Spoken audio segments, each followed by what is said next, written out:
He chucked the slime at the tied-up guy and it splattered right across his face. The rest of them cracked up. One bald guy joked about how efficient that move was. Adventurers usually make money to waste finishing quests or trading magic stones for cold, hard cash. Whenever a monster is defeated, a magic stone drops from its body. Rates vary by stone, but a slime's magic stone only fetches about 1 copper coin. The tied-up man was hurting bad. His name is Tori, our white-haired protagonist. A bully named Cahal grabbed his hair, demanding to know if he was finally ready to quit. Cahal realized something: Tori could actually still move. Tori reminded Cahal of their deal. If he didn't throw up, he would get all those stones. At 16, Tori is a rookie adventurer in the Azure Flame Wings Guild, specializing in life magic. Annoyed by his attitude, Cahal smeared the slime all over Tori's face. He couldn't believe this weakling was Neil's brother. Unlike Neil, Tori had zero talent for adventuring. That is why he had to just take it. He desperately needed those magic stones. A bit later, they had made some cash and decided it was time to head back. They left Tori to untie himself, figuring he would just use his life magic to deal with it. Tori shouted for his share of the stones. This was not what they had agreed on. In response, they shoved a gross slime right into his mouth. It made him throw up. Cahal laughed, saying since he vomited, he would not get a single share. Tori panicked, screaming that he really needed that money. Cahal told him if he really needed cash, he should just sell off his supposedly amazing older brother's gear. He even pointed out that Tori's brother was poisoned and probably had 1 foot in the grave already. His friends joked that he was being heartless. But Cahal said Tori should only resent his own pathetic weakness. Tori was just left there, tied to the tree. He knew he had to get back home, fast. So he cleaned himself up, dried off, and finally broke free. Life magic was the only thing he was good at. Thanks to those chore-based skills, he managed to join the town's adventurer guild. But life magic is useless in a fight. His main job was just using it for chores around camp. It was not an easy gig, but it paid better than most other options. He was determined to do whatever it took to support his family. That night, before he walked inside, he tried to wipe the sadness off his face, and happily announced that he was finally home. A girl and boy were waiting there. She welcomed him back, while the boy started whining that he was hungry. Tori promised to make dinner right away, then asked how their big brother was doing. The girl shared that Neil had read a book to her. He was really glad to hear that. Later on, dinner was finally served. The kids ate their meal quietly. While they ate, Tori and Neil had a chat. Neil asked about the quest, and Tori lied that it was a total breeze. Neil apologized for the hardship he was causing. Tori told him once again to stop apologizing. He just wanted his brother to focus on getting better. Neil was an elite adventurer from the White Breaking Spear Guild.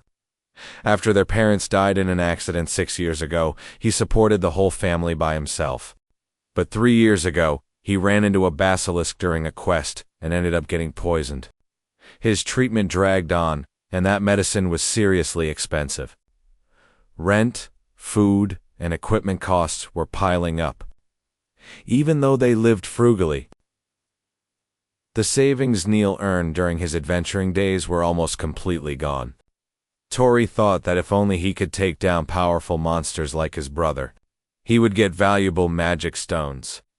But the real problem was, he was just way too weak. Tori's brother could tell something was up. Suddenly, Neil reached up and unclipped his necklace. It held a bright, glowing magic stone. He handed it to Tori to sell for quick cash. Tori was stunned because that necklace was a lucky charm Neil had received from a veteran adventurer back in the day. Neil insisted it was okay, even apologizing for waiting so long. He just wanted Tori to go and trade the gem for money as soon as possible. Tori hesitated. Neil told him he knew his limits. He was well aware that his days as a professional adventurer were officially over. Tori told him to stop talking like that, but Neil wouldn't take no for an answer. They both looked miserable.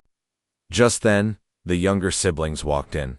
They'd finished dinner and wanted to take turns looking after their big brother, Neil. Neil smiled and thanked them both, Sasha and Liam. They helped feed him. By morning, Tori knew that if he didn't step up, he wouldn't be able to protect his family. Quest rewards just weren't cutting it anymore. That's why he spent his days off hunting alone in the woods, searching for valuable magic stones. But after running around all day, he barely took out 100. He walked away with less than 100 copper coins. He needed more cash. Out in the forest, a voice suddenly asked him if the Adhene River was nearby. 17-year-old Mina was a skilled archer with the azure flame wings. Everyone admired her as a squad leader, especially since she specialized in wind magic. Tori was thrilled to see her. She was surprised he knew who she was, so she asked how. He explained they were in the same guild, and introduced himself as Tori, a camp liaison. Since she was a star squad leader, he knew why she wouldn't recognize a low-ranking guy like him. He pointed her toward the Adhene River, warning her about a nasty swamp on the main path.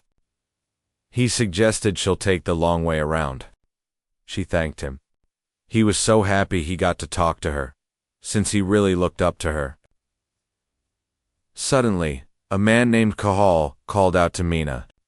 He wanted to know what she was doing out here on her day off. He tried to invite her out for drinks, but she shot him down. But he grabbed her arm, insisting. Tori started to panic seeing that. He thought Cahal was being way too aggressive. It was a tough spot because Cahal was the guildmaster, but Mina was clearly in a lot of trouble. Then, he spotted a weak slime wobbling near his foot. Suddenly, someone yelled a warning to Cahal about the slime. Cahal looked up just as the slime came falling, right toward his face. Tori rushed over to slash it, but that just made the slime explode all over his face. Mina was shocked, and Tori's face went completely pale. Cahal complained about the goo on his face. Meanwhile, our hero was sweating bullets, terrified that he had really screwed everything up now. Cahal looked at Tori, totally confused and angry. He demanded to know what was going on, thinking this was some kind of payback. Tori got super nervous. He apologized and ran, with Cahal chasing him down. Mina watched them go, thinking that Tori was definitely a weird kid. Without thinking about the consequences, Tori sprinted all the way into the deep forest. He wasn't even sure if he had actually lost the guy yet. But then, his foot hit something. It sent him tumbling down. The fall really hurt. When he looked around, he saw skeletons scattered inside the pit. Seeing those human bones totally freaked him out. He wondered if it was a dragon nest. He couldn't believe a place like this was hidden so deep in the woods. He doubted Cahal would track him this far, but he still needed to find an exit fast. His foot hit something hard. He picked it up, wondering if it would fetch a high price. He couldn't tell what kind of book it was. He tried picking the lock, but it wouldn't budge. It felt strange, but he was curious to see what was written inside. If it wouldn't open, there wasn't much he could really do. Then, the necklace his brother gave him accidentally brushed against the book. It triggered a sudden, blinding burst of light. Tori froze, totally confused. What the hell was happening right now? The book pulsed with power. Black ink started swirling across the pages. Tori had absolutely no clue what it was.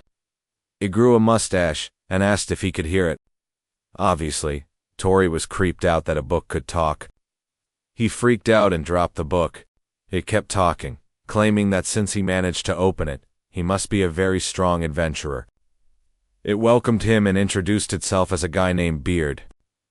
Tori was lost. He'd never seen a talking book before and figured the thing was probably dangerous. Then, the book asked if he wanted to find a real magic stone. Tori was stumped. The book knew he'd be clueless. It explained that real magic stones are actually magic crystals. Beard told him to just follow the instructions written inside the pages. They were worth 100 times more than normal stones. Tori was completely blown away. If that was true, he could finally afford his brother's medical treatment. But he still wondered if he could actually trust anything this weird book said. He was honestly worried the book might just be some new type of monster. Beard started Chapter 1, teaching him how to harvest a slime's magic crystal. The trick was don't try. Just kill it. Tori was totally baffled. Slimes are sensitive to bloodlust. If they sense even a hint of killing intent, they get agitated, which ruins the stone. To get a crystal, you have to stay calm, so they never feel your intent to kill. Beard asked if he got it, but Tori had never heard such a crazy theory before. Beard also offered a quick lesson on how slimes actually live and hunt. He explained that slimes are monsters that latch onto faces to suffocate and eat people. Fighting a single slime was easy and didn't really seem like a threat, but getting swarmed by a bunch of them was dangerous. So, he had to use that fact to his advantage. Beard started teaching him the simple 3-step method for getting that slime crystal. Tori was horrified by what he saw. It made him toss the book aside. The instructions made 0 sense. Nobody would ever do something that reckless. He was annoyed that he'd been tricked by some garbage book. He started questioning what he was even doing. He couldn't help but feel like this whole magic crystal thing was just a total lie. He decided to just get out of the cave first. But then, a slime slid close to his foot. It jumped him. Suddenly, a massive swarm surrounded him completely. He did everything he could to fight back. He let out a loud shriek when one latched onto his feet. He figured if he didn't make it home, no one would be there to cook dinner. While fighting off the charging he worried about who would earn the money for his brother Neil's medical bills. Protect his family. But the slimes kept piling on, dragging him to the ground. They were becoming so heavy he couldn't move. If this kept up, he was going to be swallowed. That book was only a few inches away from his reach. He desperately reached out for it. He grabbed the book and begged it to tell him. Those 3 steps again? Beard saw that Tori had made up his mind. Step 1 of getting the slime's magic crystal was to get eaten by one. The book saw he was already being eaten and praised his quick work. As the slimes surrounded and consumed him, Tori urged the book to just move on as quickly as possible. Before anything else, he was reminded of the pointers. Slimes get agitated when they sense killing intent. To keep them from depleting their magic stones, he needed to let go of any and all aggression. Dropping the sword first, Tori knew if he did nothing, he would die. To make it back home alive, he had to do this. He forced himself to believe whatever that weird book was saying. He let go of his sword and let the slimes eat him. The slime covered his face and drowned him, but he forced himself to stay calm. Beard told him he was doing well. Plus, he was told to take a posture that let the slimes do whatever they wanted. Moving on to step 2 of getting a slime's magic crystal. He had to devour the slime. Slimes are monsters that live to consume. They would never imagine that they themselves could actually be eaten. Tori decided to eat them, so he started biting down hard. Then Beard clarified that devour was just a figure of speech. What Tori actually needed to do was use a storage item or something similar around his face, where the slimes were gathering. Tori was annoyed he didn't say that first.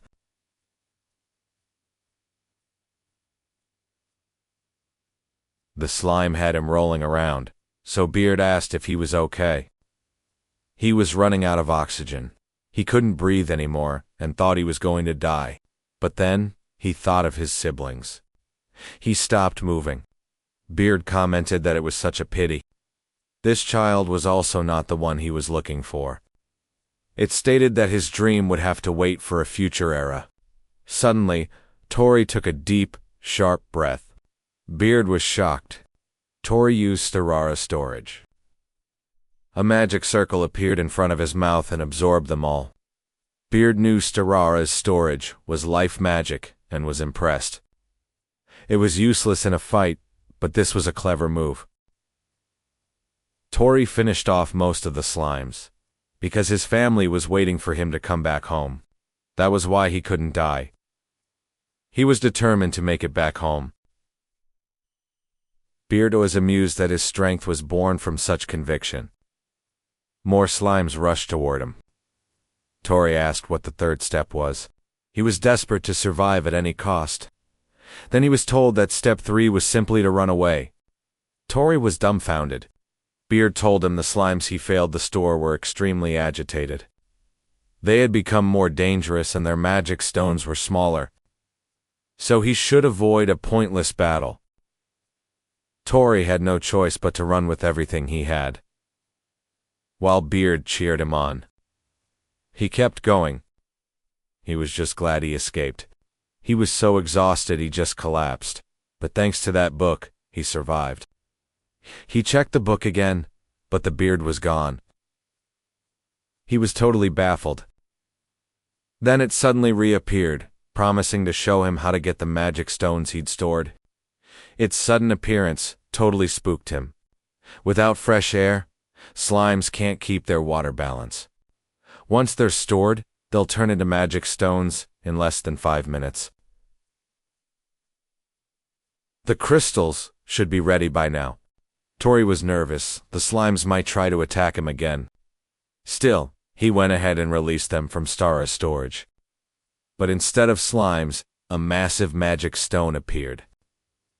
And with that, the beard finished explaining how to get a slime's magic crystal.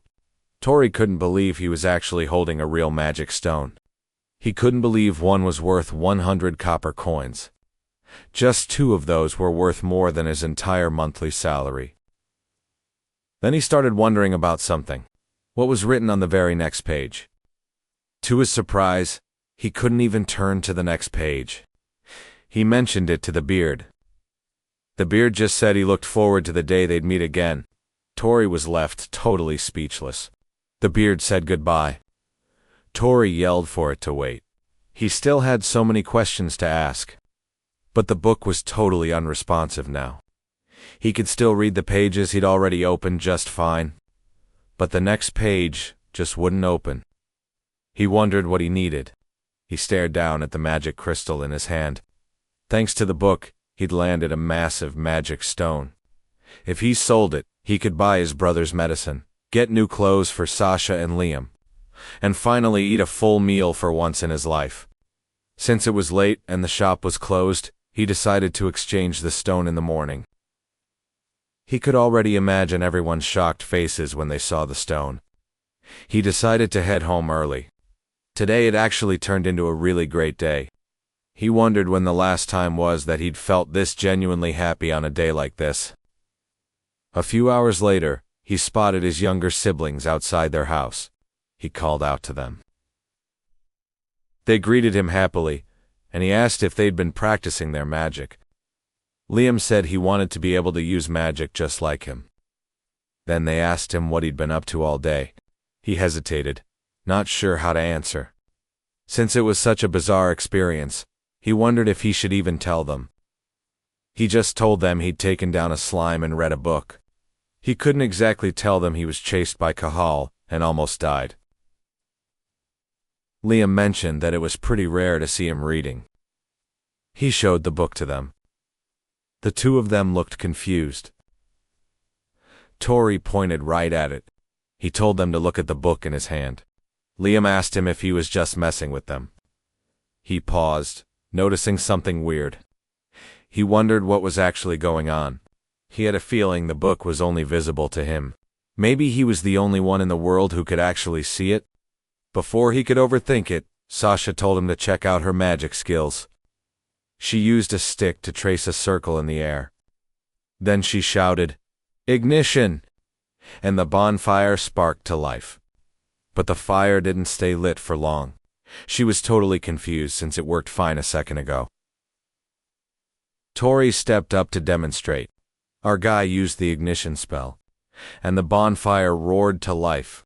Liam told him he was a natural. He just shyly apologized, saying it was only basic life magic.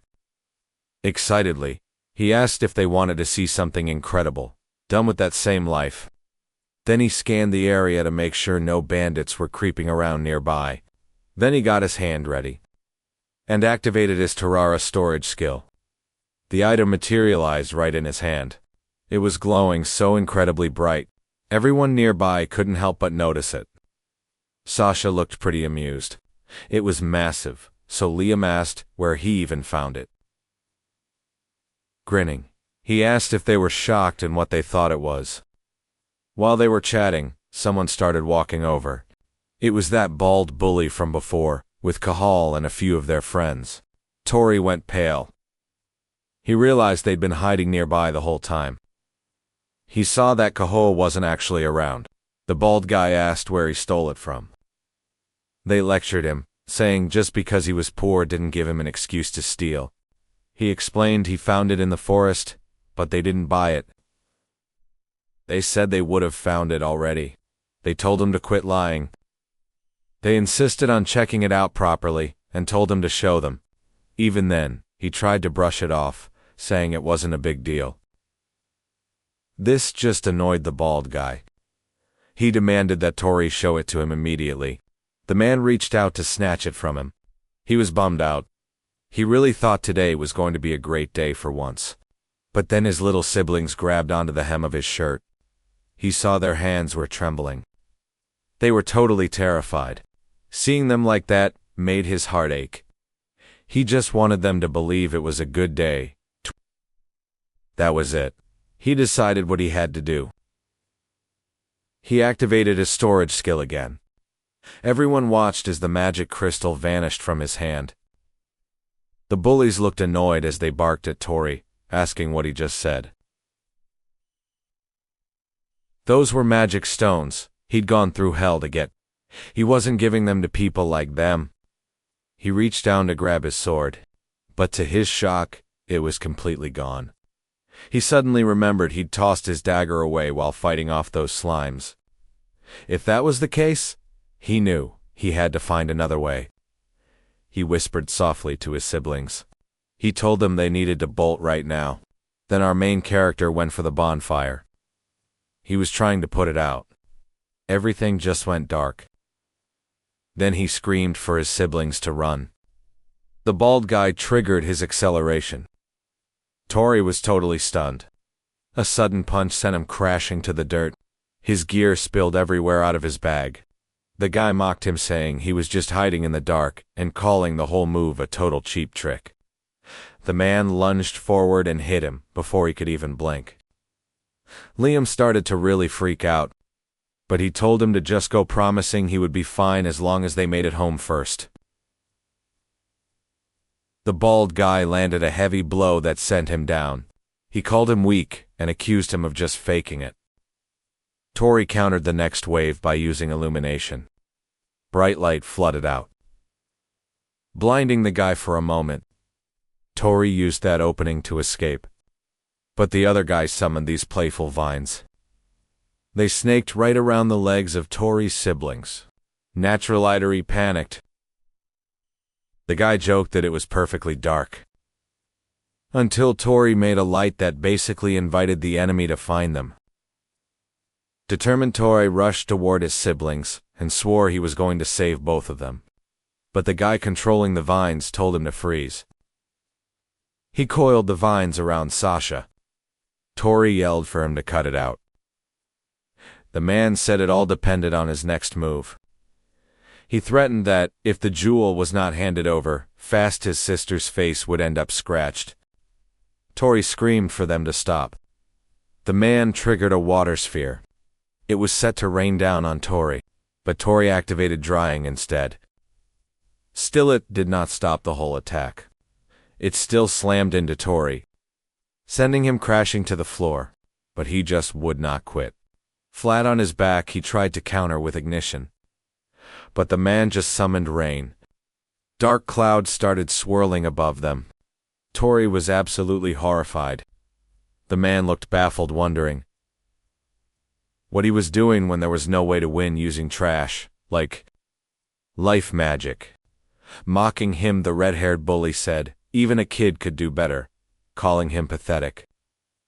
The guy who summoned the rain laughed that Tori even dared to fight when he was stuck with life magic. Tori was stoked when they scored that magic crystal. But now the bald guy claimed he would need the cash for eye surgery, using the jewel for that. They both kicked him while demanding the jewel. Tori knew he stood absolutely zero chance of winning. His little siblings watched him get torn apart.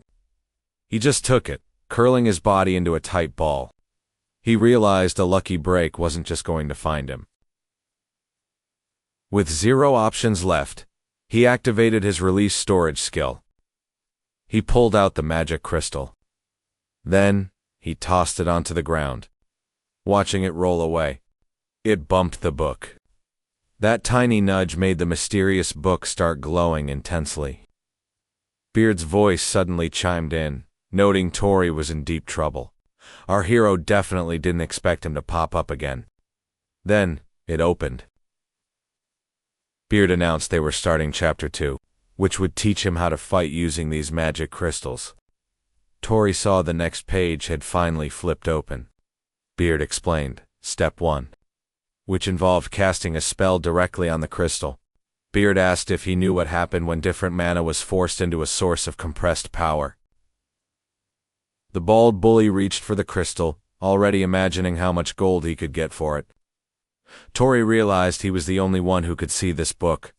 He wondered if this compressed mana stuff was actually the crystal's secret. Beard asked if he really had time to be sitting there feeling exhausted. He asked Tori if he actually wanted to turn things around. Without a second thought, he said he was all in. So he triggered Step 1 of the combat methods and unleashed ignition. He aimed it at the bald guy, but the fire wasn't for him, it was meant for the magic crystal itself. The flames and crystal collided. The bald man holding the gem looked completely lost. He barked, asking what Tori was doing. Beard explained what happens when you mix different magic into compressed mana. Seconds later, the magic crystal began to pulse with light. The fire grew larger and swirled around the man. Beard revealed that the magic power was being amplified and released. Everyone was stunned, including Tori. He had never seen magic used like this before. The man screamed, dropping the burning magic crystal in pain. The other bullies were shook. They yelled, asking what happened. Tori just stood there. Beard explained that, despite having low magic power, he could still use the massive amount of energy stored inside a magic crystal. He told him to remember. These weren't just random stones dropped by monsters in the wild. A magic stone is a vessel that holds pure power. The man shrieked as the intense fire continued to blaze. Tori couldn't help but feel impressed. Beard told him that was only the tip of the iceberg. He mentioned there were still 2 more steps left to learn. The bald man's friends scrambled to kill the flames, checking if he was still alive. Most of his face was badly burned. It looked brutal. They cursed at Tori, having no clue what he'd just pulled off. Struggling to stand, he forced his body to move despite the stinging pain. Gritting his teeth, he told himself he had to hurry and save Sasha and Liam. But Beard told him to wait, starting the next step on fighting with magic crystals. He just needed to force the enemy to touch that magic crystal. Naturally, our boy was totally lost and confused. Then Beard explained that Tori's magic was now fully embedded inside the magic crystal, which basically meant he was the official owner. That magic crystal was the exact reason he had to make them touch it. Right then, the frustrated enemy decided that if things were going south, he would at least take the jewel. Beard informed him that anyone who isn't the owner is treated as an enemy, and the moment the guy touched it, he got burned as well. While the man screamed in pain, Beard explained that since he wasn't the owner, the magic power he'd cast earlier flared up again as a natural defense mechanism for protection. He honestly could not believe the power of the crystal. It recognizes whoever coats it in magic as the owner. But if someone hits the crystal with a stronger spell, the ownership gets overridden completely. That meant, if Tori's opponent used stronger magic, control of the crystal would just transfer right over to them instead. So Beard told him his priority wasn't saving the hostages anymore. He had to get that magic crystal back first. Naturally, Tori wasn't about to agree to that. He couldn't stand seeing his siblings terrified for even another second. Tori thought about what Neil would do. Meanwhile, the last enemy standing wondered what kind of jewel it was. He figured it might be enchanted with some kind of magic that triggers the moment you touch it. Despite the risk, he was desperate enough to try anything. So he decided he would just destroy the magic stone. Baird realized things were looking bad. At this rate, ownership of the crystal would transfer to the enemy, and if that happened, it was game over. Seeing that Tori didn't know how to fight properly, Beard told him he had to make his opponent feel defeated, or this nightmare would never end. What he really needed was composure and the ability to assess the situation. Moments later, Tori grabbed the magic crystal. The last enemy looked absolutely terrified. Beard went quiet. Tori's gaze was incredibly intimidating. Beard was shocked that he wasn't rushing to save those two kids first. Tori just replied that he was thinking about what Neil would do. He remembered his brother always being calm, staring down his opponents and never lowering his axe until the enemy was finally gone. And besides, Beard had already saved his life. So he trusted him and decided he wasn't going to hesitate anymore. Beard was pleased, praising Tori by saying that is the spirit. After that, they moved on to step 3. The man was annoyed, feeling like Tori was looking down on him. And he wondered why Tori was the only one able to touch that jewel. He refused to let Tori win, just like that. Instead, he targeted those two kids. He quickly wrapped them in vines. Things were looking bad. Baird told him to execute step 3. He had to imagine the monster that dropped the crystal. Tori was totally dumbfounded, because that monster was just a slime. But the moment he thought about it, the magic crystal transformed into a slime. Beard saw his potential. A magic crystal lets you use the magic of whichever monster dropped it. Originally, realizing this, he understood it meant he could use that power for himself. The enemy released even more vins, while Tori casts his slime magic. He showered the guy with slimes. Sasha and Liam were stunned, totally impressed by Tori's magic. Tori was shocked. The move worked exactly like he'd pictured in his head. The guy demanded to know what that magic was and what Tori even was. Tori watched his enemy tremble, and it made him wonder if the man had always been such a coward. The man sprouted more vines. Tori couldn't believe he was ever scared of a guy like this. The guy was livid. He wondered if it was finally okay to stop being afraid. Beard said it was finally time for the finale. He asked if Tori finally understood the proper way to use a magic crystal. Basically, he had to own the crystal. Imagine if he found a dragon crystal, he could even master dragon magic too. That was the true strength of the magic stone. Beard asked if he found it exciting as well. He said yes. Now he was ready to deliver some payback for what happened before. The man yelled at him to stop. But our hero had already summoned a massive, glowing orb. Then it crashed down on his senior, even making the man gag. Then I stabbed through him. Every one of Tori's enemies was out cold. He couldn't believe he won. All thanks to the power of that stone and the book. He won. Sasha ran over and hugged him. Tori checked if she was okay, but Sasha just shouted that he was amazing. Tori was shocked. She told him he looked so strong and so cool, and that made him smile. It finally proved he'd truly won. He apologized for the scratch on her face, but she was fine. Then Liam walked up. He saw Tori's magic and knew right away it wasn't life magic. Tori wasn't sure how to respond. He lied about meeting an old guy in a cave who taught him. Liam wondered who it was, but Tori claimed it was just a lucky break. He decided to keep his secrets for now, not wanting to drag them into anything weird.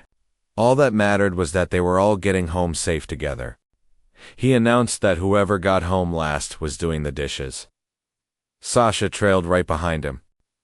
But then he remembered something. He told them not to tell Neil. He reminded them that their big brother said no fighting. And they didn't want him to worry. It would just be a secret between the three of them for now. A bit later, they arrived home. The second they walked in, Sasha blurted out that Tori used an amazing magic trick. He covered her mouth and told Neil. It was absolutely... Then he froze. When Tori got a good look at Neil, he was stunned. He didn't expect him to be awake at this hour. Neil just said they were late, so he figured he should check on them. Tori apologized, saying a lot had happened. Neil saw the injuries and asked if hunting for magic stones was really that tough. He answered that it was. Neil felt terrible. He hated that Tori was always the one doing the heavy lifting. He wished he could help out more, even if it was just moving around a tiny bit. Watching him struggle, Tori immediately told him to relax and focus on resting. He then quickly shouted for Liam and Sasha to come over and help him carry Neil back. Time ticked by. All three siblings were out cold. Everyone except Tori. He double-checked to make sure they were actually sleeping. He knew he couldn't tell Neil anything. It would only end up making his brother worry even more. The whole day had been one surprise after another. He never expected a single magic stone to pack that kind of insane power. He pulled out his spell book. He couldn't help but wonder what this book really was. He tried everything, but none of the other pages would budge. Then his necklace caught his eye. He remembered the first page only opened because the magic stone on his necklace touched the paper. Suddenly Beard spoke up. It caught him totally off guard. Luckily, the noise didn't wake any of his sleeping siblings. He was annoyed at Beard for the jump scare, but Beard said he just had something extra to add. Someone stirred and asked if he was okay. He just lied and said he had to use the bathroom. Once outside, he snapped at Beard to stop appearing like that, since it's impossible to explain. Beard reminded him that nobody else could see or hear him anyway. Frustrated, he argued that he had his own problems to deal with. Beard just brushed him off, saying he should handle things himself instead of only asking for help. When it's convenient, Tori could only scowl in response. Beard got serious, telling him that as an adventurer, he'd be finding plenty of magic crystals soon. Because of that, what he needed most was funding. Without money, he wouldn't be able to keep going as a pro. It explained he should swap those stones for cash. Tori agreed, since that was the plan. But now he also really wanted to master slime magic using those crystals. He could get more crystals any time. Besides, Beard pointed out that he'd already grown way stronger than before. Beard asked if he felt stronger too, but Tori didn't know how to answer that. Beard suddenly said goodnight. Caught off guard, Tori tried to stop him, yelling that he still had more questions. As everything went quiet, he couldn't help but think Beard was a pretty selfish guy. Staring at the night sky, he wondered why Beard was sharing so much. Still, he knew the advice about money was right. With that in mind, he decided to take the magic stones to the exchange tomorrow. The next day, he put on a disguise. He grabbed an old helmet from home and a cotton beard he'd made himself. He even used an old sheet he was going to toss. With all that on, he was sure nobody would recognize him. He walked into the exchange, and his look definitely turned heads. People assumed he was some old pro selling off his stash before retiring. It was perfect, because if a young camp helper showed up with stones, everyone would get suspicious. The crowd started mocking him, asking if he was trying to save up for a nursing home. They laughed, assuming all he had in his bag were some moldy old rocks. Without saying a single word, he slammed the massive magic stone right down in front of them. Their jaws dropped. He calmly asked them which was moldy, the stone or their own eyes. Caught off guard, the staff panicked and immediately went to call the manager. Looking at the stone, they were stunned. They wondered if this old man was actually a legendary adventurer. Some admitted they'd never even seen a magic stone this huge before. He realized that in this world, if people looked down on you, they wouldn't buy your gear. So, he started bluffing his way through the deal, using the same technique he'd seen Neil use at the exchange before. After that, he finished his business and headed straight out. He ducked into an alley. He sat down for a moment and pulled out his gold coin. He studied it carefully. He couldn't keep his cool seeing that coin sitting right there in his hand. He was thrilled to have a gold coin. It was his first time ever holding one. Just like Beard said, it was worth 100 times more than a slime's magic stone. By now, he'd ditched the disguise. This coin was enough to cover Neil's medical bills and even pay the rent for the entire month. He was so hyped, he started dreaming about buying brand new shoes and clothes for Liam and Sasha. Pure joy washed over him. Tonight, they were going to feast. Suddenly, someone grabbed his hand. It was Cahol. Cahol demanded to know where the gold coin came from. Tori stood there, shocked. Then, white-hot rage hit. Tori was fuming. He'd finally secured a gold coin. And now this. Of all places, those guys had to find him in an alley. But to his absolute shock, the gold coin had vanished. Even Cahol was totally dumbfounded. They spotted the thief sprinting away. The guy was literally flaunting the gold coin between his fingers. He taunted them, saying their situation was like two dogs fighting over a bone, while a third dog just runs off with it. Then the thief started vaulting between buildings until he reached the very top. He landed without a scratch and waved goodbye to Mr. Careless. Tori and Cahol were stunned. They both screamed at the guy to give their gold coin back immediately. Tori couldn't believe the guy had actually gotten away with it. He wondered who that guy even was. Even though he'd finally earned some real money, he couldn't help but realize that in the end, he was still totally broke. He pulled out his magic book and demanded to know why it hadn't helped him. But the magic book remained silent. He kept asking why not. He'd promised his siblings a huge feast before leaving, and now they'd be crushed. Steeling himself, he announced that he was finally home. Opening the door, he heard his siblings crying out for Neil, begging him to hang on. Panic instantly took hold of him. He bolted toward the room and yelled, asking what happened. Neil looked absolutely terrible. He was in excruciating pain. Not wasting a second, he told Sasha and Liam he was getting the doctor. He told them to watch their brother while he was gone, and they nodded as he sprinted out. Neil had been dealing with basilisk poison for a long time. Even though he'd been stable lately, the poison was clearly eating his body alive. He just prayed Neil could hold on a bit longer and wouldn't leave them yet. He barged into the clinic desperately calling for the doctor. But the doctor was already telling someone he'd run out of medicine. The guy in the white robe asked what ingredients were missing, so he could go find them. The doctor hesitated, looking totally unsure of how to respond. That's when the guy in the white robe and Tori locked eyes. Tori recognized him instantly and screamed, calling him out as the thief from earlier. Then he spotted the gold coin sitting on the counter. He lunged for it, demanding his gold coin back.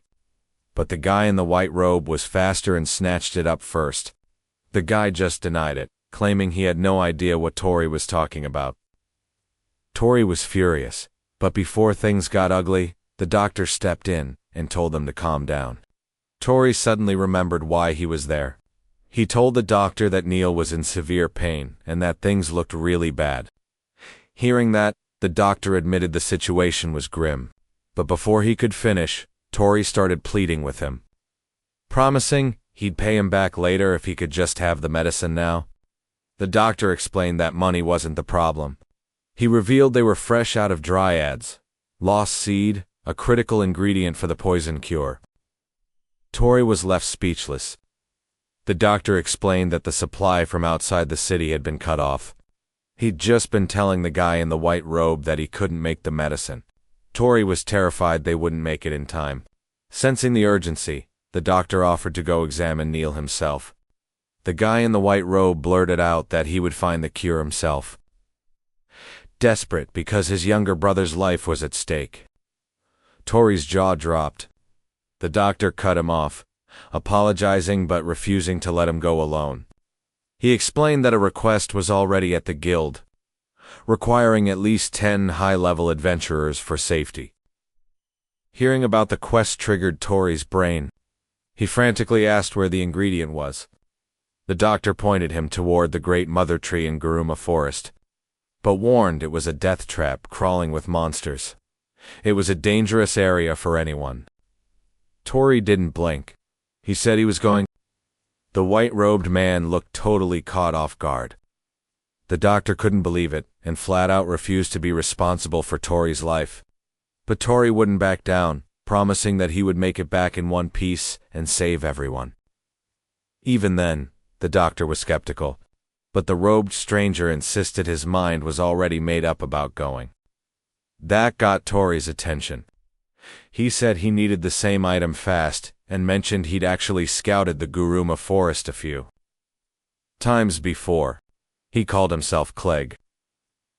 Tori hesitated, then introduced himself, saying he'd take the gold coin back once they survived this whole ordeal and made it home. He asked if they could leave since there were 2 of them now. The doctor still hated the idea, but he could see Tori wasn't going to take no for an answer. Finally, the doctor gave in. He promised to monitor Neil and update the guild, but warned them to stay smart. Tori thanked him for the help. Then they vanished. The doctor yelled for them to be careful, mentioning a terrifying rumor about the forest monsters eating any adventurer they found. Deep in the woods. They'd already hiked deep into the brush. Clegg noted the great mother tree was at the forest's core and asked if Tori was lagging behind.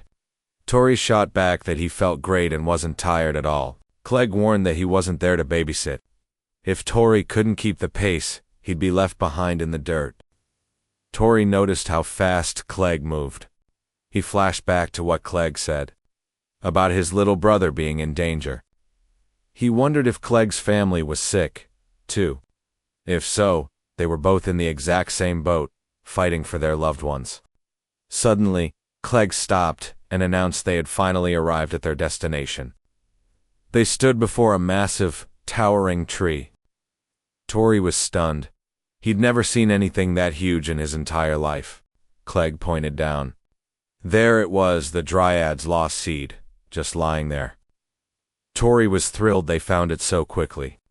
He urged Clegg to grab it so they could rush back and brew the medicine immediately. But Clegg told him to hold on. Tori skidded to a stop and asked what was wrong with the seed. Clegg reminded him about the warning. But Tori was totally confused about what he actually meant by that. Suddenly, a plant with huge mouths lunged out and swept him off his feet. Tori wondered what that thing was. He was falling straight into the trap. Then it gulped him down. He couldn't wrap his head around being eaten like that. This was the Eater's Planda, a monster that hunts humans to grow larger and larger without ever stopping. Clegg knew it wouldn't let them walk away with the dryad seed that it is. The plant digests prey in seconds. Once you're inside that mouth, survival is basically impossible. Just like that, Tori was gonna swallow it up in a heartbeat. He realized he was in deep trouble. The plant began drenching Tori in slime, and it literally melted his shoes. He realized how bad things were. He needed to get out of there right now. His hands slipped, and he fell. He splashed right into a pool of that slime. He couldn't believe it. He really thought he was about to just melt away, until he felt something bump against his shoe. He was shocked by what he saw there. It was a magic crystal. Why the heck was a crystal sitting there? He thought if he summoned Beard, maybe the book could fix this situation. But when he pulled it out, it slipped right through his fingers. He swam toward it. Luckily, it landed right on the crystal. It glowed brightly, causing all that liquid to vanish, sending him falling down to another layer inside the plant. He groaned while pulling himself up, noticing the mucus was finally gone. Beard spoke up, saying that was a close call. Luckily, a magic crystal was just sitting there. He was just happy to hear Beard's voice. Beard explained they were inside Eater's Planta. That magic crystal came from rock birds the plant had already eaten. Tori finally got it. Beard admitted he would answer if he was called on that way. It's designed to respond to mana bursts.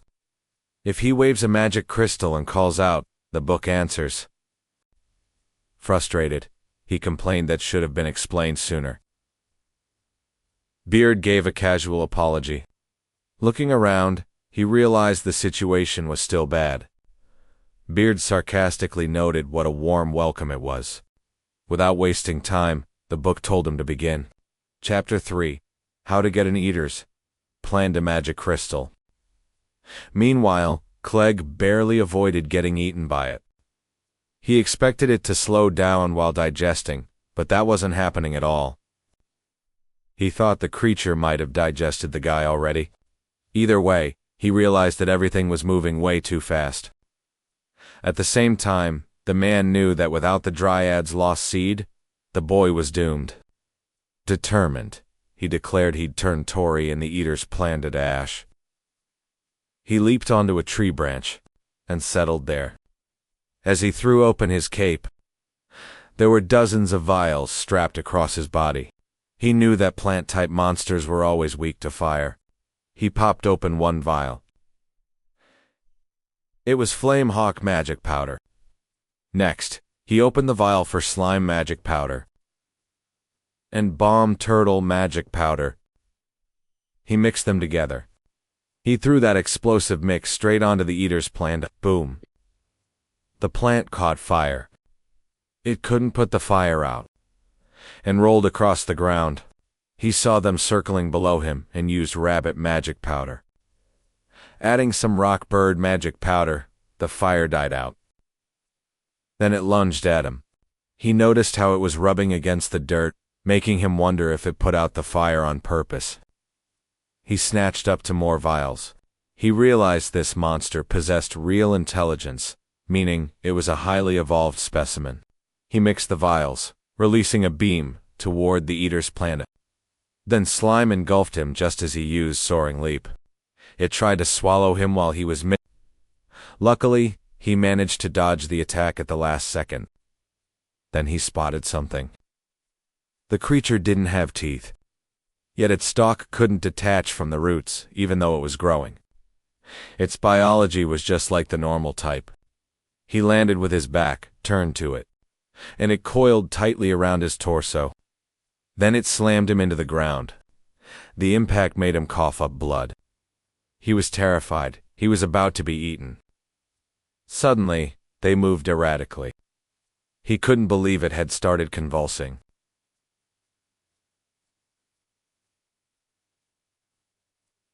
He grabbed his Purple Panther magic powder and the Wolf Helm magic powder, and threw them, letting him pull off the axle mix. The Eater's Planta chased after him, but he was too fast, and he tangled them up on purpose. It was smart, but still only at a child's level. He planned to fry its nerves from the outside. Next, he prepared multiple kinds of magic powder, including Poison Feed, Fly Moth, and Acid Bee. He mixed them all together, creating the technique called dissolve mix. But the monster's body was still intact. He clicked his tongue, realizing the monster was tougher than expected, but he still managed to slow it down. Suddenly, someone thanked him for holding it still. Something was attacking the creature's body from the inside, and it burst wide open. A cocoon fell onto the dirt. Clegg was totally stunned when he saw it. It started to crack, and Tori climbed out. Tori shouted about how close that was, since he almost got digested for real. He muttered that getting eaten by a monster once was more than enough. Then he felt Clegg staring right at him. He didn't expect to see him there. Clegg noticed the magic crystal he was holding on to, and he noted it was an eater's planned magic crystal. Then he questioned him, asking exactly what he had been doing inside its stomach. Tori wasn't sure how to respond, but he knew if he didn't answer correctly, Clegg might force it out of him. Old memories of being bullied surfaced, reminding him of the past. Feeling the pressure, he struggled to find the right words to say. Tori brushed it off quickly, saying they had to bring the Dryad's lost seed along. He reminded Clegg about saving his brother, telling him they really needed to move. Grabbing the seed, he felt hopeful. This was the key to saving his big brother. Neil finally got his medicine. The doctor said they would keep watch. It all depends on Neil's stamina now, but he should be fine. Hearing that, Tori felt relieved. After that, he handed Clegg a small pouch. He said it was medicine for his brother. It's all he could prep for now, so come back later. Clegg just stared at him. He looked away instead. He said not to charge for the borrowed clothes and to split the reward evenly. Then, he remembered something. Clegg asked what exactly he'd been doing inside the Eater's planet. Tori totally figured he was going to ask about that. Back then, Beard told him about Chapter 3, which explained how to get an Eater's planned a magic crystal. The first step was literally getting eaten. Tori's face was basically screaming, "Are you kidding me?" He told Beard he really wanted to survive. Beard said this would help, noting step 1 was already done. He was told the fight had to be fast. If they took too long, they'd melt. Beard asked if ready. Tori declared with total resolve that he was there to save his brother. He wouldn't die, no matter what.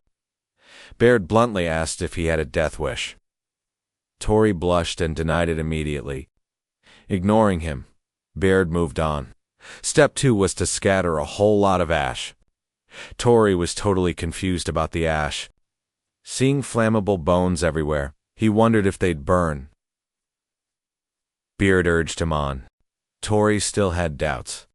But then, that acid started pouring out again. Then wood fell. He was confused as to why a tree fell. Even more things dropped. He realized a fight was happening outside. He figured if they burned the wood, they could make ash. Now he was certain they could pull it off. He used ignition. He spread the fire everywhere. But Beard told him there still wasn't enough ash. Then, Tori noticed his clothes were starting to melt. He had an idea. He stripped off his clothes and used ignition on them. Beard approved, saying burning the clothes was a smart call. They moved to step 3. Creating wind. Tori got serious. He activated desiccation to make it happen. And Beard was left speechless. Then he asked if that was even supposed to be wind magic. Beard told him basic magic lacked force. Tori argued that he could not even use wind magic. Beard remembered there was a rockbird magic crystal nearby. He asked Tori if he'd ever seen a rockbird. Their magic crystal could actually use flight magic. He remembered the exact moment slime magic first showed up. Realizing the pattern, he figured that using this magic crystal might trigger something similar. Keeping that in mind, he grabbed the rockbird magic crystal and triggered flap magic. A powerful wind swirled around him. Beard said he was getting the hang of it. Tori shouted that the ash was already scattered and asked what was next. Beard calmly replied that it was done. Tori was confused. Beard explained that the whole area was acidic due to the stomach juices. Dumping all that ash would help neutralize the environment inside. As a result, the internal balance would totally flip. Meanwhile, outside, Clegg went down. Beard felt a little sympathy, thinking about how much that had to hurt. Once the monster neared death, the eaters planned a magic crystal would appear somewhere inside its stomach. It slowly emerged from the stomach wall. Tori was absolutely thrilled. Beard said once the crystal was gone, the eaters planned it would wither. He urged Tori to get out immediately while he still could. Beard warned that the acid wouldn't stop, so he needed clothes fast. Tori was shocked, since his original clothes were already burned. The stomach acid came pouring down. Beard noted the eater's planda was going wild. At this rate, he warned that escaping would be incredibly difficult. Tori refused to die there. He needed protection from the acid, but only bones were left.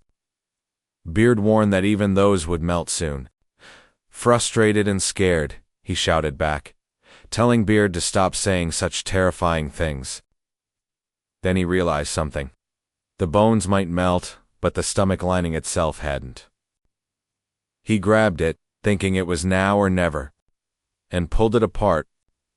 He wrapped the lining around his body and climbed upward to escape. He did all that while clutching the magic crystal. He knew it was reckless, but they couldn't wait for it to wither.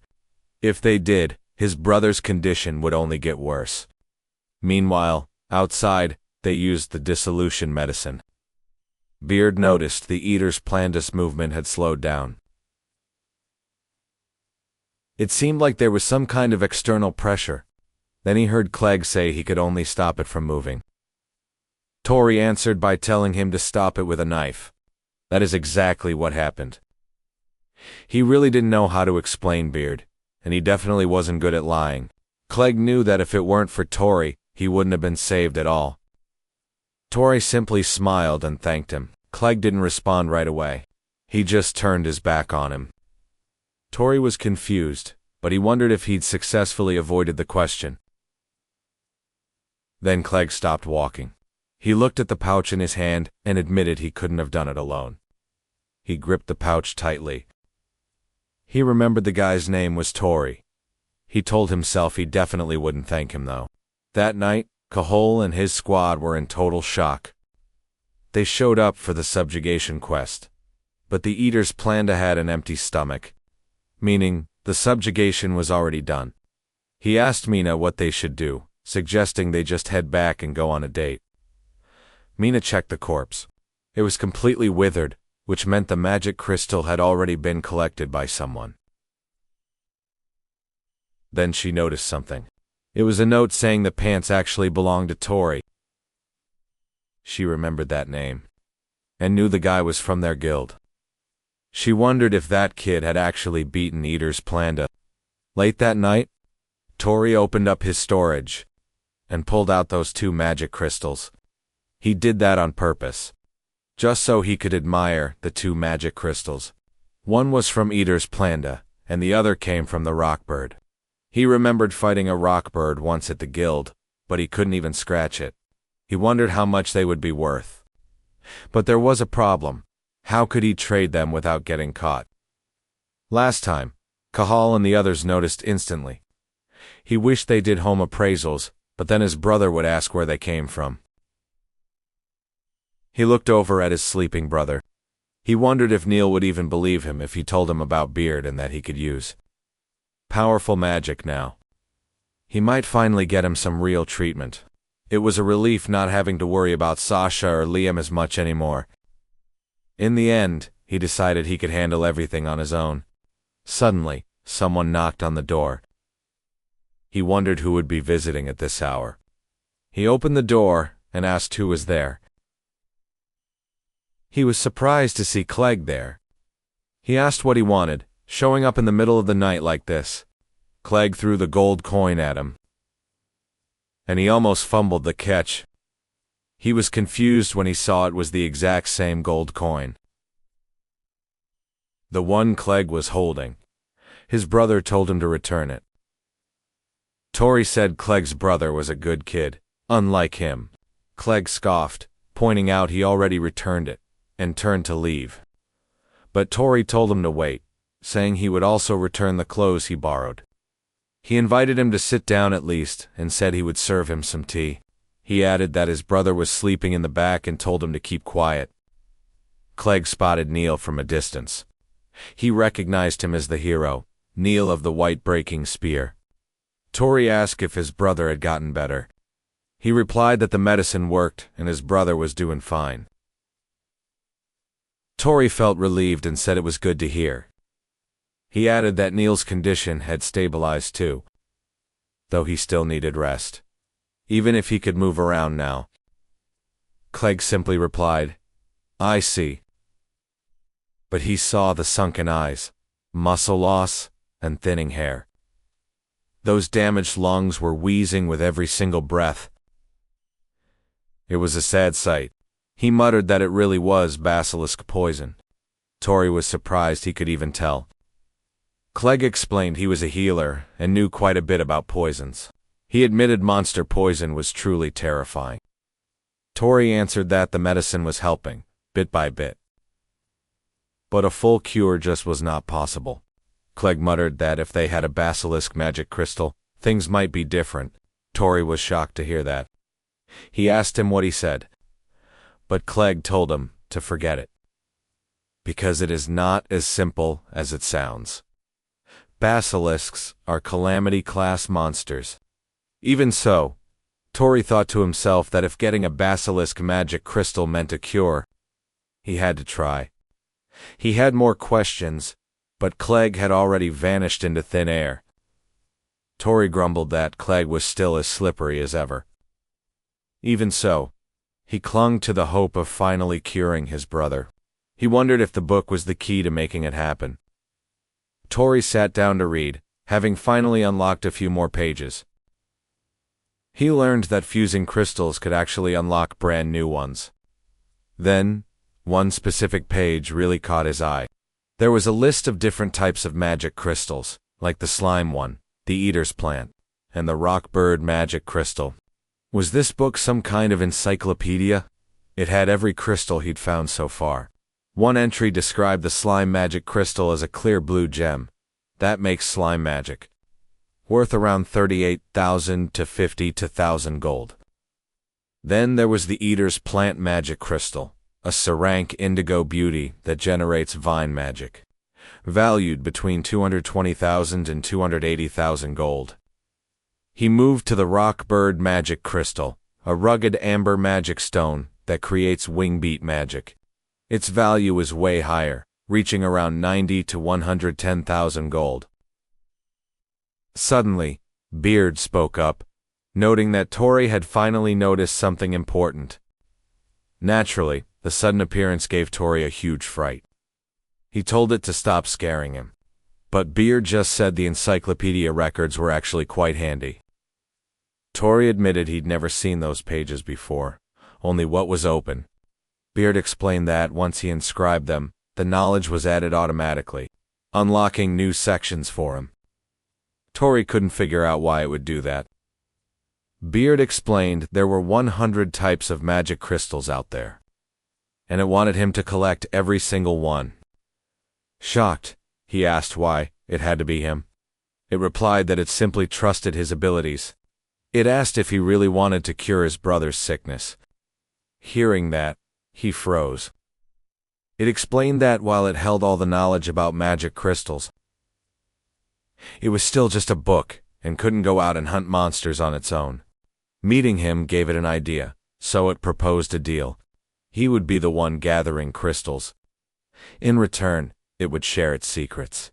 Their interests were perfectly aligned, it pointed out. He felt uneasy, like he was making a deal with the devil. Plus, he knew there were way stronger adventurers out there than him. Beer laughed, saying Tori didn't know his own worth. Confused, Tori repeated the word, wondering what that meant. Beard was just about to reveal something. But then, a loud crash interrupted them. Beard recognized that familiar aura. Tori was absolutely stunned. He rushed over to check. A monster was tearing through the city, causing chaos. He couldn't believe the city was being destroyed, and that monster looked way too familiar. It was the creature that left Neil in that condition. It was Tori's ultimate sworn enemy. He brought up what Beard said about their interests aligning. Beard confirmed it. He was determined to take that crystal while Beard lent him its power. Beard remained silent. Finally, it agreed. Their Chapter 4 plan was simple. How to get that Basilisk magic crystal? People panicked as the massive Basilisk appeared. They screamed for everyone to run before they got crushed. In the middle of the chaos, a child cried for his mom. Terrified and alone, he looked around desperately, shouting for her. But then, a building started to collapse, right onto them. Luckily, a man with a massive hammer arrived. He caught the kid while smashing through a falling piece of the building. He told the little kid that everything was okay. His mother spotted him and felt so relieved. The boy ran right to her. She thanked him for the save, but he told them to get to higher ground. The rescue team was coming. They nodded and took off as fast as possible. The kid asked who that was. His mom said he was the strongest adventurer in town. Meet the guildmaster of White Breaking Spear. His name is Angus, also known as Black Iron's Rabbit Dog. A 37-year-old veteran. He specializes in striking magic and is easily one of the guild's heavy hitters. Then, he noticed a line of ants crawling by his feet.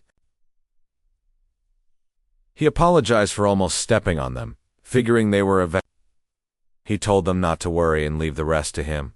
He promised to bring peace back to the town in no time flat. He dragged his heavy hammer.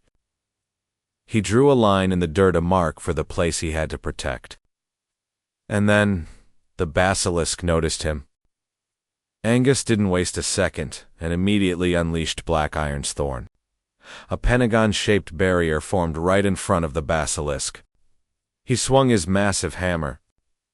Dark energy surged from the barrier, scorching the monster's scaly body. He told the Basilisk that crossing that line was strictly forbidden. The Basilisk hissed right back. He didn't know why the monster known as the Mad Poison Basilisk had suddenly invaded the town. But he did know one thing: this was clearly Neil's enemy. Without any hesitation, he attacked.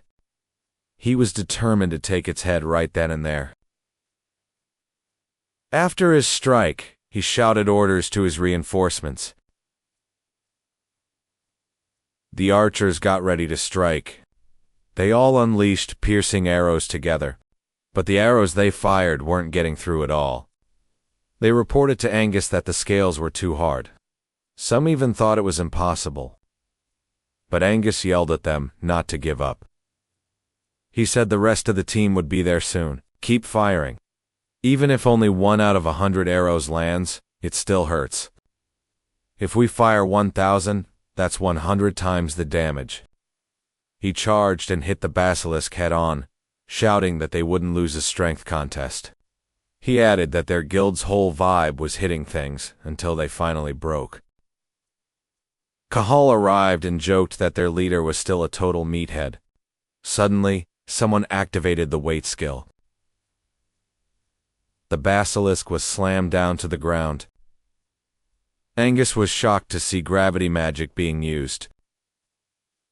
Then Mina stepped in and unleashed her arrow of the storm, and it actually hurt the Basilisk. Angus saw the star players of Azor Flamewings had arrived and told them they did a great job. He called Cahal and Mina by name. Cahal joked that it was just a star's grand entrance. At the same time, Clegg used his bombing medicine on the Basilisk. Angus nodded to him. Clegg apologized for being late and asked what the situation was. Angus replied confidently, saying he hadn't let the beast cross his line yet. Clegg just scoffed. Meanwhile, Cahal wanted to tell Mina she did a great job, but it looked like her attack didn't really do much. The townspeople cheered when they saw both major guilds arrive. Seeing white breaking spear and azure flame wings together made them believe that everything was finally going to be okay. Hope spread as the crowd put their trust in the adventurers. From a distance, people yelled their support, telling Mina and the others to hang in there. Cahal was annoyed that no one was cheering for him. A teammate told him he was the town's villain, but he found that offensive. He was the guild master of Azure Flamewings, after all. He decided he needed redemption. With a grin, he yelled for everyone to move and charged ahead. Seeing him bolt, Angus called out to his guild members, telling them not to let Azure Flamewings get ahead. Meanwhile, Tori was rushing. The guilds were already moving. Realizing this, he told himself he really had to hurry up too. As he ran, the doctor spotted him and urgently asked for his help. He was about to refuse, but he saw someone trapped under the rubble. The doctor said clearing the debris was enough.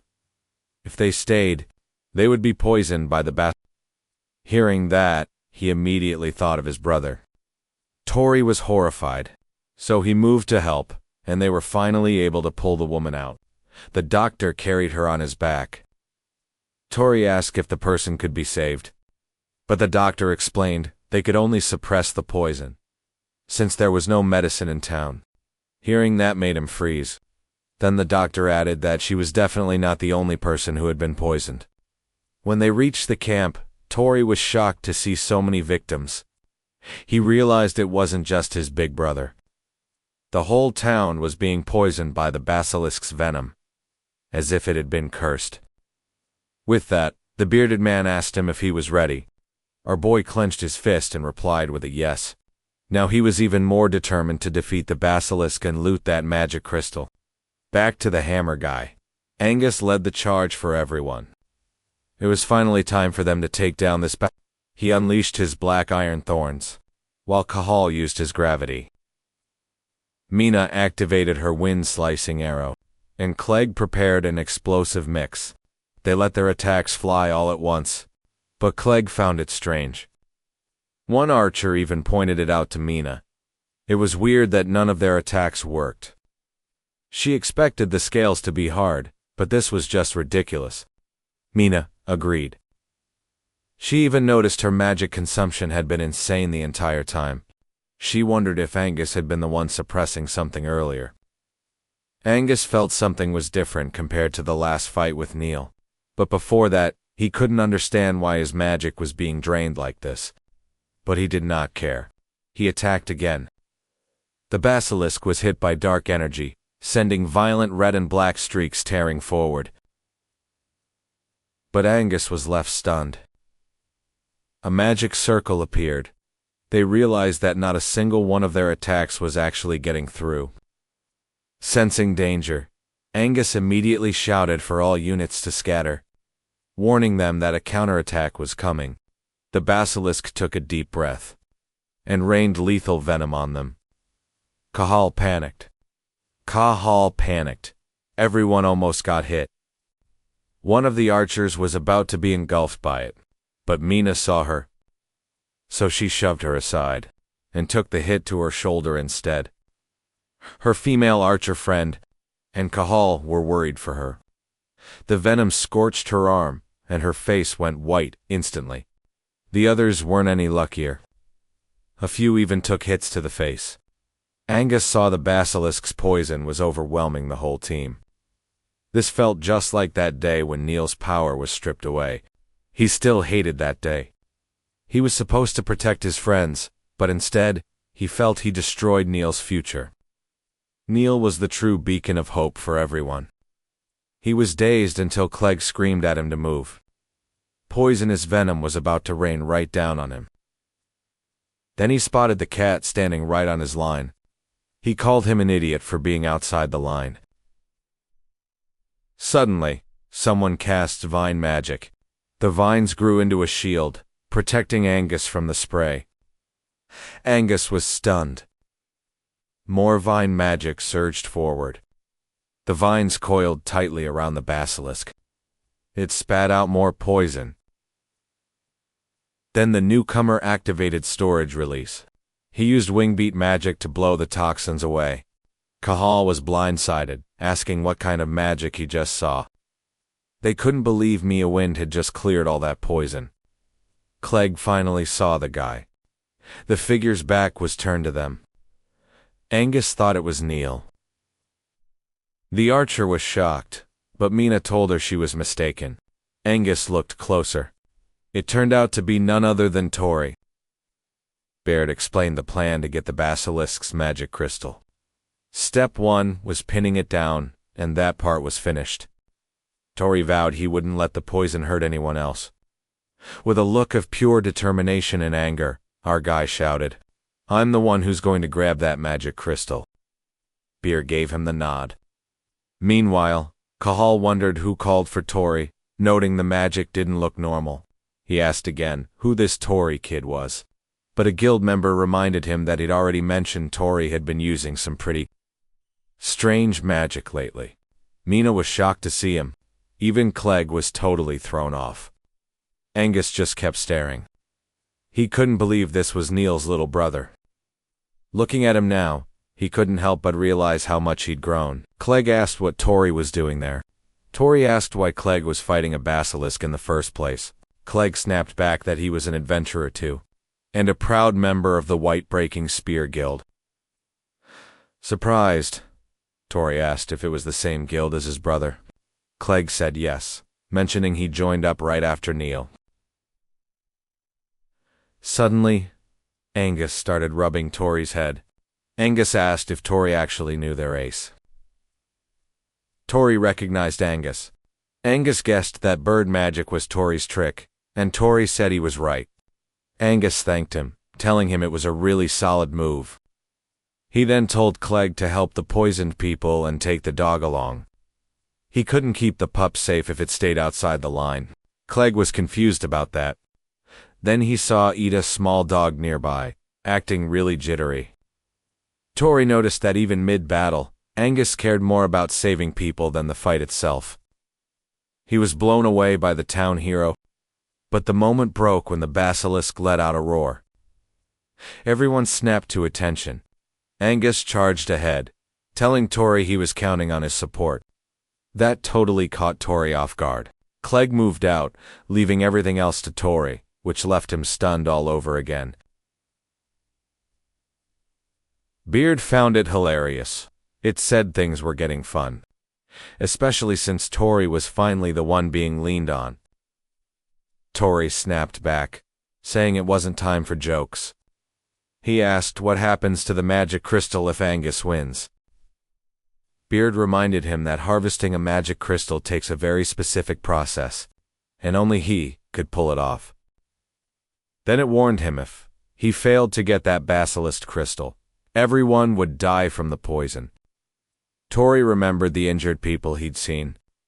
Right then, he made up his mind. Next was step 2. They had to peel off those tough scales. This was their biggest mission. Tori asked why. Baird said to look closer. Baird admitted it wasn't sure why. But the basilisk had defensive magic that just bounced magical attacks right back. Baird warned him that the basilisk was about to break its restraints. Tori was terrified. He watched it break free completely. Angus clicked his tongue in frustration. Cahal couldn't believe the beast had actually shredded those thick, heavy vines. Seeing things go south, Mina asked if the treatment was finished yet. He said it was only temporary. Mina checked her arm and said it would have to do. She got ready to attack. They couldn't let that thing take another step forward. Angus told them to hit it with everything they had. They all launched their attacks together. The basilisk just let out a massive roar, but their strikes weren't doing anything. The basilisk sprayed its poison again. Seeing that, Tori grabbed his magic crystal once more and used flapping magic. This made the basilisk scream in pain. Then it charged, using its massive body. Angus blocked the blow, but he realized its weight was just too much. Tori was worried sick for him, but bird and flapping magic were his only options. If regular attacks couldn't pierce its defensive shield, peeling those scales would be next to impossible. Baird explained that any magic worked as long as it wasn't a physical type. A magic crystal's true power isn't just limited to one simple trick. Tori thought back to the magic guide. He knew there had to be some other spell hidden in those pages. Flipping through the book, he found info on the Eater's plan. Crystal. It was described as a super rare magic crystal that generated bird magic. He complained it only had bird magic. Beard clarified that was just its main power. It reminded him of what was said during their contract.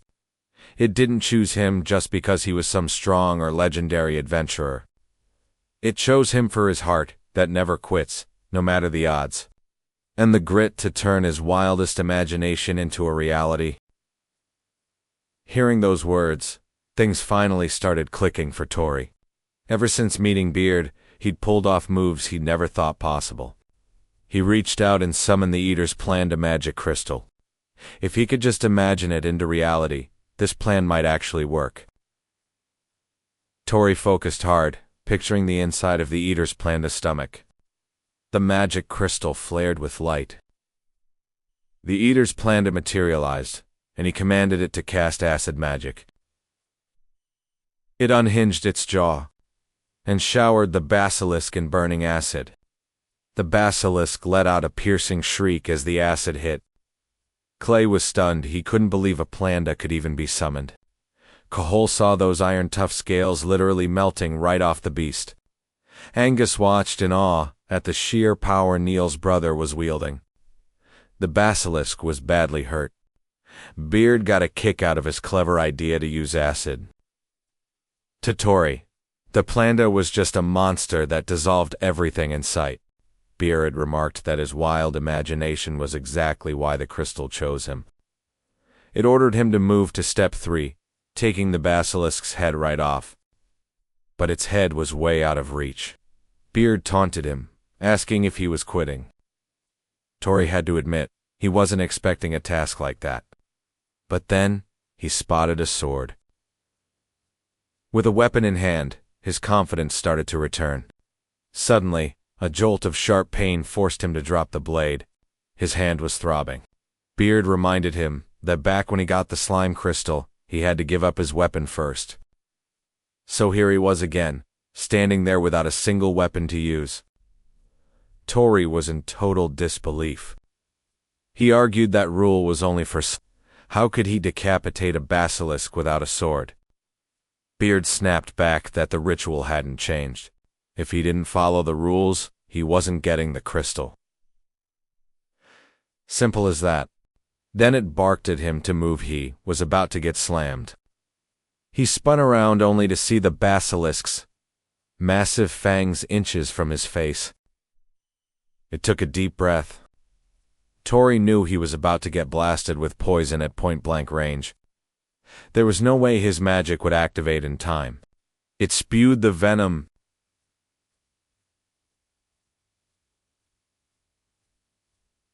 Everyone screamed out for Tori. Tori just braced himself, covering his face with his arms. And when he finally peeked out, he saw that someone had blocked the hit. He was totally speechless. It was Cahol. He'd taken the full force of the attack. He stammered out a why. But Cahol just yelled at him to stop trying to carry everything alone. He snapped that he didn't do it for Tori, he did it because he's the master of Azure Flamewings. Only by proving what they're capable of would their guild ever truly stand out. He snatched Tori's collar. He barked that if he wanted to win, he needed to stop hesitating. Tori was stunned. Cahol mocked him for joining his brother's guild just to slack off. He was furious that Tori couldn't even make a move without someone holding his hand. Frustrated, he snapped that, if he thought he was so tough, he should prove it himself instead of playing hero just because of his brother's guild.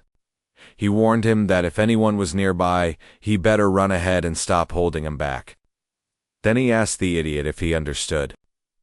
While they were distracted, the basilisk swung its massive tail, ready to crush them both. Angus blocked the strike. Cahal clicked his tongue, frustrated that Angus was always the one swooping in to steal the credit. His strength just evaporated. The poison was taking over, leaving him in really bad shape. Seeing that made Tori panic. Angus told them he was taking over, since the basilisk scales were already gone. But, as he moved for the kill, Tori protested that nobody would be saved if he did. The basilisk lunged again, but Angus grabbed Tori and Cahal, hauling them away from the danger zone.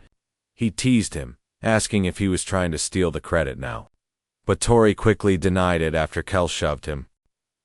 He urgently declared that he had to handle this himself, because it was the only way to save Cahal's life. He told Angus to leave the rest to him. Angus watched his expression closely. He stepped back and let him go, staying behind to defend the line. He smiled at him and told him to get moving. Tori perked up and thanked him immediately.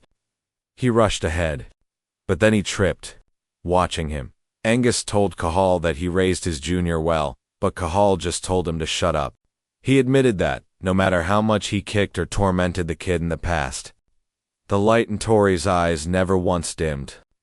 And honestly, that was exactly why he was so pissed off at him. Tori approached the massive bat. They were confused, wondering what he was doing. It looked like he wasn't even paying attention to the basilisk strikes.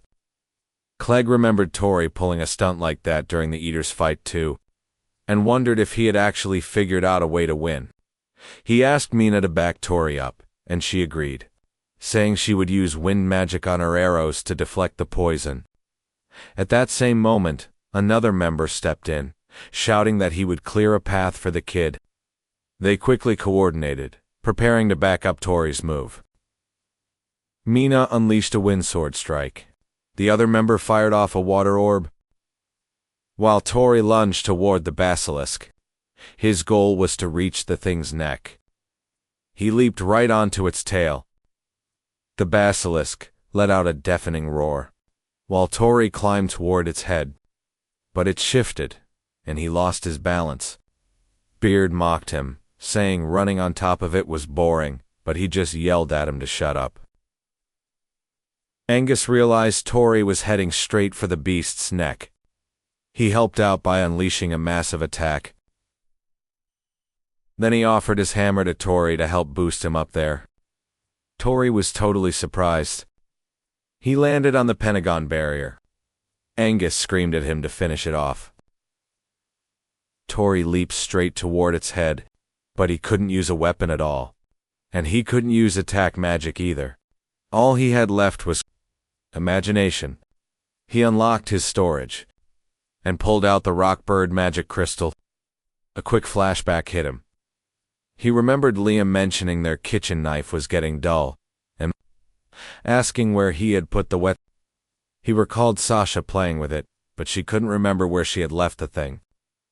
Liam reminded her that if she didn't put things back, they couldn't find them when they needed them. Hearing that, Tori decided to take matters into his own hands. He used honing on it. Liam was impressed that the knife was sharp again, and Sasha called it amazing. They told him he was the best at these things, and that his magic was truly incredible. Then, back in the present, he realized he had both a magic crystal and his life magic. And nobody understood life magic better than he did. He combined the Rockbird magic crystal with his honing. A golden light burst out. Tori put all his strength into it to create the wing beat slice. Clegg asked if he was able to take the head. They all watched carefully. Cahal looked pretty optimistic about it. But Beard told him it was too bad, because all Tori did was cut the skin. The basilisk sprayed poison at him. Everyone got worried for him. The situation was bad. He took the full blast of the poison. It hurt so much, it felt like his body was being stabbed with 1,000 needles. He couldn't believe Neil went through that. As well as Mina, Cahal, and everyone else too. Thinking about them made him even more determined. They all needed that basilisk magic crystal. He knew he was nothing if he just suffered and stopped there, so he vowed to get that crystal. He was almost there. He focused, thinking the basilisk's head just needed to come down a little more. His eyes were blurry, but he could see someone place a hand over his, and they asked him if he was still alive. He was left confused. Everyone was shocked to see who it was. Cahal got angry at the guy, asking him why he was even there. Angus was left speechless. That person was Neil, and he was supporting Tori. Neil asked Tori if he was still alive. Tori couldn't believe his brother was there. Neil told him he had fought well. Tori wondered if he was just hallucinating from the poison. He couldn't understand why his brother was there. He lost his strength. Neil saw that he was poisoned all over. Then he called for Angus to take care of Tori. Tori was lost. He didn't get it, but Neil just told him to stay back and let him handle it. He pulled out his axe and told everyone he was taking the basilisk down. He promised to grind that thing into dust with his blade. Tori stood there shocked when Neil suddenly vanished. By the time he reappeared, he was already right at the monster's head. He ripped through its body, sending it into a piercing scream. The beast braced itself to strike back. Neil saw it coming and stomped down on his axe. He launched himself away just in time to dodge the stream of poison spray. Mid-air, he spun around and pointed his axe forward, aiming straight for the basilisk's open throat. The group watched in AW, calling the move incredible. They couldn't believe he could swing that heavy weapon so effortlessly. Some thought he was tanking the poison, but others snapped back that it was impossible. Mina and Clegg realized he was using enhancement magic. Tori was stunned. Angus grabbed him, asking if he really didn't know about his own brother's powers. He explained that Neil's specialty was a rare form of composite enhancement magic. Pure energy surged through Neil, boosting his stamina, defense, and magic. His speed and power skyrocketed as he stacked every buff to crush his target. To the others, he was just a white blur tearing through bone and leaving total ruin behind. Neil, the man they call the Whitebreaker's Spear, is the strongest adventurer among them all. Cahal joked that Neil sure loved showing off for a sick guy. Angus laughed, saying they were basically the same. Tori just stood there, speechless. Angus gave him a quick look. He wondered if Neil was here to save his brother, or to finally fix the past. Considering Neil's health, Angus doubted if he could actually kill the basilisk on his third attempt. 6 years ago, a team stood at the edge of a dangerous frontier. One asked if the land was truly unexplored, while another confirmed it, noting the quest rank was based on the risk. They needed the association's experts to weigh in before starting. This was a major mission, so they called in 2 top specialist Tori's parents. They noted that while monster grounds weren't scarce, the number of adventurers was rising fast. They figured magic stone technology was the cause. Since monsters were less active during the day, they decided to check mana levels first. They'd brought Neil along too. He wanted to be an investigator one day, so this was his first real field mission. One member mentioned they had 4 kids, and if they all became investigators, they'd be an elite household. Tori's mom just smiled, saying the kids get lonely, because their parents are rarely ever home in this line of work. Their friend laughed, saying the job meant long trips. Then he gave a grin and promised to be Neil's bodyguard for the day. But right then, Neil felt a sudden chill. In a flash, that man was swallowed whole by the massive basilisk. Everyone stood there. They had been totally blindsided by it. Panic erupted as people screamed to retreat. The guards formed a line to get the investigators out first. In the middle of the chaos, Neil stood frozen. He couldn't move and he was the basilisk's next target. His father screamed his name. His dad sprinted straight toward him and got eaten instead. Neil watched the whole thing happen right there. His mother grabbed him and tried to drag him away. Neil desperately tried to scream about what happened to his father, but before he could move, she was eaten too. As she vanished, she whispered an apology to him. She entrusted his siblings to his care. With her final words, she told him just how much she loved him. Neil let out a scream that ripped through the air. After that, he became an adventurer to hunt this basilisk. 3 years ago, he finally tracked it down and felt it was destiny. But back then, the poison took him down, forcing him to taste that bitter defeat one more time. But now, it was finally his turn. He wasn't stopping until he was truly satisfied. Neil shouted that the basilisk was obligated to face him now. Neil's gaze turned sharp. He sliced right through the basilisk's thick body. Tori just froze, staring at his brother in absolute, total disbelief. That was his brother. The power gap hit him hard. He realized he was nothing compared to him. His mind was racing. The silence broke when Angus asked if he was scared. Angus said Neil looked the exact same way facing that basilisk 3 years ago. Neil wasn't just hunting, he was out for blood and enjoying the creature's pain. And it wasn't just because of the poison either. Neil told him to keep Tori out of it. That's how deep his hate went. Then Angus dropped Cahol right beside Tori. Regardless, he knew Tori didn't want to see his brother like this. He admitted he owed Neil for that day 3 years ago, and he was repaying that debt. So he charged forward. Cahol was annoyed that the Whitebreaker's spear was taking all the credit. Suddenly, Beard spoke up with some really bad news. The monster hadn't taken real damage yet, and Neil was hitting his limit. This shocked Tori.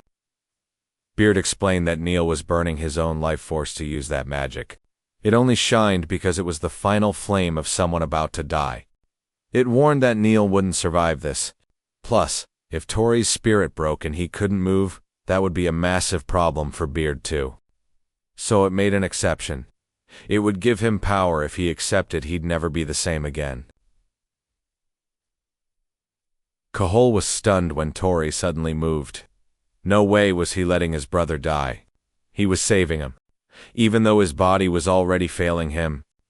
Meanwhile, Angus and Neil fought side by side. Angus realized Neil's powered-up attacks weren't working. Even worse, the basilisk scales were already Neil had totally lost control. He cursed under his breath, realizing something was wrong. Neil wasn't even trying to coordinate his attacks with the team anymore.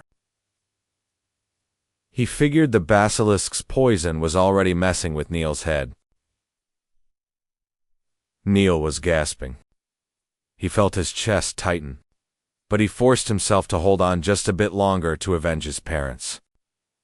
He was ready to strike when someone suddenly grabbed his weapon. He froze. Tori gritted his teeth. Neil never expected him. He yelled at Tori to stay back, that monster belonged to him. Tori promised he would save him, no matter the cost. That left him speechless. Tori said they would head home and see the sunrise together. Then they would find Liam and Sasha and just live a normal life again. Tori knew they could win together. Then, Neil realized something. He remembered his mother's words to take care of Tori, Liam, and Sasha. Her smile wasn't about revenge, it was about passing a legacy of life forward. If he died here, he would just be leaving that same heavy burden behind. Tori told him that was exactly why they had to win this together. They were seconds away from being eaten. Clegg panicked the moment he saw it.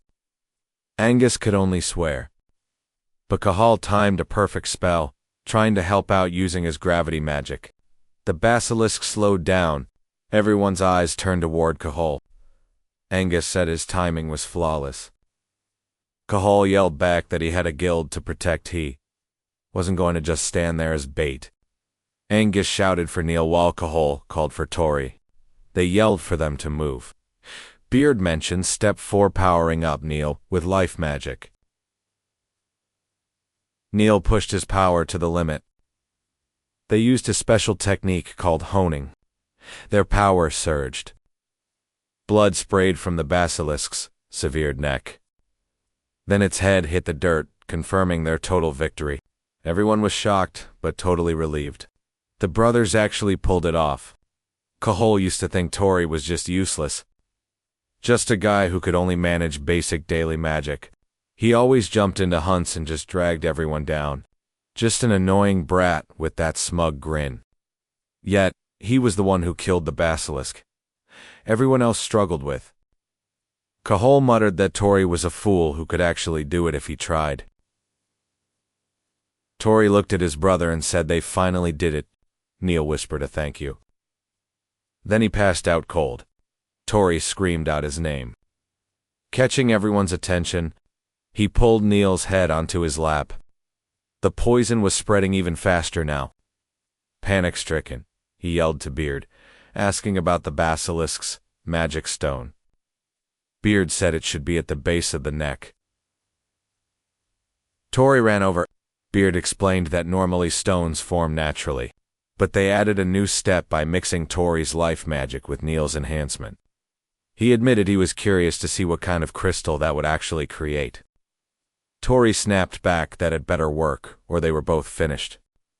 He finally reached the glowing magic stone. He pulled it out. Beard noted it was huge, twice the size of a normal one.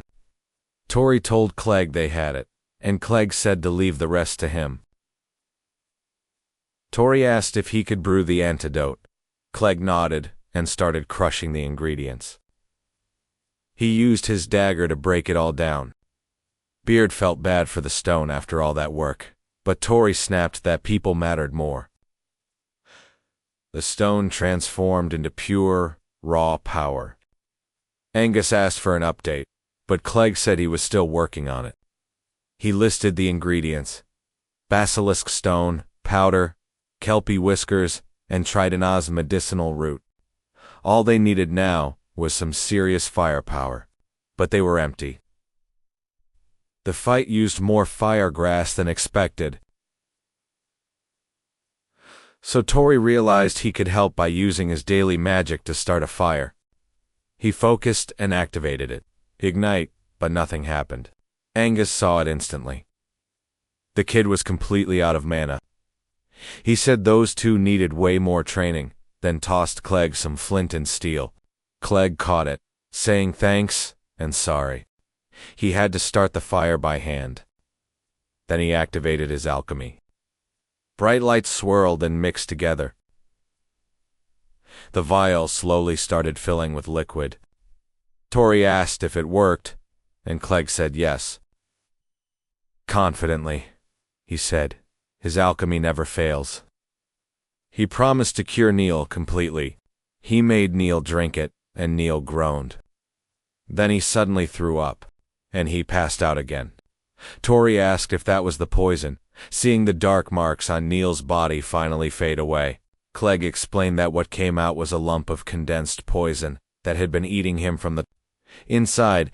Healing all those toxins would take time, but the danger was gone. Hearing that, Tori finally relaxed. He was just glad his brother was still alive. Then he suddenly passed out. He dropped to the ground, leaving Clegg totally shocked. Angus suddenly realized that Tori had absorbed a huge amount of poison too. He told everyone who could still move to help Clegg, urging him to keep making the antidote without stopping. Beard spoke quietly. Even the adventurer boy had pushed himself too far.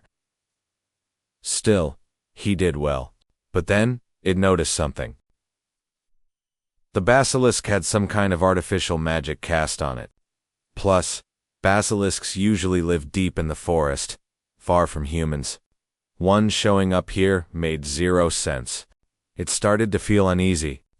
Something big had started moving behind the scenes. The next day, the townspeople began rebuilding their homes. Clegg was on his way over to the clinic. The doctor greeted him with a smile, saying the medicine was incredible. Everyone poisoned was already recovering with no side effects. Clegg said that was great to hear. The doctor added that this wasn't something you could do with knowledge alone. Clegg had real talent.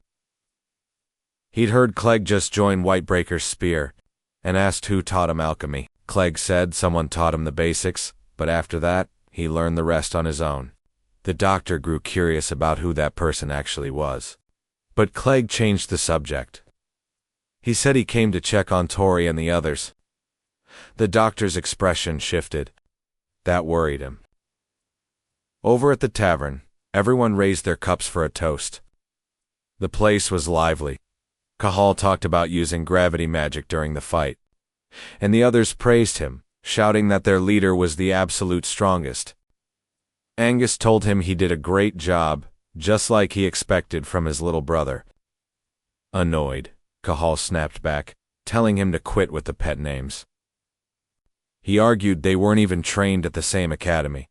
Their bickering stopped instantly when someone suddenly pinched Angus's ear.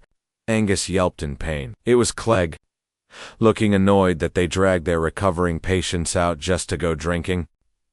They explained that after a mission, they always celebrate everyone's hard work.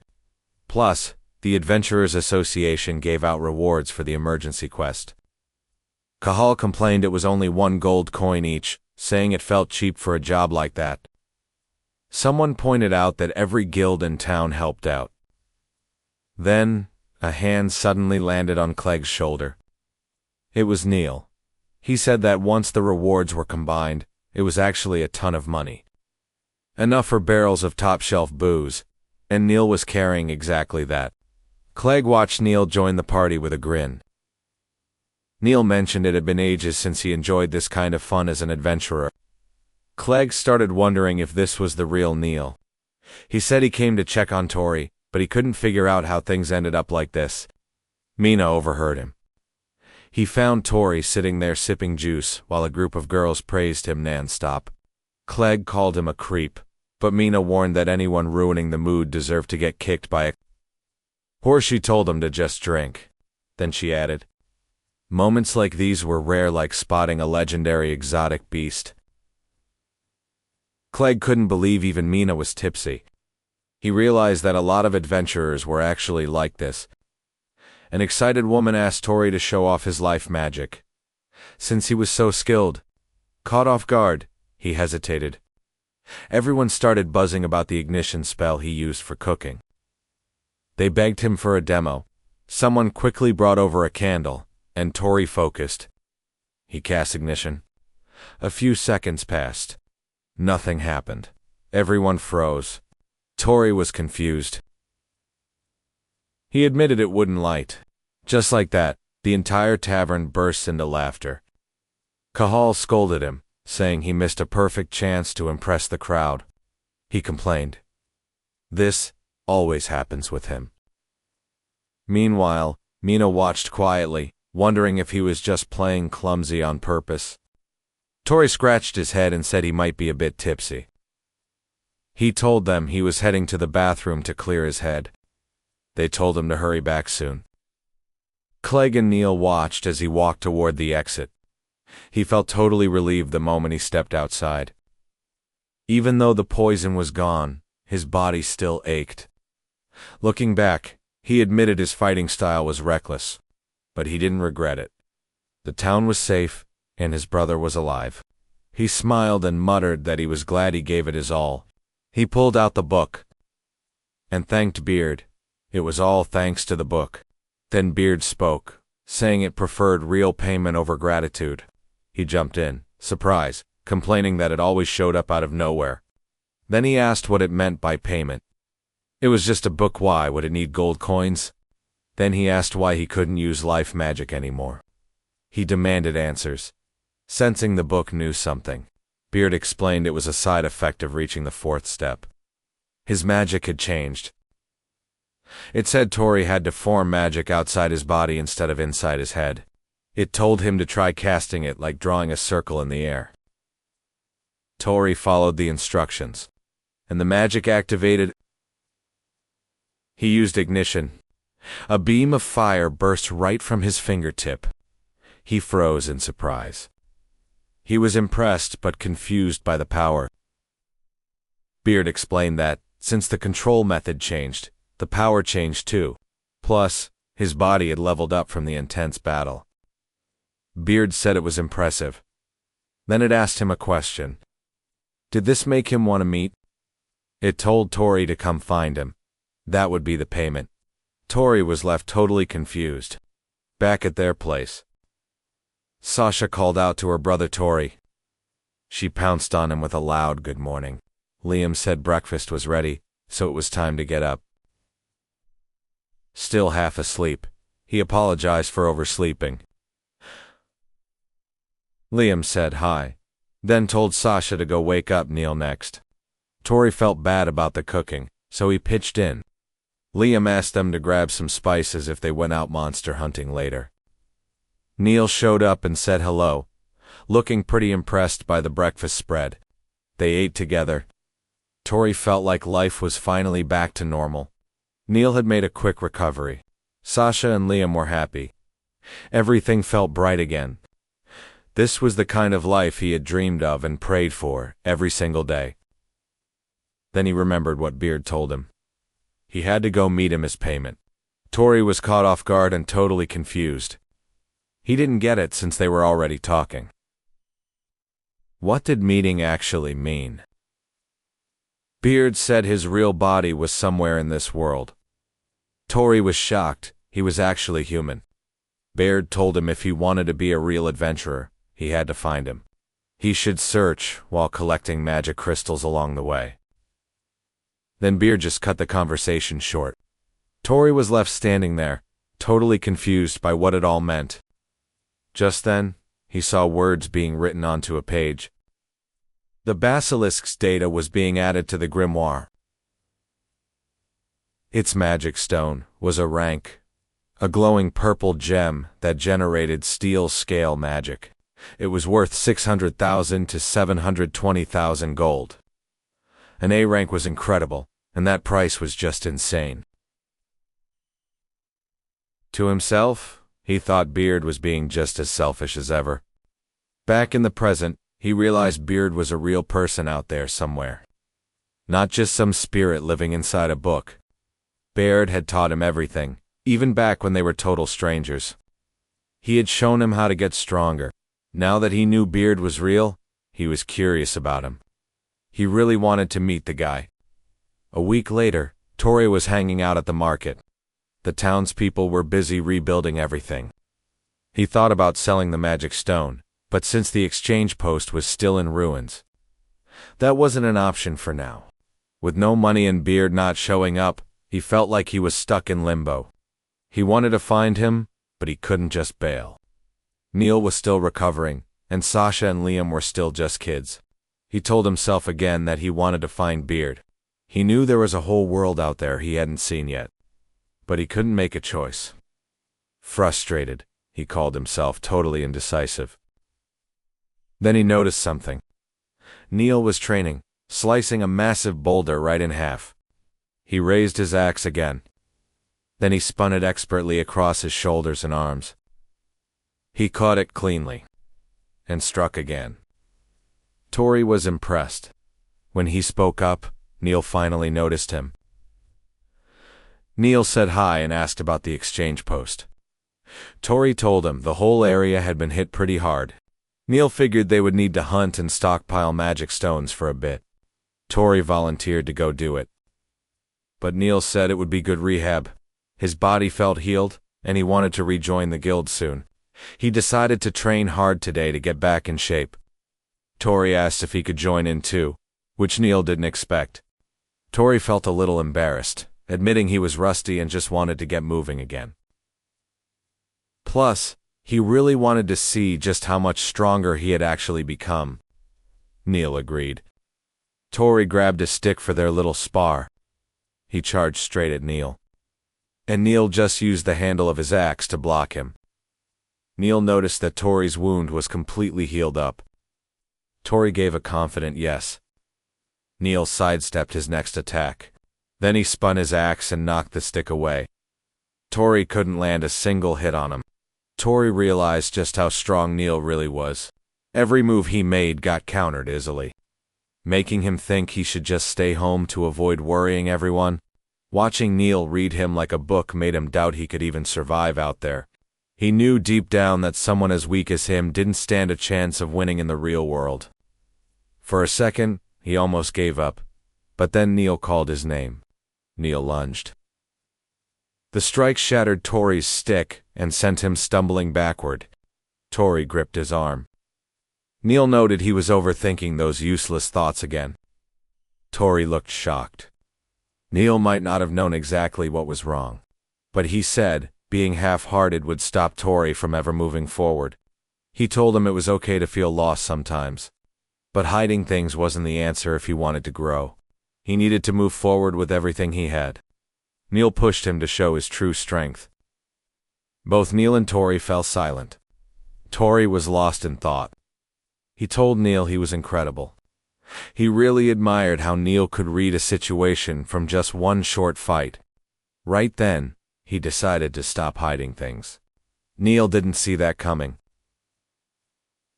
Tori reached for his necklace. He explained that Neil's necklace was the reason he met Beard. He actually thought Neil was the one destined to find the book. Then, he looked up and asked if Neil was willing to hear the whole story from start to finish. He had a lot to share, and Neil was more than ready to listen. So Tori spilled everything. He talked about the book from the cave, how to get magic crystals, and the strange powers connected to them. He didn't leave out a single detail about the magic. He even shared that Beard wanted him to come visit, though he still had no clue where Beard actually was hiding out. Through the whole story, Neil just sat there and listened. He didn't interrupt Tori even a single time. Neil realized the world was full of weird stuff. He already knew that magic necklace had some serious power behind it. He admitted the world was full of things he never knew, especially magic like this. He thought it was annoying that Beard told Tori to find him without giving a location. To him, it sounded pretty arrogant. Tori totally agreed, calling Beard a selfish, overbearing jerk. Then, Neil asked to see the book. Tori pulled it out and showed it to him. Neil looked at the pages but couldn't see anything. Tori confirmed that he was the only one capable of reading the text. Neil focused hard on it. Then he struck it. Tori was shocked. Neil could feel that something was actually there. The attack actually woke Beard up. It commented on how powerful the mana felt. Tori jumped when the book spoke. Neil just watched them interact. Beard asked why Tori was still in town, thinking they were just having a little sibling fight. Tori snapped back, calling the spirits selfish and insisting he never agreed to leave in the first place. After a short pause, Neil spoke up and told him to go. Tori was confused. Neil knew Tori was only hesitating because he wanted to see him. He pointed out that it wasn't like he was forbidden from going. He said if Tori really called himself an adventurer, then he needed to take that first step forward. That word, adventurer, grabbed Tori's attention. Beard pointed out that his guardian already gave him the green light, so things were fine. But Tori still felt pretty unsure about everything. Then, suddenly, he felt something. Neil attacked him. Tori was caught totally off guard, while Beard actually sounded amused. Tori asked what he was doing. Neil told him he would be his opponent until all that hesitation finally vanished. Tori definitely didn't expect that. Neil told him the outside world wasn't just scary monsters. He would meet plenty of people who were just as strong as them. He told him to just think of this as a farewell gift. Neil told Tori to come at him with everything to prove his first step. Beard was impressed. It said if Tori couldn't beat his own brother, his journey was over before it started. Tori had no clue what to do. Neil reminded him that his enemies weren't going to wait around for him to get ready. He lunged forward, and Tori had to duck. Neil activated a muscle enhancement on his right arm. Then he swung that massive axe like it weighed absolutely nothing. Tori barely dodged it. He asked if Neil was actually serious. Neil told him to get serious too. He made it clear that if Tori couldn't win while he was still recovering, he'd never stand a chance in the future. Hearing that made Tori click his tongue. He steadied himself. Then he activated ignition. But a second later, Neil vanished. He reappeared behind Tori, telling him he was way too easy to read. Tori took a hit to the head. He asked if Neil was seriously still in recovery. Neil noticed how much Tori's life magic had improved and asked if it was because of that book. Tori opened his storage and pulled out an Earth Panda magic stone. Then he went after Neil, using vine magic. Neil just sliced the vines down. Tori was stunned. Neil had finally seen Tori's true strength. He laughed, saying that Tori was still as tough as always. From then on, he wouldn't hold back. Tori's gaze sharpened, determined to show Neil every bit of power he had. Meanwhile, Sasha rushed to Liam to report an emergency. She said Tori and Neil were fighting, and when Liam looked confused, she told him to look. They watched Neil swing his axe at Tori, who leaped back just in time to dodge it. They were both dead serious. But Liam didn't seem worried. He told her they were fine.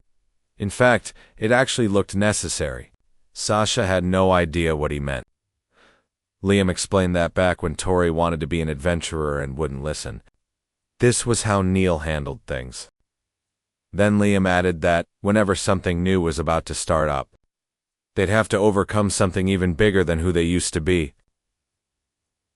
Beard pointed out that Tori couldn't see the opportunity right in front of him. It offered some advice, but Tori turned it down. Tori felt he had to do this with his own strength. If he lost now, he felt like he'd never be able to handle anything later. So he decided to put everything into the fight, unleashing his full power against Neil. He pulled the Basilisk magic stone from storage and used its steel scale magic on his right hand. His hand transformed into a sharp basilisk claw. Neil tried to strike it using the back of his axe. It held firm. But Tori struggled to control the magic stone. It was just too massive. Still, he believed this power would finally let him fight Neil as an equal. He yelled that he was coming. Then he charged straight forward. Neil watched him closely. But Tori tripped. He slammed into the dirt. Then he noticed his brother had vanished again. Neil appeared behind him, the blade of his axe, stopping just an inch from Tori's face. Exactly like Tori feared, he just couldn't win. Neil let out a long breath. Then he just started cracking up. He had to admit, Tori was getting stronger. Tori really didn't expect that from him. Neil said there was still a huge gap in experience between them. But if Tori had mastered that magic stone, the fight could have gone either way. He was actually impressed Tori managed to block his axe. Enough to finally feel good about letting him go out on his own. He told Tori to go out and see the world. Tori was totally speechless. Neil added that he should go as his own man, not just as a little brother. Since he had the potential to be a top-tier adventurer, Beard chimed in that getting his brother's approval was a huge win. Tori admitted he was clueless about travel and had no idea how to even start packing. Plus, he couldn't stop worrying about Sasha and Liam being so young, or the fact that Neil just recovered from that basilisk poison. He didn't want to cause drama by just doing his own thing. Then they totally caught him off guard. Liam told him they would be fine using life magic for their chores. Sasha chimed in that Neil would be earning money again soon. And she even bragged about being able to use ignition magic now. Liam smiled, saying they couldn't wait to hear all his epic adventure stories when he returned. Tori was really touched, but he still looked totally panicked. Liam looked pretty confused. Tori admitted he didn't even have a destination and couldn't leave without a clear goal. They were shocked, that was his big worry, but Tori quickly corrected them. His main concern was still his family's safety. He just couldn't walk away without a real plan in place. Neil mentioned what the book said about finding magic stones. Tori agreed that Beard could be pretty impulsive sometimes. Neil suggested he should head straight for the royal capital, Leorga. Tori repeated the name, his eyes wide with surprise. Neil explained that since the person who gave him the necklace was from Leo, it was the perfect place to hunt for clues. Tori asked for the adventurer's name, but Neil just couldn't remember it. Beard cut in, explaining there was interference magic at play. Tori was shocked. It explained that some magic hides identities on purpose. The truth is, even Beard didn't know who gave him that necklace. Tori realized that if he could trace that magic stone's origin, he might finally find where Beard was hiding. He finally smiled. He had finally made up his mind. He was definitely heading to the royal capital. Excited, he told Beard he was setting off on a journey to finally meet him. A bit later, Tori was sprinting through the streets, yelling for Angus as he searched. Frustrated, he muttered about not finding him anywhere in town. That is when Clegg overheard him. Clegg told him to pipe down. Tori snapped back that he had been looking for Angus all day. Clegg asked why he needed him. Tori explained he was leaving on a journey, and Neil said Angus could give him some guidance. Clegg's eyebrows furrowed at that. Tori declared he was going to find a soul stone and become a solo adventurer. He added that, since Angus had traveled the whole world before making the Whitebreaker spear, he wanted to learn everything he could to get ready for the road ahead. Clegg just sighed and said, "That's what they all say, Angus." Suddenly, Angus popped out of a barrel next to Clegg and yelled at him not to blow his cover. Tori just asked what he was doing there. Angus explained that Neil told him to hide so Tori could practice tracking. Tori looked totally lost. Angus hesitated to say more. A while back at the tavern, they discussed Tori's plans for a journey. Angus was stoked about the idea, but Neil insisted it wouldn't be that simple. He brought up Tori's power, worried about the strange magic he was using lately. Angus noticed that Tori seemed to be using magic through a stone, but it wasn't a normal one. It was powerful enough to alert the kingdom, which they had already confirmed during their spar earlier. Neil said that kind of power was way too much to keep hidden in their tiny town. He added that someone interested in Tori already suggested a journey. He planned to take full advantage of that opportunity while he could. Angus realized Neil wanted Tori to leave before the rumors started spreading. He told Neil he was a thoughtful brother, then asked what he needed him to do. Right now, Angus admitted he expected a cooler job. Tori felt bad for him. Angus blamed Clegg for talking, but Clegg said he had business with Angus too. He casually mentioned that he was going on a journey with Tori. Once they finished preparing, everyone saw them off at the village entrance. Neil asked Tori if he had forgotten anything, but Tori said he was all set and ready. Angus asked if he still had the travel book he'd given him. Tori pulled it out and said yes. Tori asked Clegg if it was really okay for him to leave town. He remembered that Clegg's brother had been very sick recently. Clegg said he's better now, thanks to the Basilisk stone. He thanked Tori for the help. Tori said it was fine, but found it weird that Clegg was being so honest for once. Mina promised Tori that the guild would look after his brother and sisters. She told him to enjoy his journey to the fullest, but Tori started to apologize. She stopped him and said a thanks was enough. Tori smiled and thanked her sincerely. He told Clegg to thank Mina as well. Clegg thanked her and promised to send his brother's living expenses home every month from his guild savings. Mina said goodbye to Tori and mentioned just how much they had helped out the whole town. Tori just smiled. Sasha walked to her brother. She handed him a bunch of straw dolls. He asked what they were. She said an amulet. She explained it was from her, Neil, and Liam, so Tori wouldn't feel lonely, because they would always be together in spirit. Tori was moved. He patted her head and promised to return. Sasha asked if he meant it. He promised that when he returned, he would tell her tons of amazing travel stories. He told Liam to look forward to them too. Liam said he'd be waiting. Sasha hugged him. Liam sniffled, and Neil wore a quiet, sad smile. Tori just grinned wide. Tori and Sasha made a pinky promise. Angus was sobbing about how great siblings are. Neil told him to pipe down. Tori said his final goodbyes and began the journey. He left town. To find Beard. Moments later in the woods, he heard rustling. Cahal suddenly jumped out and started yelling.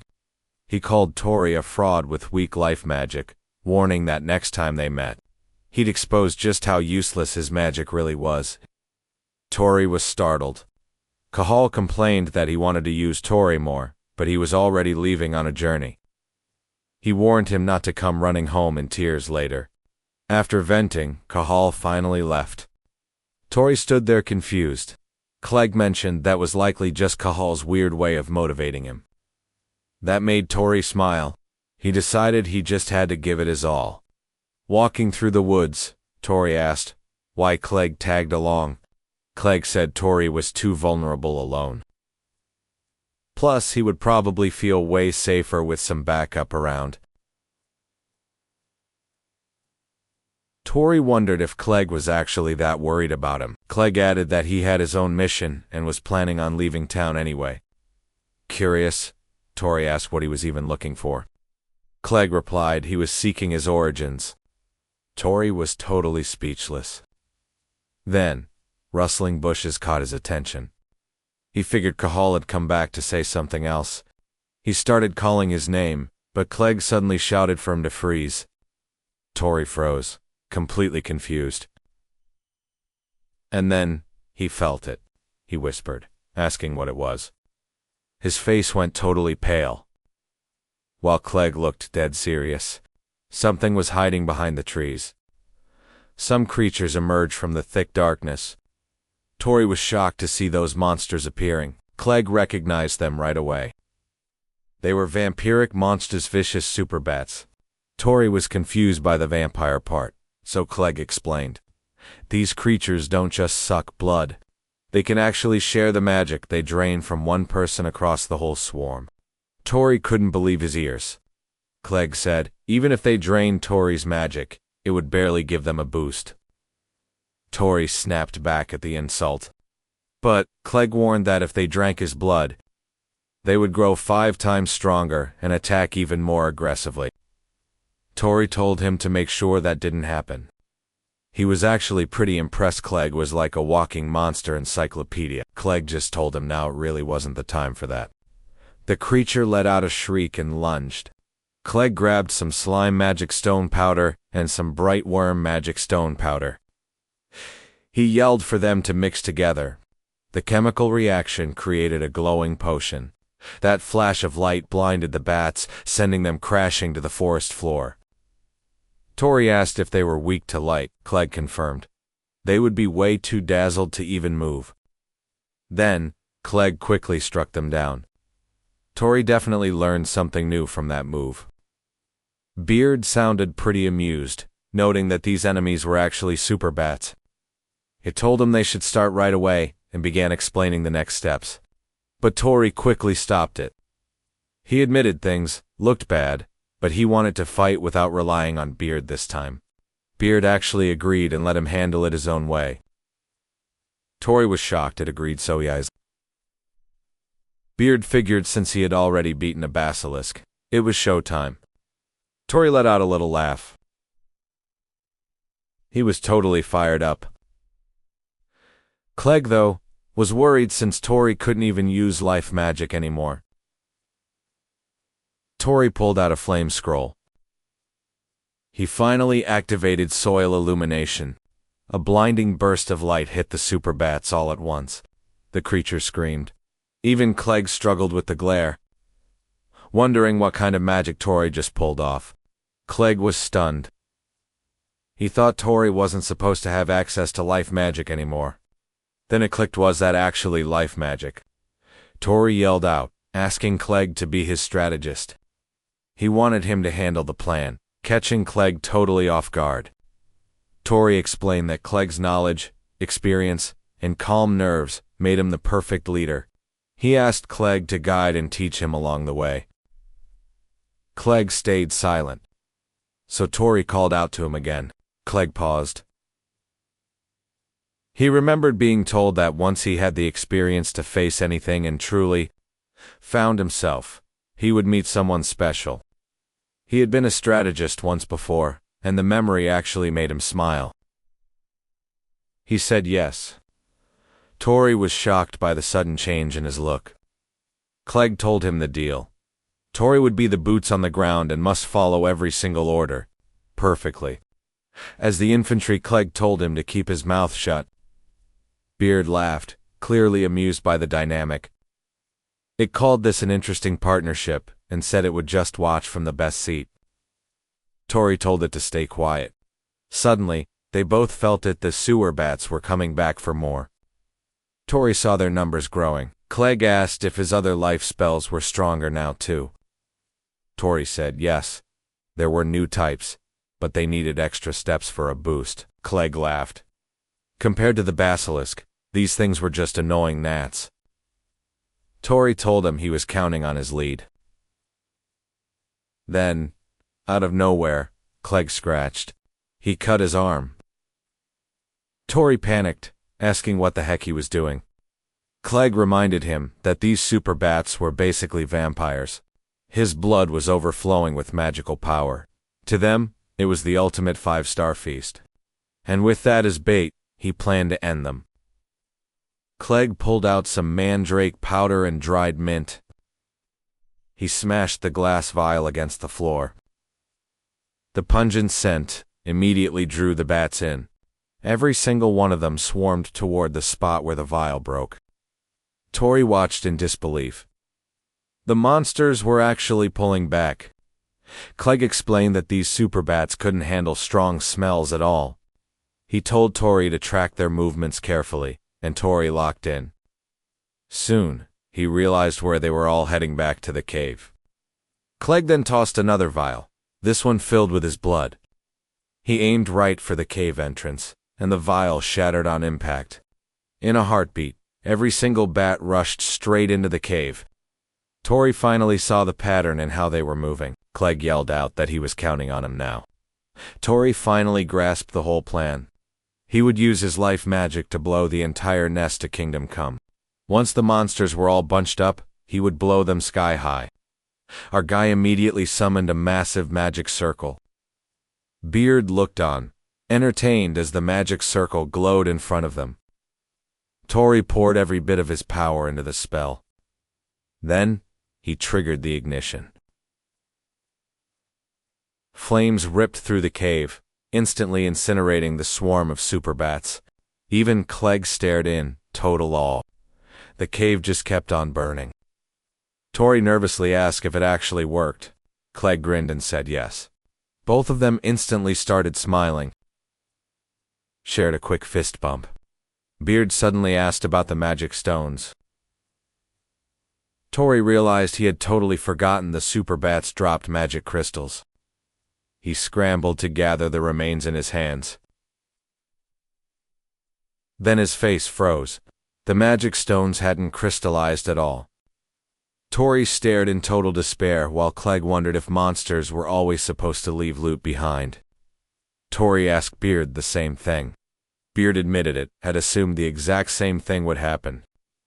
It pointed out that this was exactly why Tori needed to follow the proper harvesting methods from now on. Tori snapped at Beard not to talk casually in front of Clegg. Before they could keep arguing, Beard asked if it was okay to leave the cave burning. They looked around and turned pale. Even the forest was catching fire. Clegg yelled that this was bad. He complained that Tori's magic was way too strong and reminded him he was counting on his help. Beard asked if this was really the time to argue. Their escape route was already completely blocked by the growing flames. Tori shouted back, asking if this was seriously the time to keep bickering. The fire around them just kept getting bigger. Tori panicked and asked if Clegg had any magic to put it out. He hoped for water magic, but Clegg said he only knew life magic. Then a sudden idea flashed through Tori's mind. If it was a preservation spell, maybe it could work. Tori got to work immediately. By now, his life magic had reached a pretty advanced level of power. Clegg felt the air turn cold. Even Beard looked amused by it. Tori activated the spell called Chill. A massive magic circle spread across the sky above them. Moments later, heavy ice began raining down from the air. The surrounding trees rapidly froze solid. The flames were instantly snuffed out. Tori sighed in relief. The fire was finally gone for good. But now, the three of them were shivering from the freezing cold. Clegg complained that Tori froze everything. Tori awkwardly admitted he still couldn't control the spell. Suddenly, a voice echoed nearby. She declared that she had finally found them. Just then, a spinning shield on chains flew straight toward the group. Clegg saw the attack coming first. He grabbed Tori and pulled him away to dodge it. Tori stared in absolute shock. The spinning shield slammed into the ground with terrifying force. The impact alone caused the earth to cave in right there. Tori looked completely confused while staring at the strange weapon. Then the attacker revealed herself. She angrily demanded to know if they were the ones who caused this whole disaster. Tori and Clegg were both way too stunned to respond. The blonde woman introduced herself as Alba. She swore she would never forgive criminals like them. The woman was actually an elf. She pulled the chains on her shield and lifted the heavy weapon off the ground. She called them both villains. Tori stared at her in surprise. She swore they wouldn't escape. Then, she launched her shield toward Tori once again. The attack smashed into the ground and shattered it. Tori realized just how terrifyingly powerful she was. Clegg pointed out the situation was bad because they were fighting an elf. He explained that elves possessed magic power at the peak of all living beings. Their intellect far surpassed humans, and their long lives gave them combat experience on a totally different level. On top of all that, an elf's magic was said to be 10 times stronger than a human's. The spinning shield flew at them again. Tori quickly ducked to avoid the hit. Then she immediately launched it at them once more, forcing Tori and Clegg to keep moving. Tori yelled that he couldn't remember doing anything to offend an elf. But Clegg reminded him that he had literally burned down an entire forest before freezing the whole thing solid right after. The elf screamed at them to quit pretending. She accused them of being the ones who attacked her village. Tori was totally lost and asked what she was even talking about. She got even more annoyed by his clueless routine and told him he wasn't fooling her one bit. She called him the absolute worst, while constantly slamming him with her shield. She claimed she had seen him with those super bats earlier and demanded to hear whatever excuse. Head for himself. Tori repeated the words, in total confusion. Super bats. Even Clegg looked completely stumped. She was obviously referring to the monsters they had fought off earlier. Tori barely dodged another strike. Luckily they reached a small drop-off, and the two of them quickly jumped down. Now the elf was even angrier. She thought they had been hiding from her the whole time. She screamed for him to stop and called him a coward. Running for his life? Tori asked Clegg. If there was an elf village nearby. Clegg said they shouldn't be this close to human land, but after seeing this monster encounter, he wasn't sure what to believe anymore. Tori quietly agreed. Then he yelled to the elf that they had nothing to do with those Sioux bats. This was their first time here. He admitted the forest fire was their fault and offered an apology, begging her to just listen to their explanation. But she just screamed at him to shut up. She said that once they were gone, the super bats would calm down and her village could finally be safe. Tori and Clegg were totally baffled. They couldn't wrap their heads around her logic. Clegg admitted he was lost too, but he did notice something weird about the way she fought. Even though she was an elf, she hadn't cast a single spell. she was just using her shield the whole time. It felt like she was actually testing them or something. Then, she suddenly spotted him.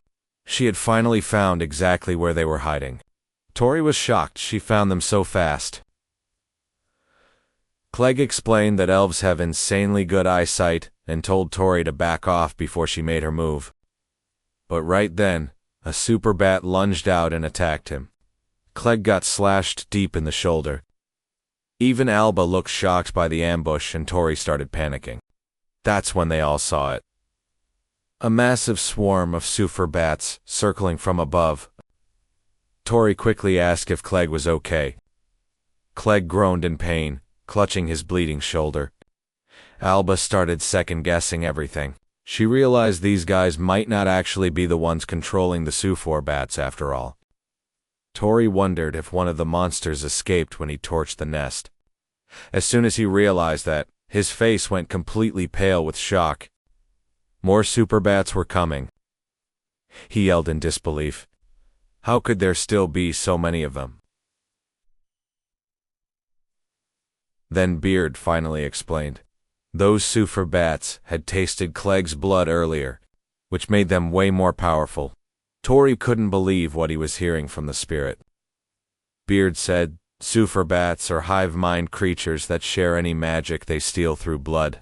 The one that got away after Tori used life magic shared that power with the entire swarm. Now they were all back and hunting the same prey their friend had found. Tori stared, totally stunned. Then Beard dropped the worst part.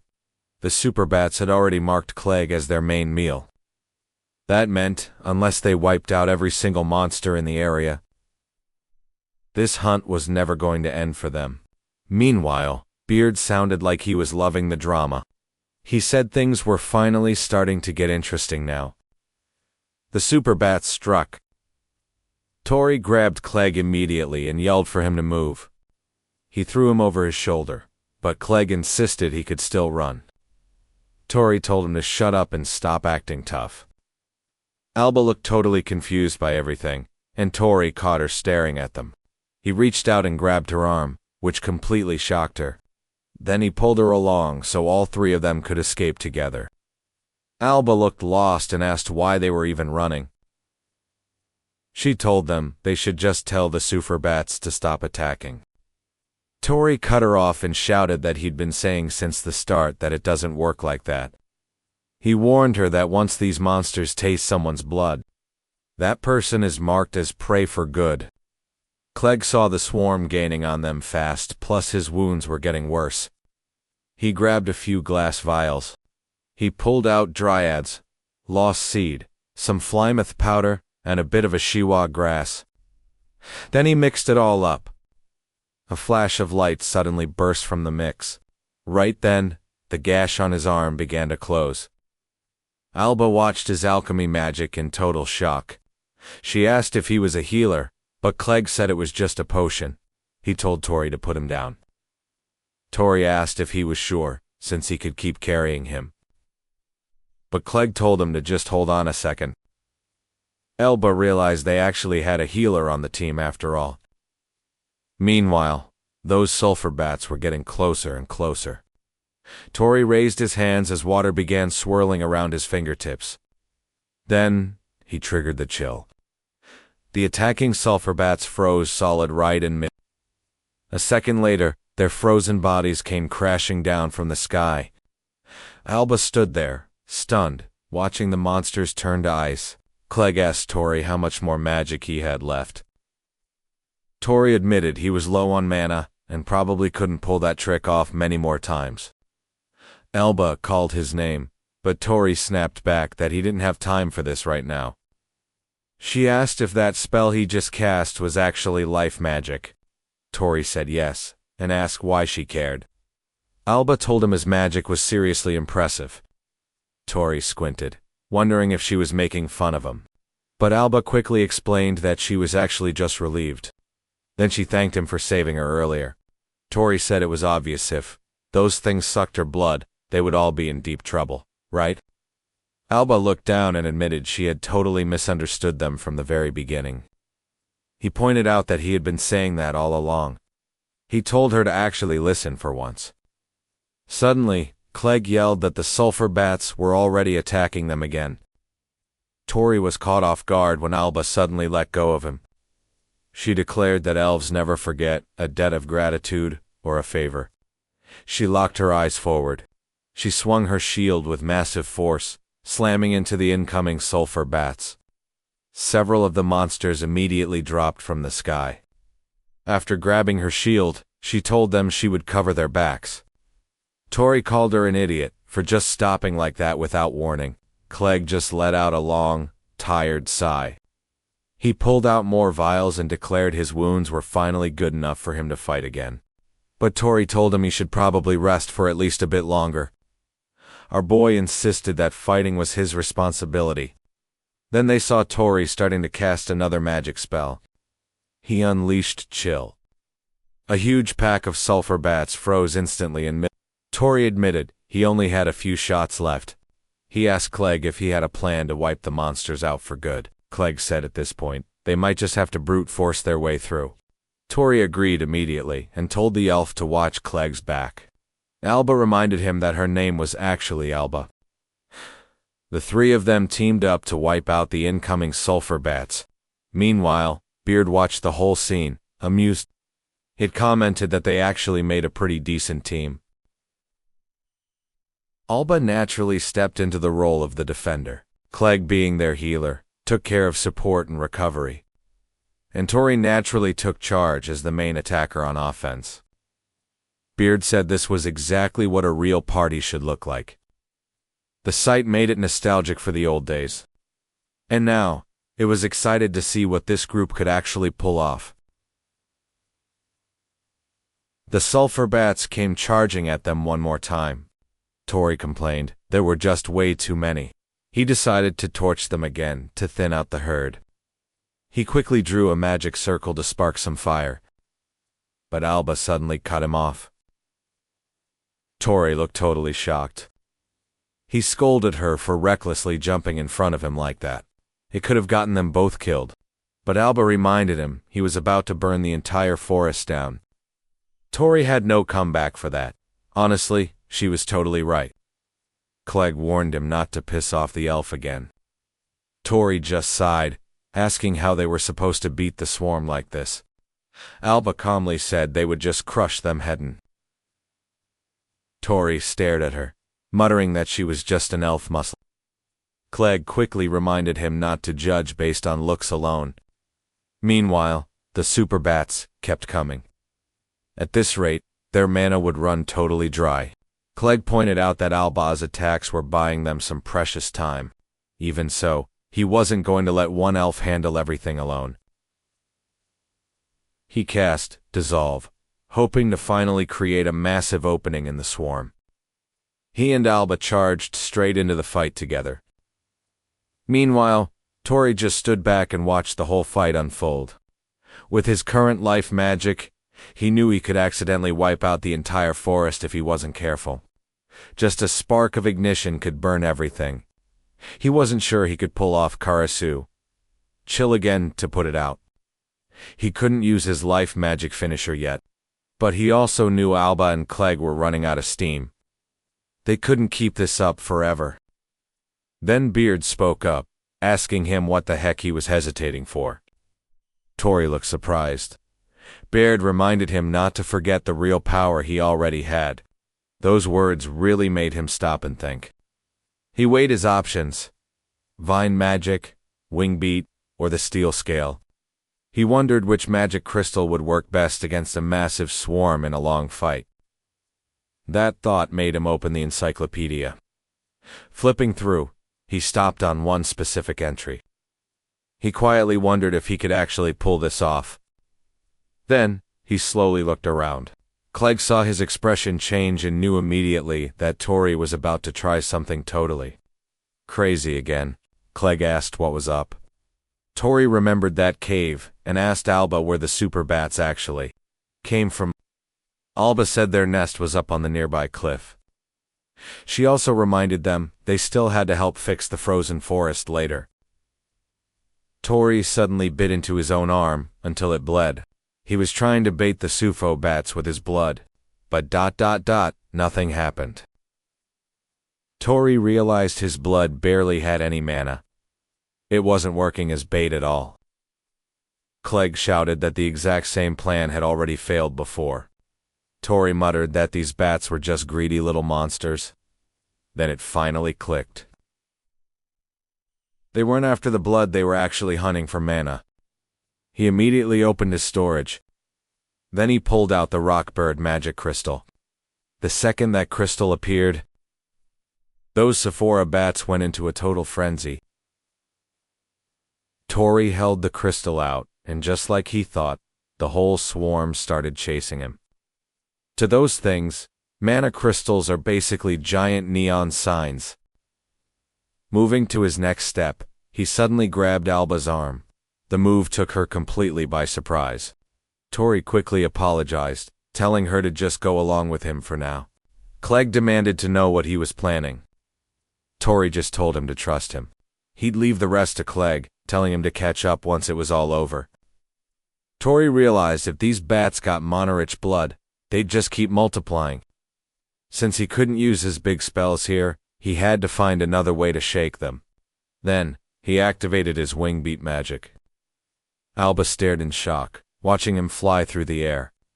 She wondered what kind of crazy person she was dealing with. Meanwhile, Tori saw the bats were following him perfectly. It didn't take long to find the cave. He dove straight inside. Tori ordered Alba to guard the entrance until every single Zephyr bat. Finally, inside the cave, Alba was totally lost.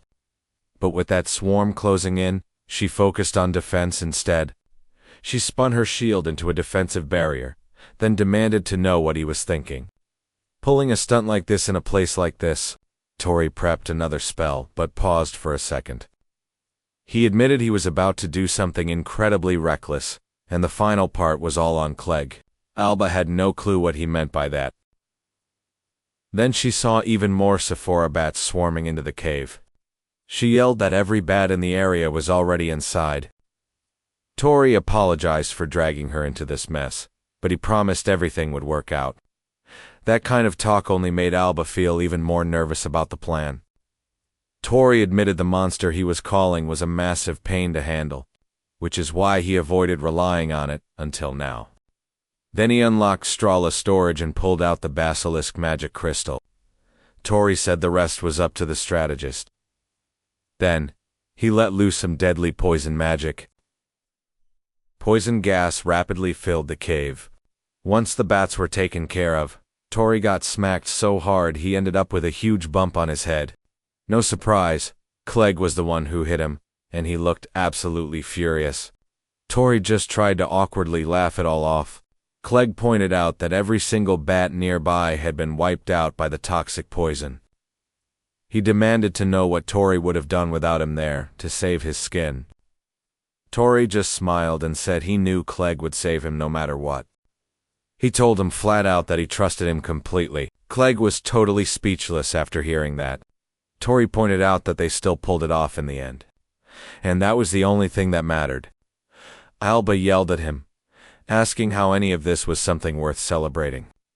She angrily complained that she nearly died because of that idiot, and outright called Tori complete trash. She loudly declared that she absolutely refused to forgive him, and Clegg immediately agreed that he wouldn't forgive him either. Meanwhile, Tori kept insisting that they technically won in the end, but Alba wasn't about to let him off that easily.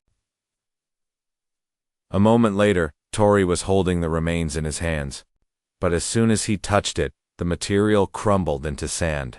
He realized turning it into a real magic crystal was going to be tough. Clegg asked if he failed, and Tori learned these things aren't guaranteed to work every time. Suddenly, a scream echoed nearby. Tori reacted instantly, looking totally alarmed. The surrounding trees looked awful. Alba pointed out that the forest was rotting. Tori realized the damage came from the basilisk poison, and Clegg noted that the toxins were even eating away at the soil itself. Tori gave Alba an awkward apology, but honestly, he didn't even know what else he was supposed to say at this point. Then Clegg suddenly said he could fix it. Both Tori and Alba looked totally shocked. Tori asked if that was really possible. Clegg explained that antidotes work by breaking down poison, whether it's inside a person or in the dirt. He claimed the current damage was still something they could handle. Alba's interest was piqued immediately. Clegg poured the antidote right onto the contaminated soil. Alba looked stunned. Clegg asked her how it looked now. He stated that the poison inside the ground should be totally gone.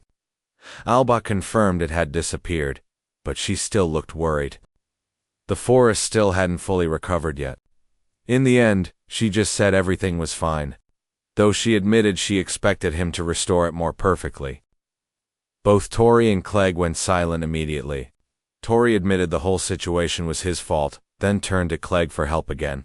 But Clegg apologized and said this was the limit of what he could do for now.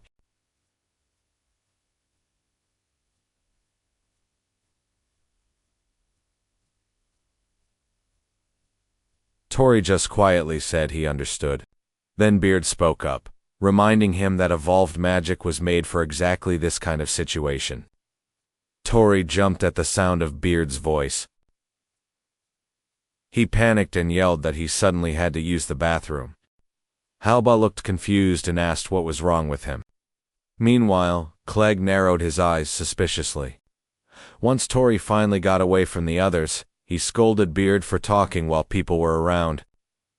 But Beard calmly said it was about to show him what the phrase "it's fine" actually meant. Tori looked puzzled.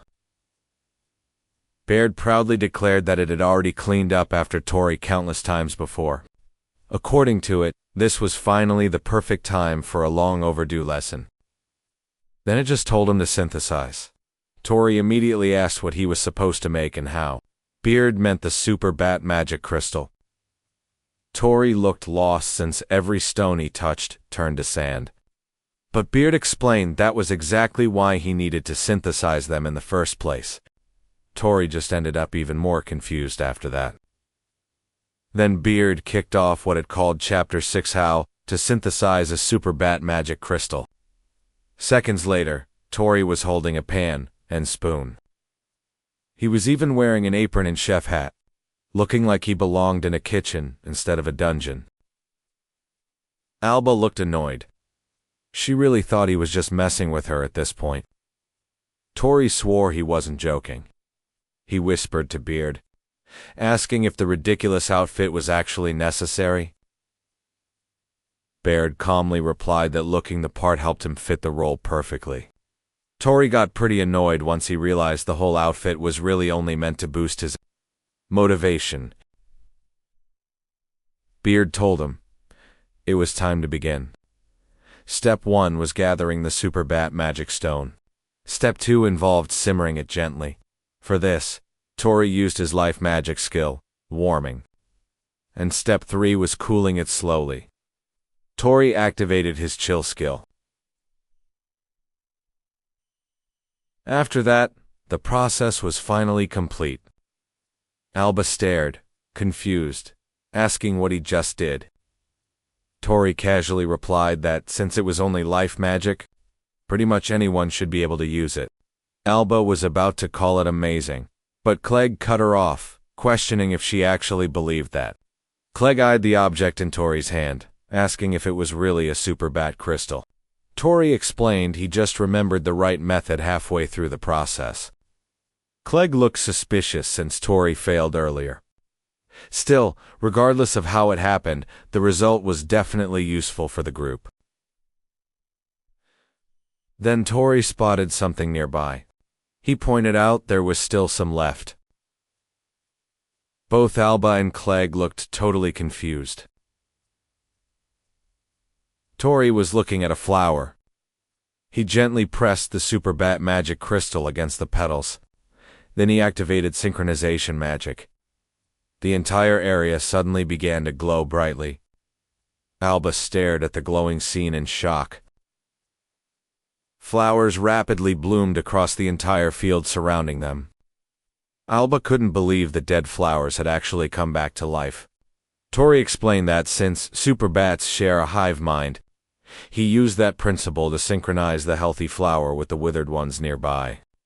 Technically, he clarified that he had only cloned identical versions of the plants for now. Eventually, these flowers will seed. New sprouts will grow, and the next generation will slowly restore the entire forest. This was what Beard meant earlier when he said it's fine. Suddenly, Alba started crying. Tori panicked, worrying that maybe what he did just wasn't enough. He awkwardly apologized, admitting this was the best he could manage for now.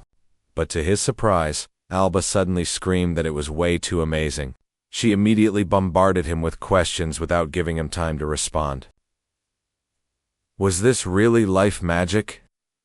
Was beginner magic actually capable of this? Most importantly, she desperately asked how he even managed to pull it off.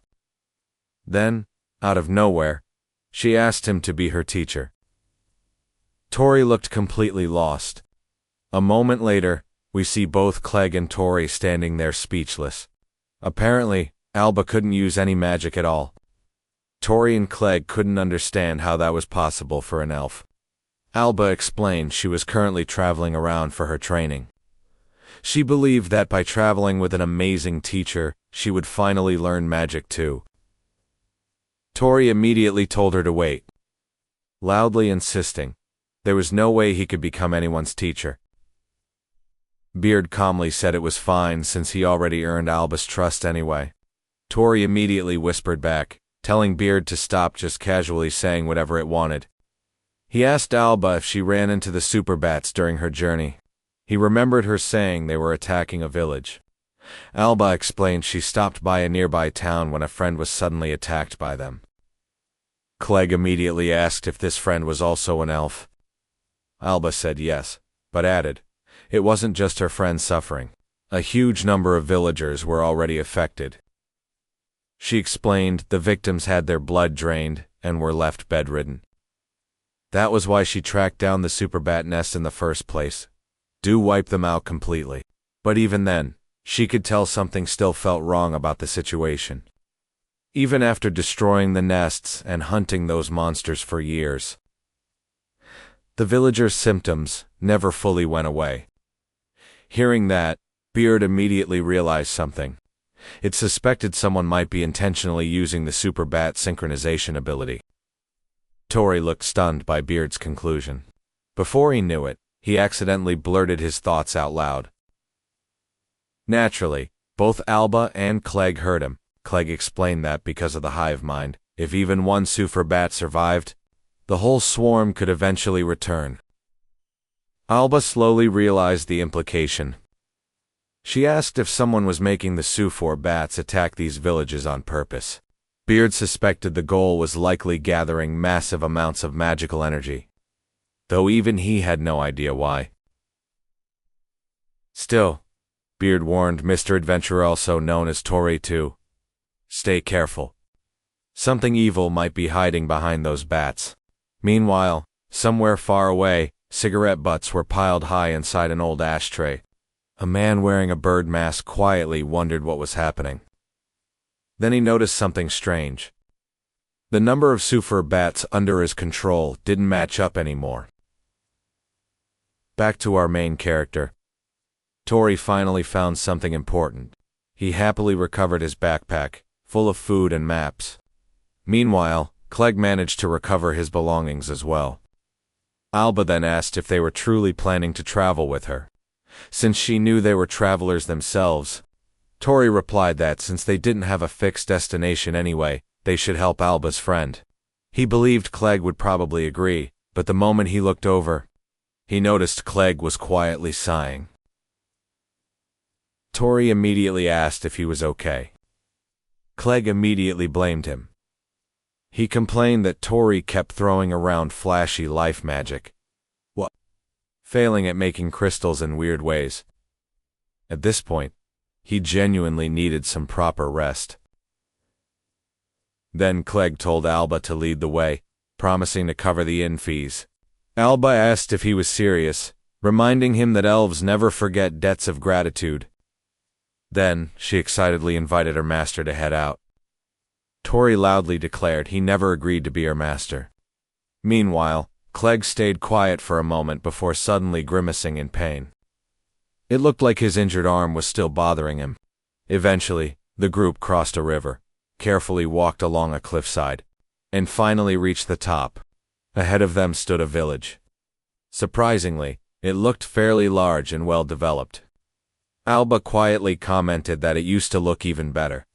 Once they finally arrived, the entire place felt deserted. Tori stared around in disbelief. Alba explained that the village became like this because of repeated super bat attacks. Tori immediately became alarmed. Alba shared that not long ago, the village was lively. But lately, the suffer bats had started attacking non-stop. Anyone with mana became a target. Even children were bitten. The villagers fought back, barely managing to drive the monsters away each time. That was when Alba's friend was bitten and became unable to move. This was why Alba was desperately searching for a healer. Tori asked if her friend was inside the village, but before Alba could answer, he noticed something was wrong. Clegg suddenly dropped to his knees. Tori immediately got worried. Then he noticed the wound on Clegg's shoulder again. He asked if the bat wound was acting up. Tori thought the recovery potion had healed it. But Clegg clarified that while the physical wound was closed, for some reason, it still felt like his mana was being continuously drained away. Tori asked what they should do. Clegg needed a strong mana recovery potion. Tori asked Alba if there was a pharmacy nearby. Alba explained there wasn't one, but there was her friend was being treated there. The moment they arrived, they were greeted by the sight of countless sick people lying around the building. Tori couldn't believe that all of them were victims of the super bats. The villagers immediately glared at them. Some even prepared to attack. Tori looked completely confused by the sudden hostility. Alba quickly stepped forward and told everyone to wait. She explained that they weren't enemies and could use healing magic to help everyone. The crowd reacted in disbelief. Someone loudly asked if that was really true. An old man quickly called out for the father, announcing that a healer had finally arrived. Moments later, a man with a cigarette hanging from his mouth walked outside. He bluntly stated that healing magic was useless, especially since what they truly needed was medicine from the Knife Merchant Guild. Tori stared at him, totally confused. He definitely didn't expect a priest to casually walk around while smoking. The priest asked Alba why she didn't just head straight to the Knife Merchant Guild. She explained those sulfur bats attacked her again on the way there. Still, she insisted these two were incredible and truly believed they could find a cure for everyone. Before anyone could say another word, the priest suddenly grabbed Clegg's injured arm. Clegg immediately groaned in pain. The priest studied the wound, noting it had been several hours since the bite.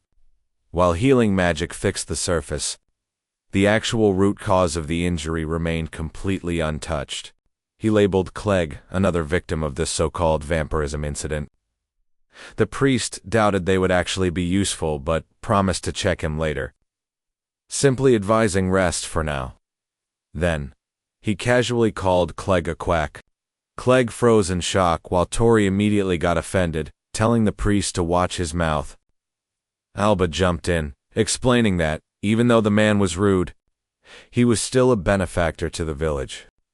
And according to her, he was also the one who saved Eva. Clegg asked who Eva was. Alba led them over to a green-haired girl nearby. She introduced Eva as her best friend. Tori asked what this vampirism incident was all about. Alba explained it was just the villager's name for the condition. Anyone bitten by sulfur bats had their mana constantly drained away. According to the locals, a victim's life would completely run out within about a month. Alba quietly explained that Eva was attacked 3 weeks ago. As she spoke, the pain in her expression was obvious. There wasn't much time left.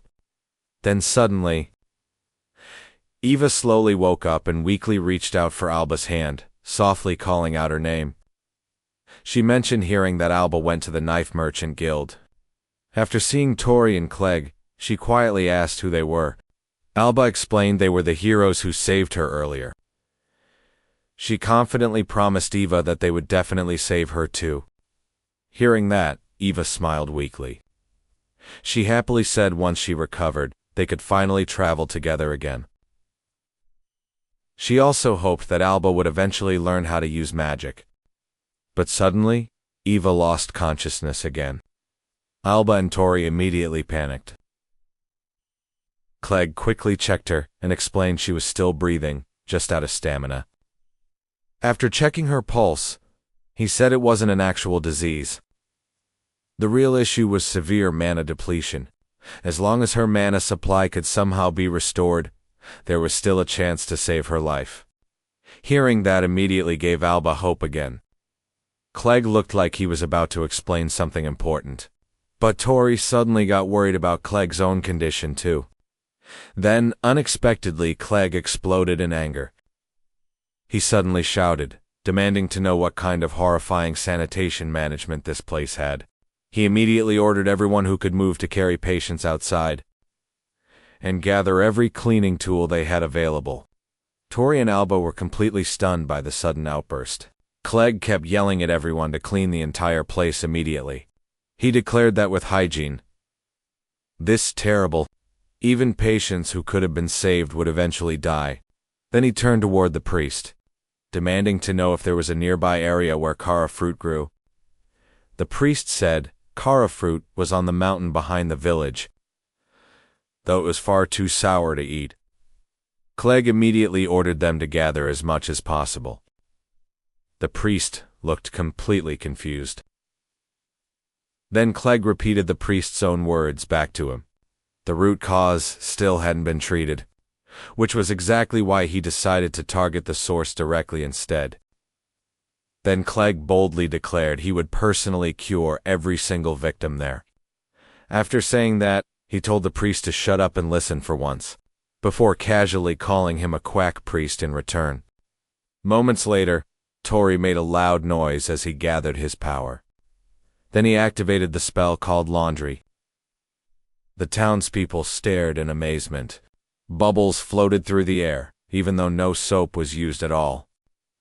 Alba immediately praised her master. Tori instantly corrected her again, insisting he wasn't her master. But deep down, he had to admit that being praised actually felt pretty nice. Suddenly, someone called out to him. Since the laundry was done, Clegg ordered Tori to use magic to blast all the dust out of the room. After that, he was tasked with fixing every bed. Clegg was determined to push Tori's life, magic to the limit, leaving both Tori and Alba working around the clock. Alba whispered that Clegg was basically a demon, but Tori immediately reminded her to stop calling him master. Still, Tori secretly suspected that being called a quack earlier had definitely triggered something in Clegg's head. Now he was on a total warpath to prove his skills. Honestly, Tori knew Clegg was right about everything. Meanwhile, Clegg kept barking orders. He told everyone to boil and disinfect the linens right away, then commanded the nurses to scrub themselves clean before touching any more patients. He warned them that dirty bodies would only spread more sickness. Suddenly, someone pelted him with small pieces of fruit. Tori and Alba both stared in total shock. The priest grumbled that he had gathered the kara fruits Clegg had asked for earlier.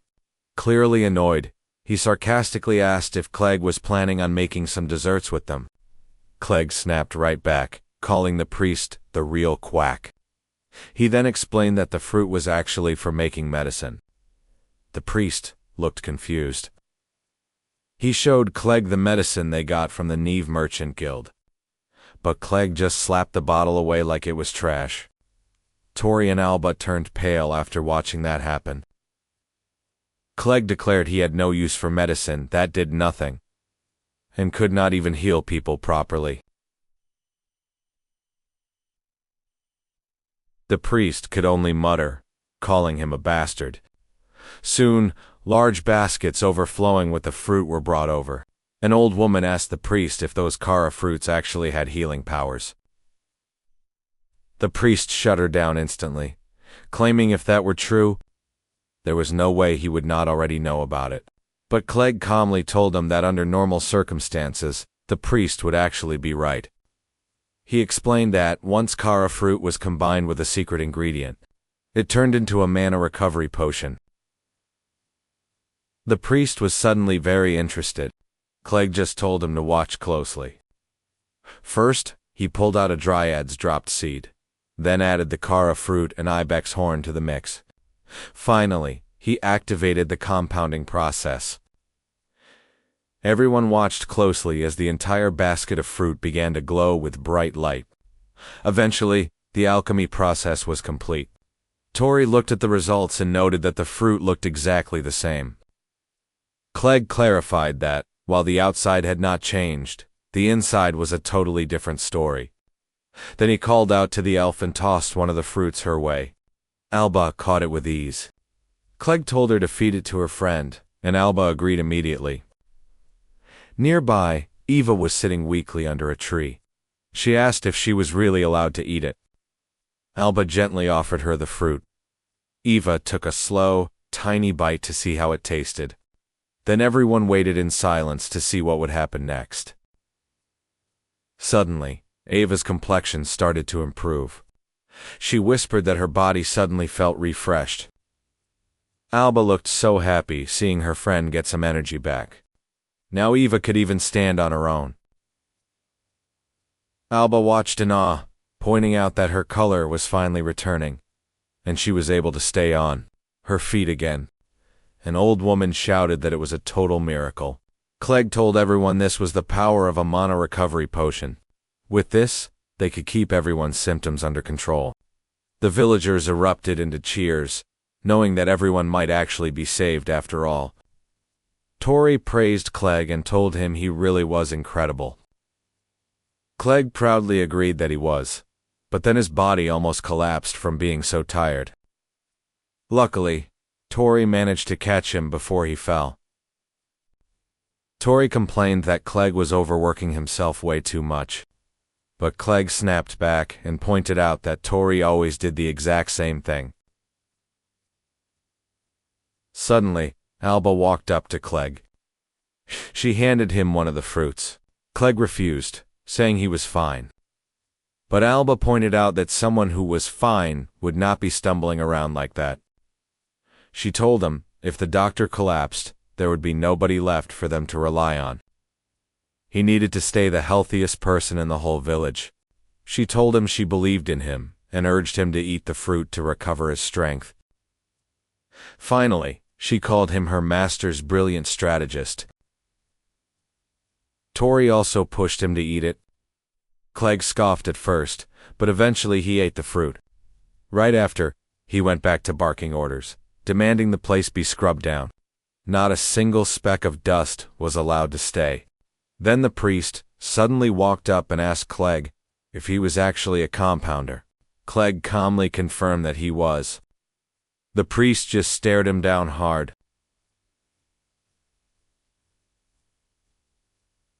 Tori stepped between them, reminding both sides that there had already been enough fighting for one day, but then the priest totally shifted gears. He patted Clegg on the shoulder, calling his work incredible. It turned out he had never met a real compounder before. Still, the priest warned them about a major issue. The medicine's effects would only last for 2 or 3 days at most. Clegg looked pretty shocked after hearing that. Tori asked right away if that was actually true. The priest clarified that he wasn't trying to be rude again. He just wanted Clegg to keep producing the medicine on a regular basis. Meanwhile, he would reach out to the Neeve Merchant Guild and ask them to investigate situation further instead of just focusing on the medicine. Someone nearby asked what the Neeve Merchant Guild was. The priest explained it was the main guild governing the whole region. They were already helping with the blood-sucking crisis, and were working hard to fix the situation. Then the priest said something hopeful. If the victims could recover, even for a bit, there was finally hope. They could finally see a light at the end of this blood-sucking nightmare. Tori realized Clegg's medicine wasn't a full cure. It only bought them time by hiding the symptoms. In the end, they still had to find a way to wipe out those Sufo bats for good. Suddenly, Beard spoke up and warned Tori that things wouldn't be that simple. Tori panicked immediately, loudly announcing that he had to run to the bathroom again. Alba thought it was suspicious that he had to go so often. Tori rushed off and hid behind a building. Once he was alone, he scolded Beard for speaking up again. But Beard calmly explained that the Sufo bats were draining mana by being used as a medium. According to him, this was a form of curse. Tori just froze in shock after hearing that. He looked totally confused, so Beard stepped in to explain what a curse actually was. A curse happens when someone hates a person or thing so much that they pray to gods or demons to make them suffer. Tori asked if that was like a magic spell, but Beard clarified that the two were totally different. Sorcery uses mana to help people, while curses use it specifically to cause harm. The principles are similar, but their nature is the exact opposite. Beard kept explaining that Sufo bats normally share mana with the rest of their swarm. But if someone intentionally changed where that mana was going, the whole situation would turn into a total disaster. Tori asked what changing the destination meant. Beard calmly said that depending on the scale, it could be as catastrophic as a natural disaster. Tori was so shocked by what he heard that he stumbled back and crashed into several crates. Medicine. He panicked immediately. He couldn't believe Beard would say something so scary and startle him like that. The crates were full of medicine, and Tori hoped none of them broke. Beard just casually said it wasn't his fault. Then it calmly remarked that the adventurer's next opponent was going to be a curse. Once again, Tori had gotten himself into something incredibly troublesome. Back at the clinic, the patients were back in bed. Clegg had fallen fast, asleep sitting right up in his chair. Tori walked over and gently put a blanket over his shoulders. After all, Clegg had spent the whole day stop making mana recovery potions. So he was obviously exhausted. Then Alba quietly called out to her master. Tori told her once again to stop calling him that, but Alba just insisted it was fine. She asked if Clegg was asleep, and Tori replied that he was totally out cold. He noted that even with his mana being drained, Clegg kept pushing himself that hard for everyone else. Tori still couldn't get how one bite from a Sufo bat caused such a nightmare. Alba suddenly apologized for what went down in the forest earlier. She admitted she rushed in recklessly without thinking things through. But Tori told her it was fine and that none of it was really her fault. Then he suddenly changed the subject. He asked Alba if Sufo bats could change who they shared their mana with. But Alba admitted she didn't know the first thing about magic. Tori barely knew anything besides life magic. Still, Alba wondered what it really meant to change where mana was shared. Even Clegg said earlier that he didn't fully get all the details yet. Regardless of the truth, Tori had made up his mind. He wanted to save everyone, including Clegg. But before we keep going, I think Clegg is actually a girl. What do you guys think? Anyway, far away in the merchant city of Tatra. In Tatra, a man casually picked up a bottle of medicine. The man wore a metal eye mask and had a mechanical arm. His name was Owen, one of the executives at the Neeve Company. Right now, he looked like he was totally bored. He casually headed into another building. Then he pushed open the door to a secret room. Inside, tons of sewer bats filled the chamber. Owen mentioned that these creatures had sucked up plenty of mana today, but then he noticed something weird: the number of sewer bats had definitely gone down. Just then, he called out to Darmud, asking if something was wrong. Owen stepped through a curtained doorway toward the voice.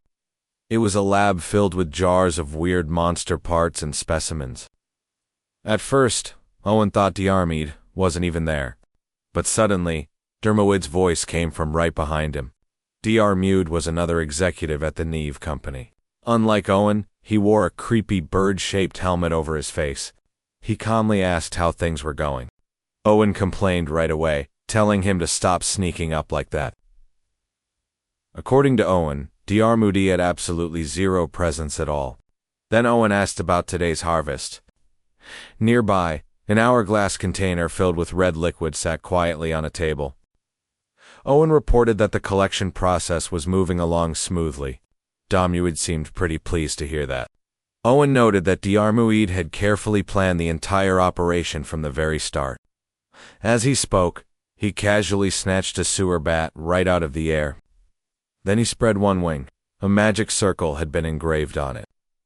Through that enchantment, they were efficiently harvesting mana from all of their victims. Diarmid explained that the whole process only worked because of his unique enchantment magic.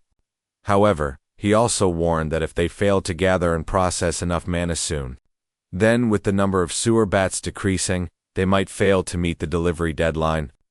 Owen immediately asked why the bat population was dropping so quickly. Diarmid answered that the issue was under investigation, but claimed something even more important was happening right now. They were finally coming. Owen looked totally confused by that. Then suddenly, a bird flew into the room and landed right on Diarmid's shoulder. Owen looked surprised by its arrival. Moments later, several men entered carrying a massive cage filled with a swarm of bats. Diarmid calmly handed the entire task over to Owen. After all, Owen was the only person there capable of using enchantment magic properly. Owen immediately grumbled about having to pull another all-nighter. Then he suddenly asked where the young miss was right now.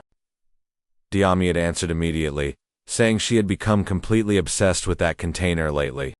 Meanwhile, deep in the forest, an orc roughly pulled the chains restraining several female elves. Suddenly, an elf wielding daggers appeared and instantly slashed the orc into pieces. In a single motion, she severed both its arm and its head. The elf looked surprised. She never expected the head of the merchant group to show up personally. Then, all of a sudden, a magic circle appeared in the air. The restrained elves were instantly bound once more. Just then, someone calmly explained that the head had simply eaten too much at lunch and wanted some light exercise afterward. A luxurious carriage stood waiting nearby. Then a woman slowly stepped out. Someone nearby worried that she was moving around without any kind of escort, but another person simply found that concern to be amusing. After all, she already had an excellent escort team. In a blink, she instantly beheaded the elf who had killed the orc. Back in the present, Owen remembered exactly what kind of person she was. Meanwhile, Diarmid calmly mentioned that the only thing she really cared about was the development of magic circles for future business ventures. The bird resting on Diarmid's shoulder suddenly let out a little squeak. That sound signaled that Lady Neeve was back. Owen casually commented that the bird behaved like an incredibly loyal dog. Immediately, both Owen and Diarmid dropped to their knees. Lady Neeve arrived, accompanied by two of her slave orcs. The two executives formally welcomed her back. The lady then thanked them for the warm welcome. Then they asked if she had suffered any injuries during her outing. Lady Neeve coldly replied that her only issue was her shoes getting dirty. Then she ordered them to buy her new ones immediately. He politely asked the lady which specific design she liked best, but Lady Neeve just told him to choose based on his own taste. Her expression shifted as she warned them. Things were getting busy. While speaking, she pulled out a long scroll. When Owen and Diarmid saw it, they both froze in shock. They immediately asked if that was an official letter from the royal family of Lior. Lady Neeve confirmed that they were exactly right. Then she calmly ordered them to keep handling the container with the usual arrangements. She casually added that some trash had attached itself to the carriage earlier, so they should probably clean that up too. Both Owen and Diarmuid quickly agreed to her new orders. Lady Neeve calmly explained that they had finally reached the last stage of their master plan, which meant they really needed to go all out from this point onward. Then Diarmuid carefully brought up one other important matter. He explained there was still one issue they needed to settle before moving any further. Lady Neeve knew exactly what he meant: the problem with the shrinking sulfur bat population. Meanwhile, miles away, one of Dermuid's birds landed quietly on a tree branch. Its eyes stayed locked onto Tori from deep within the shadows. Back at the secret laboratory, Lady Neeve calmly said she would leave that entire matter up to Diarmuid. He was totally free to handle it however he saw fit. Then she casually sat on his shoulder. Diarmuid stood up slowly, looking like he already had a plan ready. Tori remembered that Clegg had told him to collect more Kara fruit. He figured while searching, he could also use plow life magic to till the soil by the hill. But then, out of nowhere, he noticed a bird nearby. At first he thought it was another sulfur bat, but after staring for a second, he just shrugged it off. Those clouds overhead looked pretty heavy anyway, so he figured it would probably rain tomorrow. Tori decided it was time to get back to plowing. But just as he was starting, something suddenly caught his eye. A weird, cloud-like distortion started appearing right in front of him. Tori wondered if he was looking at some kind of explosion. But Beard quickly explained it was actually teleportation magic hand apparently. That type of magic is incredibly rare. Honestly, Tori had absolutely no idea what that even meant. Then suddenly, someone stepped right out from the distortion. Meanwhile, Lady Neeve watched everything through a magic crystal. She calmly remarked that Tori was truly a pitiful boy. After all, he actually dared to mess with the bats she loved so dearly. Back at the scene, Diarmuid realized immediately that someone was watching him from afar. Meanwhile, Lady Neeve admitted she never expected a magic circle genius to end up being played like this. Diarmuid looked calmly at Tori and stated that he wasn't actually the person he was after. Tori immediately asked him who he was. Then, in a flash, Tori was hit by something. He looked completely and utterly confused. And just like that, his body collapsed straight onto the ground. Diarmuid slowly walked toward him. He coldly called Tori weak. Just as he thought, the real prize was the kid using compound magic. According to his intel, the boy's name was Clegg. Diarmuid thought about how fun it would be to mess with him. Then, he calmly started heading toward the clinic. But to his utter surprise, the door wouldn't budge. The handle had been frozen, solid. Ice crystals were rapidly spreading all across the surface. Diarmuid quietly wondered to himself if this was actually life magic. Tori slowly got back on his feet, owning up to the ice. He had no clue how this guy knew Clegg, but it didn't matter. Clegg had spent all day wore out from making medicine for everyone. So Tori had one quiet request. Just let Clegg sleep in peace tonight. Diarmuid looked totally baffled. He was dead sure he had already shot Tori straight through the heart earlier. Tori confirmed that part was true. But Neil's necklace had actually saved his life. Tori panicked, checking the crystal on the chain. He prayed it was just cracked, not shattered. After all, it was a precious gift from his big brother. Diarmuid realized Tori had somehow survived and called him a lucky kid. Suddenly, Beard yelled out a warning. Diarmuid was about to strike again. Beard warned him the next bullet was aimed at his head. Diarmuid fired instantly, but Tori somehow managed to dodge. For once, Diarmuid looked totally confused. Tori spotted something glowing right near the man's waist. Beard told him right away that the stranger had a super rare weapon. It was called a gun. Tori looked lost and asked what that even meant. Diarmuid actually seemed a bit surprised to hear that.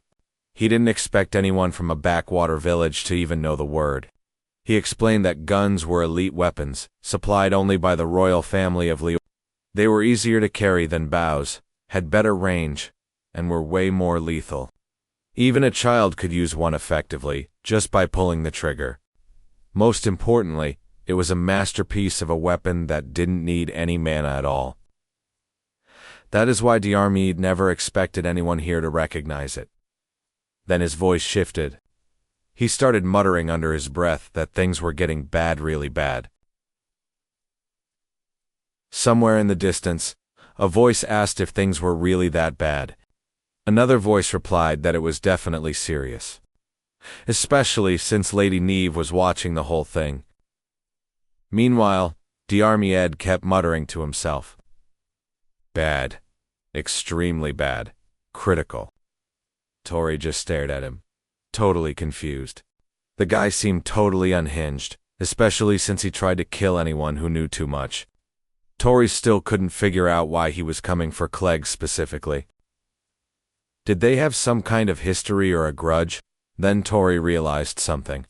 He actually didn't know much about Clegg at all, so he asked the stranger, point blank, what exactly was his connection to Clegg? As soon as Diarmuid heard that, he decided Tori had to die right then and there. Tori instantly activated Chill. But the ice shield he made shattered the second Diarmuid fired a shot at it. Diarmuid calmly noted that Tori was pretty clever. Using rainwater to stack ice shields against bullets was a smart move. Tori was just glad it happened to be raining tonight. As long as there was rain, he could keep making as many ice shields as he needed. Diarmuid remarked that Tori's magic output was surprisingly strong for someone just using life magic. Then he casually wondered if Tori was the one who took out that swarm of Sephora bats earlier. The second Tori heard the name Sephora bat, everything suddenly clicked into place.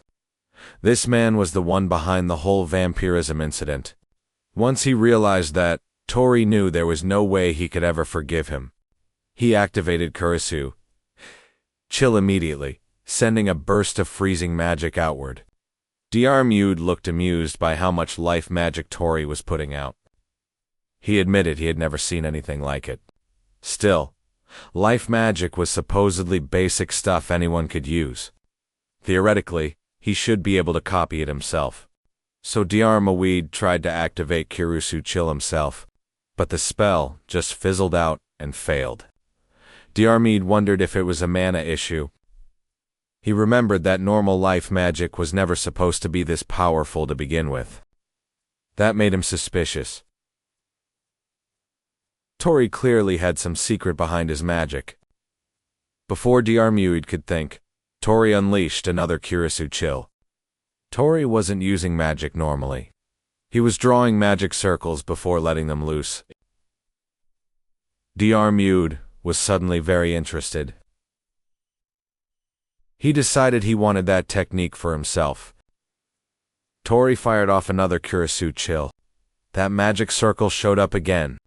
Diarmuid calmly thanked Tori for drawing it out so conveniently. Then he triggered a fresh spell copy. Tori froze. It looked like Diarmuid literally absorbed the magic itself. The sight left him completely speechless. Tori couldn't believe his spell just vanished. More accurately, the magic circle and the spell itself were sucked away. Then, immediately afterward, Diarmuid activated Kurisu Chill. Tori watched in shock as his own spell came flying back. He realized what happened instantly. His magic hadn't disappeared, it was copied and reflected. Right then, Tori finally understood Diarmuid's power. It was copy magic. If Diarmuid could copy everything, this was incredibly dangerous. Tori knew he had to lure him away from Clegg and the others. He thought about heading for the mountain behind the village, though honestly, he wasn't even sure if he could win this fight.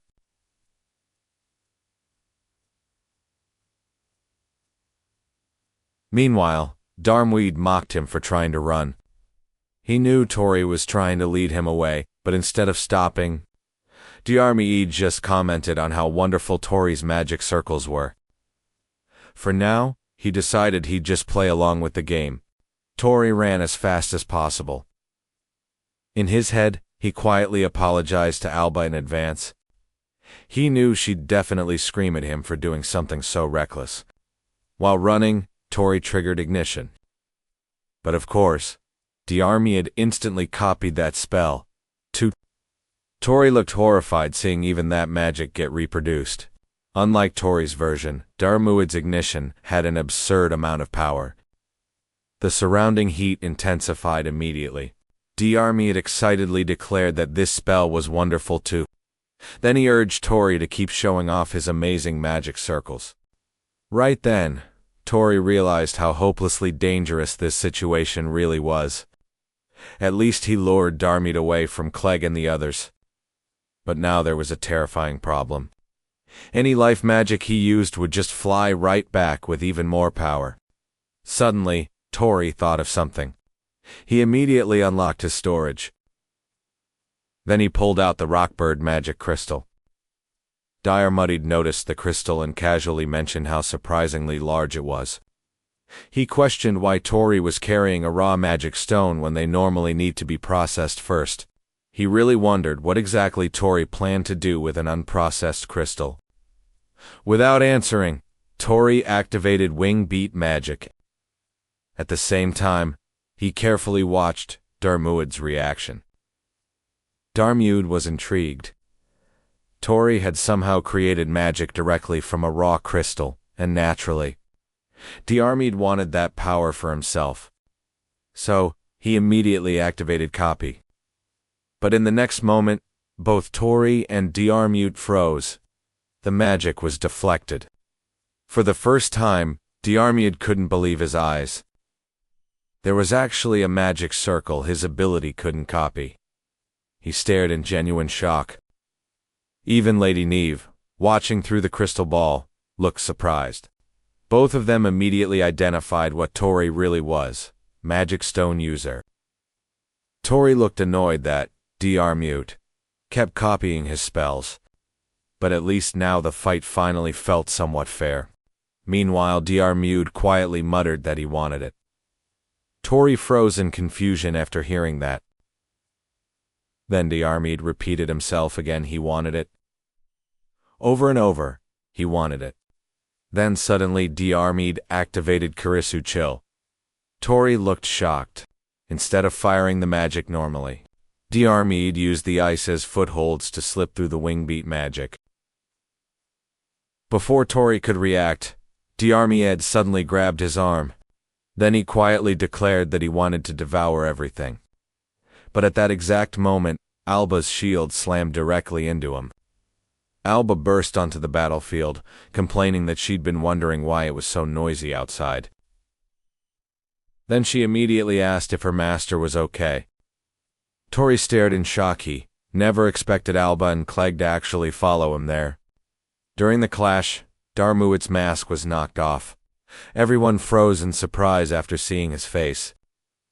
It was the priest. Diarmid casually muttered that he was disappointed his favorite mask was ruined. Alba was totally confused.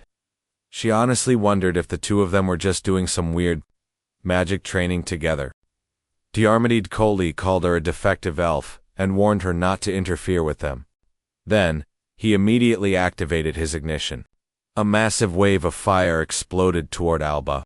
Tori instantly panicked. He refused to let Diarmid use his magic against them, so he rushed right in front of Alba. At the very last second, Tori activated his tilling spell. The moment the spell activated, a massive explosion erupted around them. Once the smoke finally cleared, Diarmid calmly told Tori that the two people he desperately tried to protect were likely vaporized. He quietly revealed a secret. He originally wanted Clegg's compound magic, but Tori's unique abilities turned out to be an even better surprise. Now, he decided to let Tori live not out of mercy, but because he wanted to turn him into a research subject. Thick smoke scattered throughout the entire area. Suddenly, from beneath the ground, Clegg pulled Alba out of the dirt. He asked if she was all right. Alba whined about being buried alive and complained that her own master was the culprit. Clegg told her that wasn't it at all. Then he told her to carefully look around herself. Alba slowly remembered the massive flames that were rushing toward her earlier. Clegg explained that Tori protected both of them, using life magic against the priest's crazy attack. He suspected the spell was tilling, a basic farming move for making ridges. But Tori's version of life magic was clearly something completely abnormal. Suddenly, Alba cried out for her master, but Clegg quietly admitted he didn't know where he was. Alba guessed that maybe Tori was still trapped underground somewhere. Clegg explained he'd already searched the entire area. With a heavy expression, he quietly admitted that Tori was most likely caught in the fire. The moment she heard that, Alba just ran off. She rushed toward the church while desperately searching for the priest. An old woman nearby gently asked little Alba if she had business with the father. Alba immediately demanded to know where the priest was hiding. She even threatened that she wouldn't forgive anyone who tried to protect him. Clegg suddenly stopped her, explaining the priest would never return now that his face was exposed. Alba immediately panicked, shouting that the man still had Tori. She couldn't believe Clegg was staying so calm while their friend was missing. Then, she noticed Clegg's hands. They were covered in blood, and Alba realized he'd been digging the entire time.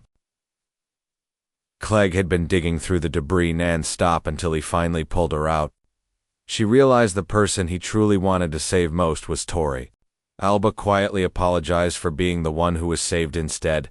Clegg told her not to be stupid, explaining that if Tori had really died in those flames, there would at least be some ashes left behind. But there were none, which meant only one thing: Tori was still alive somewhere. Clegg turned to one of the sisters and asked where the priest was actually from. She told them he was from the neighboring town, meaning he had likely already retreated back home. Meanwhile, over in the merchant city of the streets remained lively and crowded with people. Alba and Clegg stood together on a bridge overlooking the busy city. Alba pointed at a specific building, claiming the priest was definitely hiding there. Clegg asked if she could actually see the magic traces, or if she was just smelling them. Mana traces were strange things. Sometimes they're visible, sometimes they linger like a scent, and other times they're like echoes within sound itself. After calming down and checking the scorched battlefield, Alba found magic traces leading straight toward the town the sister mentioned. She explained it was an elf sense that was hard to put into words. Clegg immediately teased her for being able to sense magic traces, despite not being able to use a single spell. Alba got totally annoyed, yelling that it was a sense, not magic. That was exactly why she kept asking her master to teach her. As they walked, Clegg noticed a crowd gathered nearby. Meanwhile, Alba told him the mana traces led directly toward the back entrance of a building. Two massive, muscular orcs were guarding the entrance. Alba was sure this was the right place, but getting inside wasn't going to be easy. Since they didn't know Tori's condition, Clegg had no intention of wasting time waiting around. He immediately mixed Hacho bamboo, slime, magic stone powder, and Dryad's lost seed together. The result was a hypnotic drug. Clegg said they just had to make the guards drink it. Alba stepped up immediately, claiming she was actually pretty great at handling stuff like this. Then she suddenly rushed straight toward the orcs. She immediately jumped right onto one of their backs. Then she whispered for it to stay quiet. But almost immediately, she realized the orc's neck was way thicker than she expected.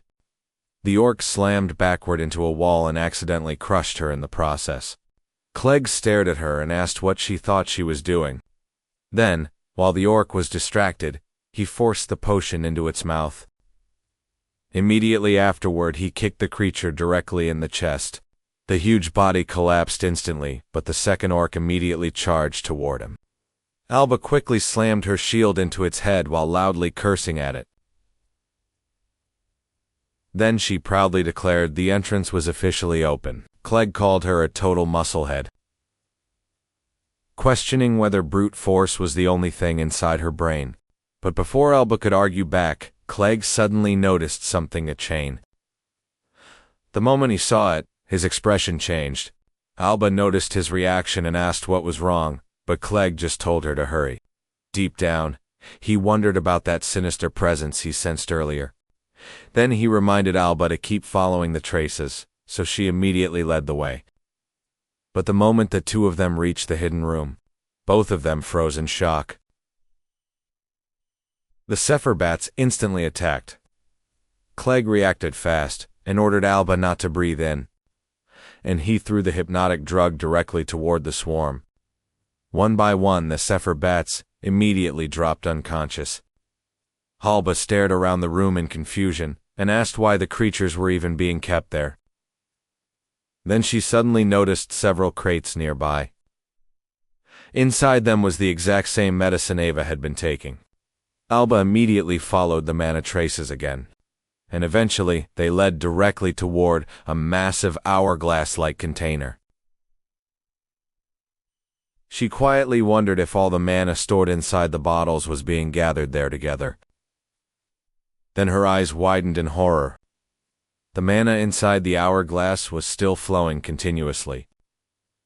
Several mana traces connected directly into it.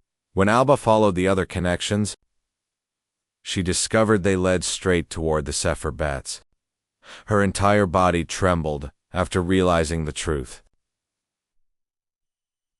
Those strange bottles and the Zephyr bats were connected.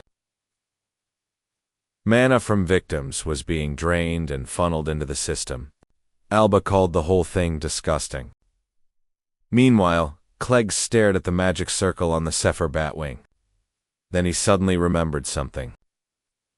The priest mentioned that the Neeve Company was cooperating with the vampirism investigation. Clegg quickly formed a hypothesis. He explained that if the enchantment magic engraved into the magic circles was rewriting the Zephyr bat's mana sharing function, and if the altered mechanism redirected that shared mana into the bottles instead, then the Zephyr bats were essentially absorbing mana from people and gathering it all there. This meant the system worked by first creating victims through draining their mana via the bats. Then afterward they manufactured recovery medicine using the exact same mana stolen from those victims. The moment Clegg realized that, his expression darkened. Their true objective was a pharmaceutical business built around mana depletion victims, who would never recover. At that moment, Alba also realized the horrifying truth.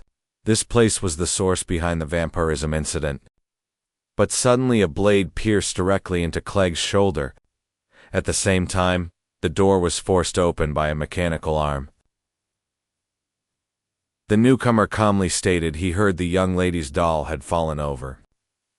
So he came to investigate. Instead, he found a pair of massive rats sneaking around. He casually admitted that the two of them were surprisingly intelligent. He commented that the way they broke into the facility was painfully amateurish. To him, it made it obvious they weren't professionals in this kind of work. Clegg stared at the strange weapon in shock.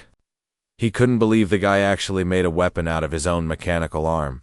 Meanwhile, Alba looked totally lost, wondering what kind of monster they were even dealing with. The man gave a tired sigh and introduced himself as Owen. According to him, these two were becoming a massive headache to deal with. Owen instantly shifted his mechanical arm into a brand new weapon. He grumbled again about how these two rats were getting on his nerves.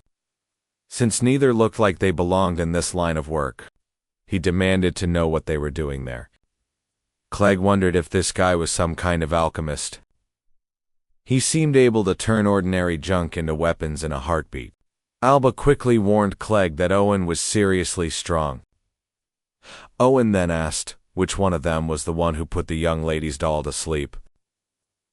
Clegg pulled out several magic stone, powders, poison peep, fly moth, and acid bee. Once Owen saw the ingredients, he realized the truth. This was definitely the compounder Diarmuid mentioned earlier. Clegg whispered to Alba, asking if the mana trail ended here. Alba scanned the room and noticed something strange in the flow. Alba told him there was another flow deeper in the tower. She was sure a hidden room waited further ahead.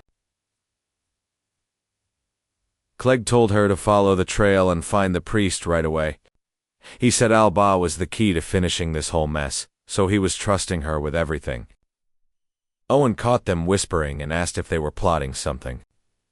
He calmly told them he had no intention of letting either one of them get away. Before he could make a move, Clegg suddenly hurled several glass vials. A massive explosion instantly ripped through the whole room. Clegg followed up with an attack using explosive chemical compounds. Owen looked stunned when he recognized the company's own merchandise. Superbats were flying everywhere, and even worse, these ones hadn't been enchanted with magic yet. Meanwhile, Clegg splashed a recovery potion onto his wounded shoulder. Owen looked genuinely shocked after seeing Clegg do that. Then he clicked his tongue in pure annoyance. No wonder Diarmuid wanted this kid's skill so bad. At the same time, Owen was clearly ticked off that the girl had managed to escape. Clegg took a deep breath while keeping a close eye on Owen. He could tell Owen was a mix of merchant and mercenary. He was a man with tons of pride in his work, but someone who also felt empty deep down inside. Clegg's experience told him that guys like this were always vulnerable to one thing: pure anger. Clegg smirked and taunted Owen, asking if he was really getting mad after being outplayed by a brat like him. The insult worked. Owen attacked instantly, warning Clegg never to underestimate people who actually work for a living.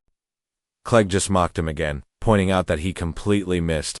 He added that Owen had flashy moves but lacked any real skill. Owen snapped back that he was never an alchemist in the first place.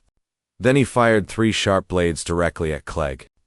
Immediately after, he enchanted more spikes, so they would fly back like boomerangs. Clegg looked pretty surprised when he saw that. Owen finally showed his true colors as an enchanter. He was a mage who could put magic on anything. Owen explained that his mechanical arms were built using alchemy.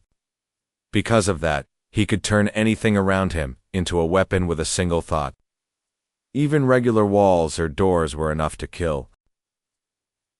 He told Clegg to feel his deadly craftsmanship firsthand. Owen warned him not to make him work too hard. Between this mess and everything else, he was already stuck doing overtime. Then he attacked again. Clegg quickly pulled out Hoshio duck mellow scales and sealer butterfly scale powder. He started compounding. The entire room was quickly swallowed by thick smoke.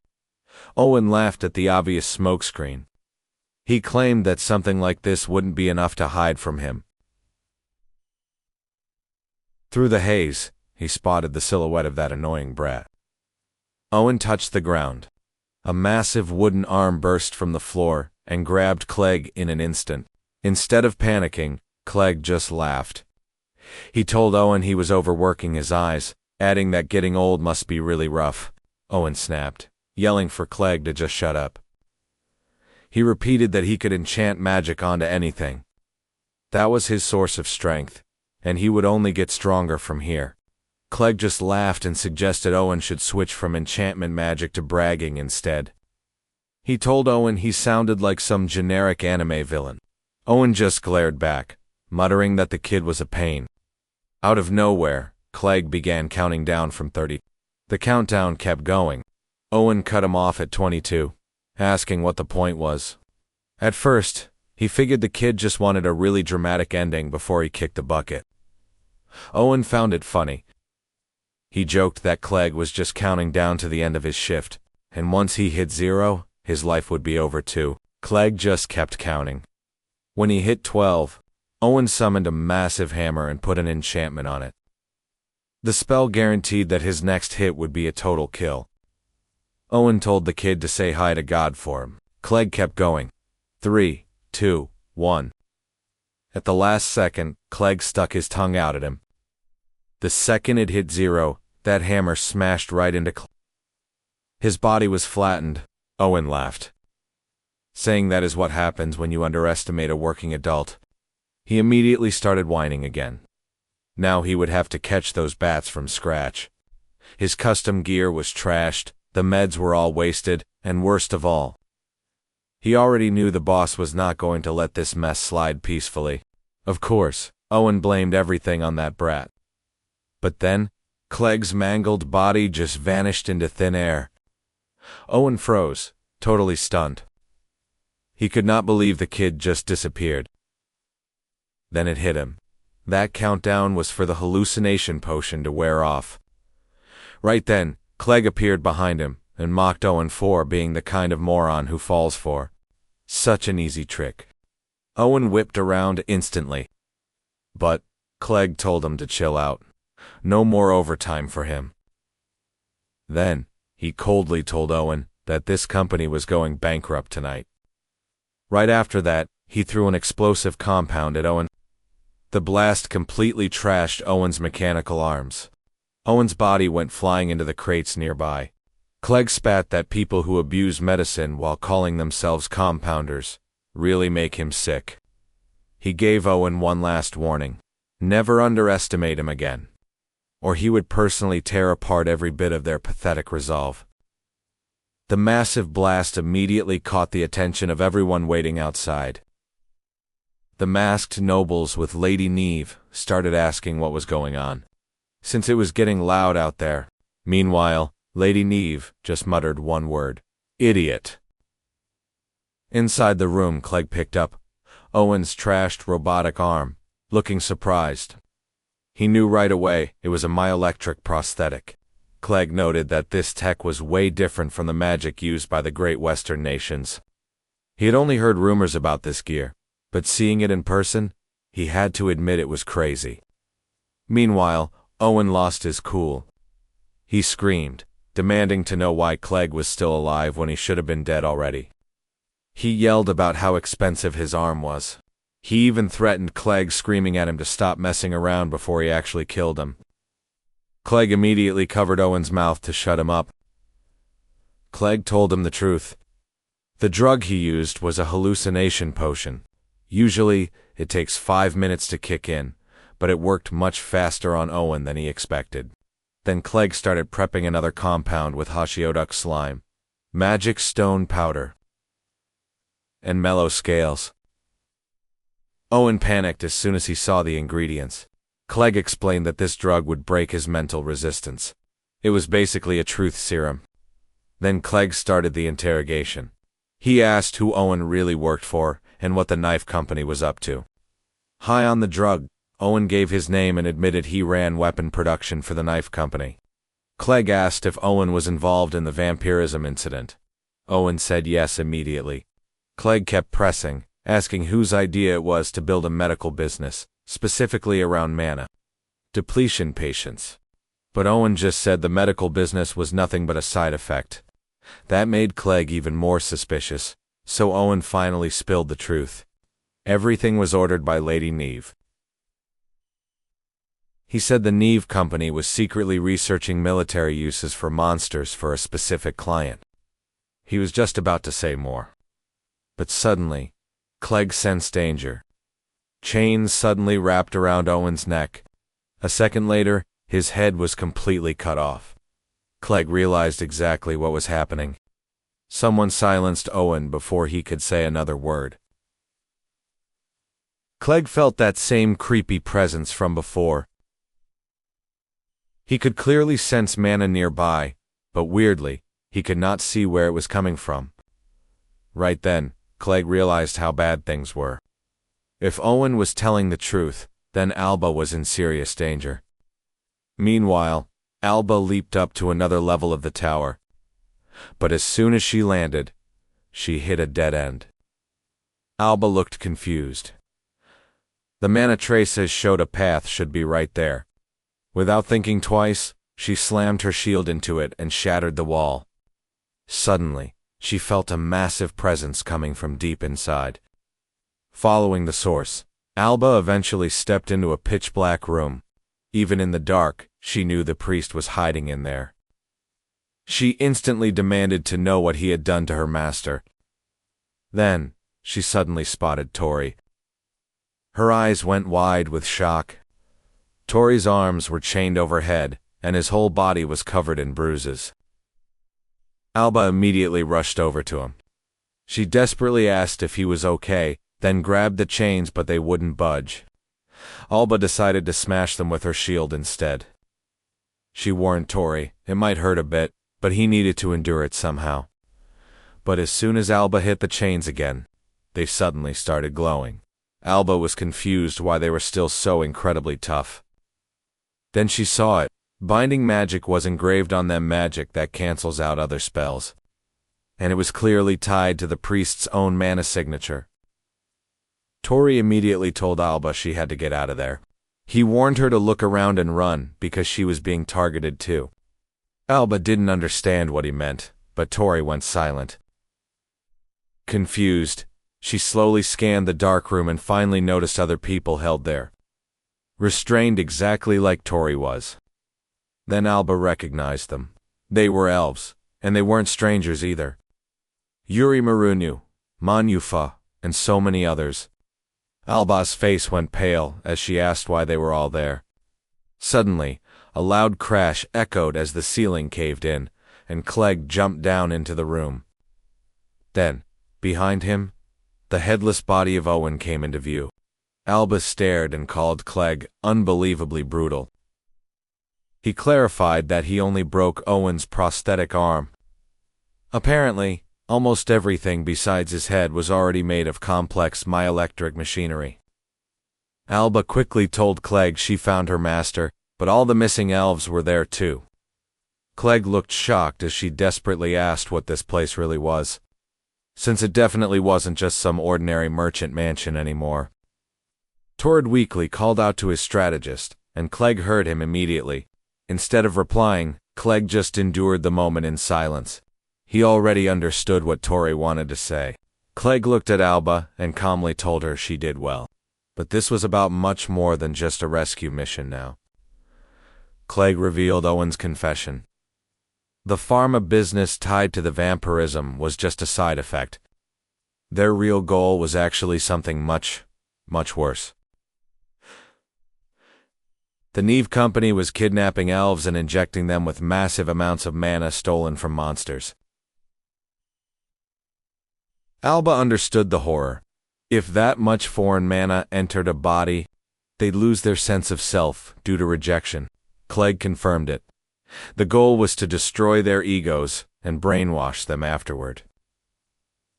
Suddenly, the imprisoned elves began violently breaking free from their restraints.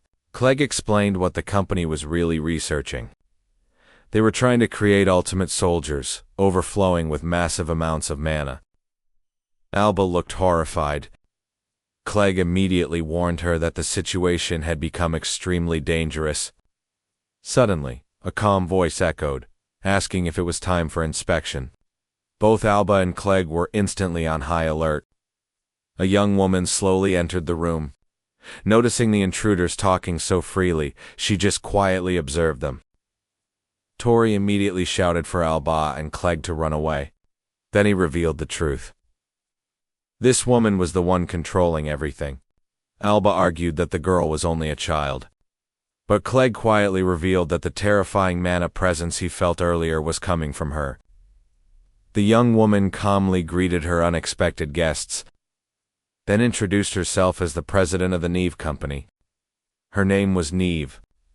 Neeve made her move as her magic circles glowed. Even the chains linked to the elves started glowing. She announced the start of the inspection, and the elves lunged forward. Clegg couldn't believe she was dual-casting spells. Alba was absolutely furious that this girl was doing that to her friends. She charged in, yelling that she would never forgive her. But an elf fired a blast of golden light at her. It was totally blinding. Before Alba could even blink, a male elf lunged at her from her blind side. Clegg quickly splashed him with a hallucination potion. But the strike still hit Alba. Tori immediately panicked, While Clegg was shocked, his hallucination potion had actually failed. Then, suddenly, a massive blade pierced right through his back. Tori screamed out in panic. She explained that hallucinations don't work on soldiers who have no will of their own. Dermu wanted Clegg's unique power, but she had absolutely no use for it. As Clegg drifted out of consciousness, he remembered someone telling him he had to survive no matter what. 10 years ago, a young Clegg excitedly showed Keon his work, saying their father had finally taught him. He mixed ingredients like moth powder and ashmoa grass stem before trying to compound them, and it blew up instantly. A man combined dryad seed, fly moth powder, and ashmoa grass stem to create a perfect compound. The mixture glowed brightly, leaving both boys in total awe. Clegg proudly declared that his dad was the greatest compounder in the world.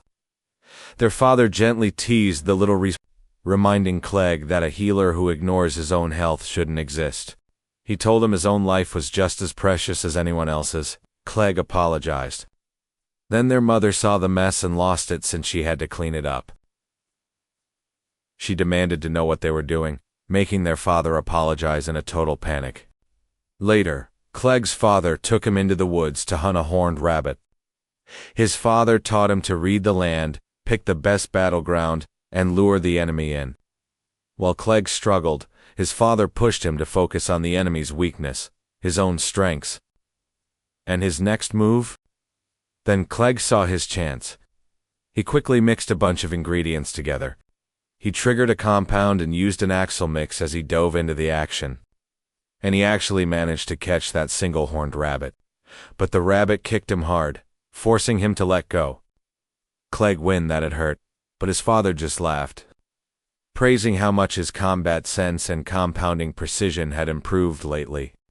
When Clegg asked how he got so strong, his father simply said he just kept surviving. Clegg didn't get it. To him, if you were strong, surviving was just a given. But his father explained that healers are the backbone of every adventurer party. If the healers go down first, nobody can treat the team, and their fighting power just vanishes. That was why he fought so hard to stay alive, and he told Clegg he must survive too, no matter what. Back in the present, Clegg cursed himself for suddenly remembering the old man's annoying words. He reached for those same ingredients: dryad seed fly, moth powder, and ashmoa grass. Then he used his compounding skill to brew a recovery potion, and he used it on himself immediately. His wounds started to close. Neeve was stunned to see his injuries healing so fast. Clegg shouted over to Tori and Alba. Then he tossed some potions their way. The two of them were shocked. He told them to keep focusing on the enemy's weaknesses and their own strengths. He promised to heal them as many times as it took, because he wasn't about to lose to people like them. But the two were still acting like total crybabies. Alba complained she couldn't think straight under pressure, while Tori whined that he still couldn't break the chains. Clegg was already losing his patience with them. But then Tori remembered Clegg could heal even fatal wounds. And a crazy idea suddenly popped into his head. He double-checked if Clegg actually meant what he said earlier about healing them as many times as it took. Then, Tori screamed at the top of his lungs, pouring every ounce of strength into his bindings while everyone stared. And against all odds, he actually broke free. But both of his arms were left shattered and bleeding pretty badly. Tori immediately whined that it hurt like hell. He called for Clegg, who already knew the deal. Clegg just called him a total musclehead. Then he healed him up. With his arms fully restored, Tori pulled out the Eats plant magic crystal. Then he activated vine magic to tie down the elves. He grinned proudly and declared that he was officially back. But Clegg got a terrifying look on his face and scolded Tori, yelling that he wasn't back at all. He snapped that break-in free like that was completely ridiculous, and Tori was getting a lecture. Later, Tori argued it was the only idea he had. Neeve finally understood exactly what they were trying to do. Then Owen's headless mechanical body suddenly popped out several blades and forcefully tore itself free from the vines. Everyone was stunned by the sight. The body started spinning wildly as blades poked out from every direction. Tori immediately asked what the hell that thing even was. Right then, Alba told her master she would handle the elves herself. But Clegg warned her not to overdo it, telling her to leave it to him and Tori. Alba refused immediately. She declared she would deal with her own kind herself, saying it was her duty as the second child of the Alonzia Empire's ruler. Clegg froze in shock after hearing that. Tori asked if he had ever even heard of it before. Clegg replied that he had only heard rumors from adventurers. The Alonzia Empire was a legendary nation where elves lived freely in eternal happiness. Tori slowly realized what that actually meant. Alba was basically a princess from that place. Once Neeve found out, she smiled and said that dominating someone like Alba would be very interesting. Alba immediately dared her to try it. Then she declared that she would be the one to bring Neeve down herself. Neeve admitted she never thought the Alonzia Empire actually existed. She thought it was strangely romantic that the girl Diarmid found had been a secret princess all along. Then she wondered if the princess's wish would actually come true. Meanwhile, Tori shouted, asking where the priest had run off to. He complained he was only half healed before the guy vanished. He demanded Alba call him back. But Clegg snapped that bringing him back would just cause more trouble. Alba calmly answered that the kid was a good boy. Since he had even made her custom shoes, she figured he was out looking for new clothes for her too. Tori found that incredibly weird. Right then, Alba threw her shield while screaming at them to stop messing around. One of the elves countered it with a light bullet. Alba's attack was easily shut down. Then the other elves prepared the exact same attack. A massive explosion. Alba got worried immediately because the attack had been aimed right at Tori. Tori told her not to worry. He used the Basilisk's magic crystal and activated steel magic. He assured her he was fine. Since they had Clegg's recovery potions, they could keep fighting at full power. Clegg immediately warned those muscle-brained idiots not to get used to relying on potions every time they fought. Just then, the spinning mechanical body covered in blades rushed toward them. Clegg declared that he would handle it himself. Suddenly, Beard started laughing. He found Tori's absurd fighting style to be as entertaining as it always was. Tori was shocked to hear his voice again. While dodging attacks, he muttered that he was pretty busy. He pointed out that Beard never showed up when Darmute was crushing him. Beard ignored the complaint, saying the story about the Alonzia Empire was fascinating, and he was curious about the doll. Meanwhile, Clegg warned Tori that if he got shredded to pieces, recovery potions wouldn't be able to save him anymore. Tori opened his storage and pulled out the Eats plant magic crystal.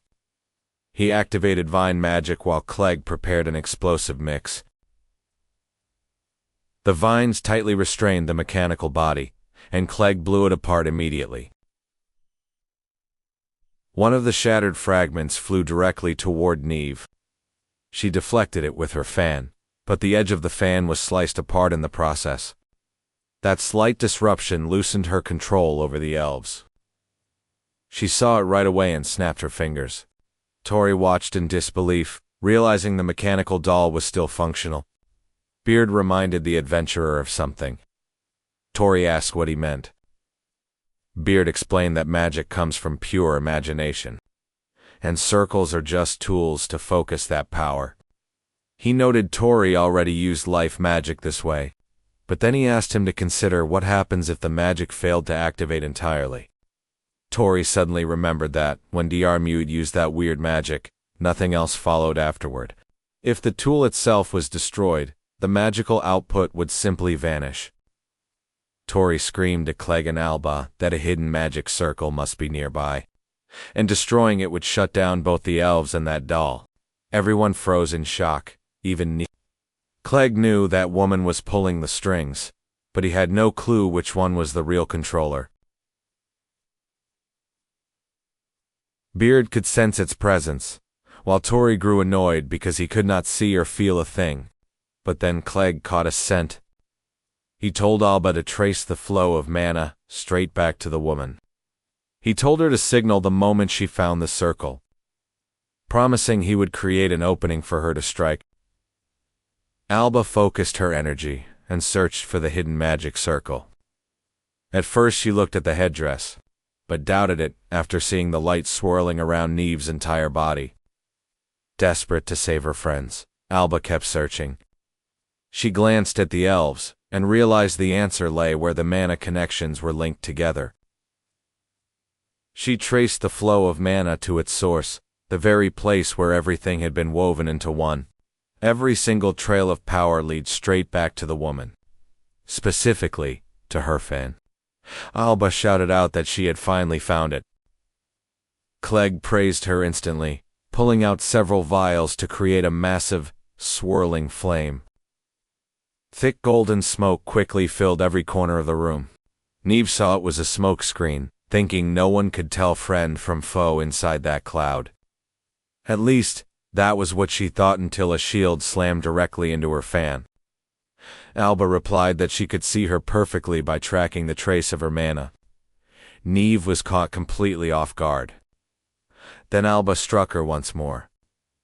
The ornament in Neeve's hair, holding a flight magic circle, shattered into pieces. Beard immediately identified the kind of magic she was using. It was copy magic. The magic circles allowed her to store copied spells, letting her select and release them whenever she pleased. Now that they knew the trick, they could finally fight back. Beard knew Tori's side would win. Neeve was struck by the shield once more and crashed hard onto the floor. At that same moment, the elves collapsed as well. Tori had been just inches away from the doll's spinning blade, and he let out a huge sigh of relief when it finally stopped. Neeve's body began trembling violently. Alba coldly said that only cowards look down on others. Neeve glared at her, but her focus shifted when she saw her own reflection in Alba's shield. The moment she saw the blood on her face, she panicked. She screamed for her to wait, staring at her reflection in a panic that startled Alba. Neeve screamed that she did not want to die. Then Alba noticed something very strange happening to her body. Tori immediately asked what was going on. Beard realized this was not caused by a magic circle at all. This was a rare case of the woman's own original magic. The woman let out a frantic scream, calling for Neeve, her precious child. Beard explained that she actually specialized in transformation magic. Turns out Neeve had been treated like property since she was a baby. From a facility to random houses, then a merchant company to everyone around her. She was just something to be bought and sold, never a real person. That was all her life was worth. The harder she worked, the more adults liked it. But as she grew up, even that little bit of praise started to fade away. Even as an adult, her body stayed weak and fragile. She mentioned that as a kid, she couldn't even learn properly. She never had a single thing or person in her life that she could actually count on. That was when her transformation magic finally woke up. Ironically, it was the one power she'd always dreamed of, but back then, it felt useless. She used it to change herself from a child into a full-grown woman. But she was so furious at who she was, and her pathetic, helpless life. Young and reckless, she let all that bitter frustration completely take over her heart. One day, she cornered a man and pinned him down. And what happened next changed the course of everything. After that, no one could sell her anymore. Instead, she took control and sold herself on her own terms. That was the moment she realized she wasn't just merchandise anymore. As time went by, her stomach grew, and every move she made hurt. But the actual pain of childbirth was worse than anything she'd ever felt. Luckily, 2 women helped her through it. Then, they carefully placed the tiny baby into her arms. And that beautiful little child actually smiled at her. Right then and there, that baby became her entire reason for living. She named the little girl Neeve, her precious light and her entire world. She never thought that kind of happiness was possible for someone like her. One day, Neeve happily told her mom she was heading out to make a delivery. She told her mom to take care of herself while she was out. In that moment, the woman truly believed her life was finally full of happiness. But all that joy shattered the day a carriage struck Neeve, and it killed her. From then on, she regretted ever letting herself believe in happiness at all. She regretted not dressing her in cuter clothes, or buying her prettier shoes. Most of all, she regretted not telling Neeve every single day how much she loved her and that she was her favorite person. She screamed for them to give her child back, crying out for her precious light. She swore she'd give up everything just to have her daughter back. She prayed and prayed for happiness to return to her sweet Neeve. Eventually, she decided to devote her entire life to building a perfect world for her daughter. A world where Neeve could finally find eternal happiness. She shouted that if the Alonzia Empire was really gone, then these people must be the ones who destroyed her reason for living. She blamed them for blocking her daughter's path to joy and swore she would never forgive them.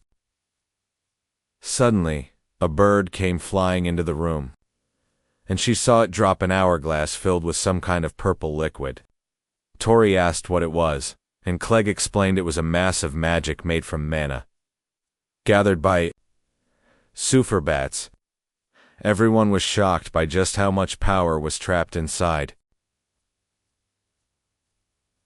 Then, the woman's chest suddenly started to glow very brightly. A glowing magic circle appeared right in the middle of her chest. Right then, she remembered Diarmuid, and realized the final inspection ordered by the Leonga Royal family still wasn't finished. She grabbed the hourglass and chugged the purple liquid down. Alba screamed for her to stop, warning that it was pure magical resentment. Suddenly, massive pillars of ice began forming all around them. Tori was stunned when he recognized the spell. It was chill. Then, chains rapidly started spreading through the entire area. Tori asked what kind of magic this was, and Beard told him it was another rare case servitude magic. He explained that this was the real nature of the mark on her chest. A contract circle meant to force monsters into total submission. To Beard, the magic felt weirdly nostalgic. An old acquaintance of his used to specialize in it, but since it drained an insane amount of mana, it eventually became a lost art that nobody else could use. Beard told them to get out of the mansion right now.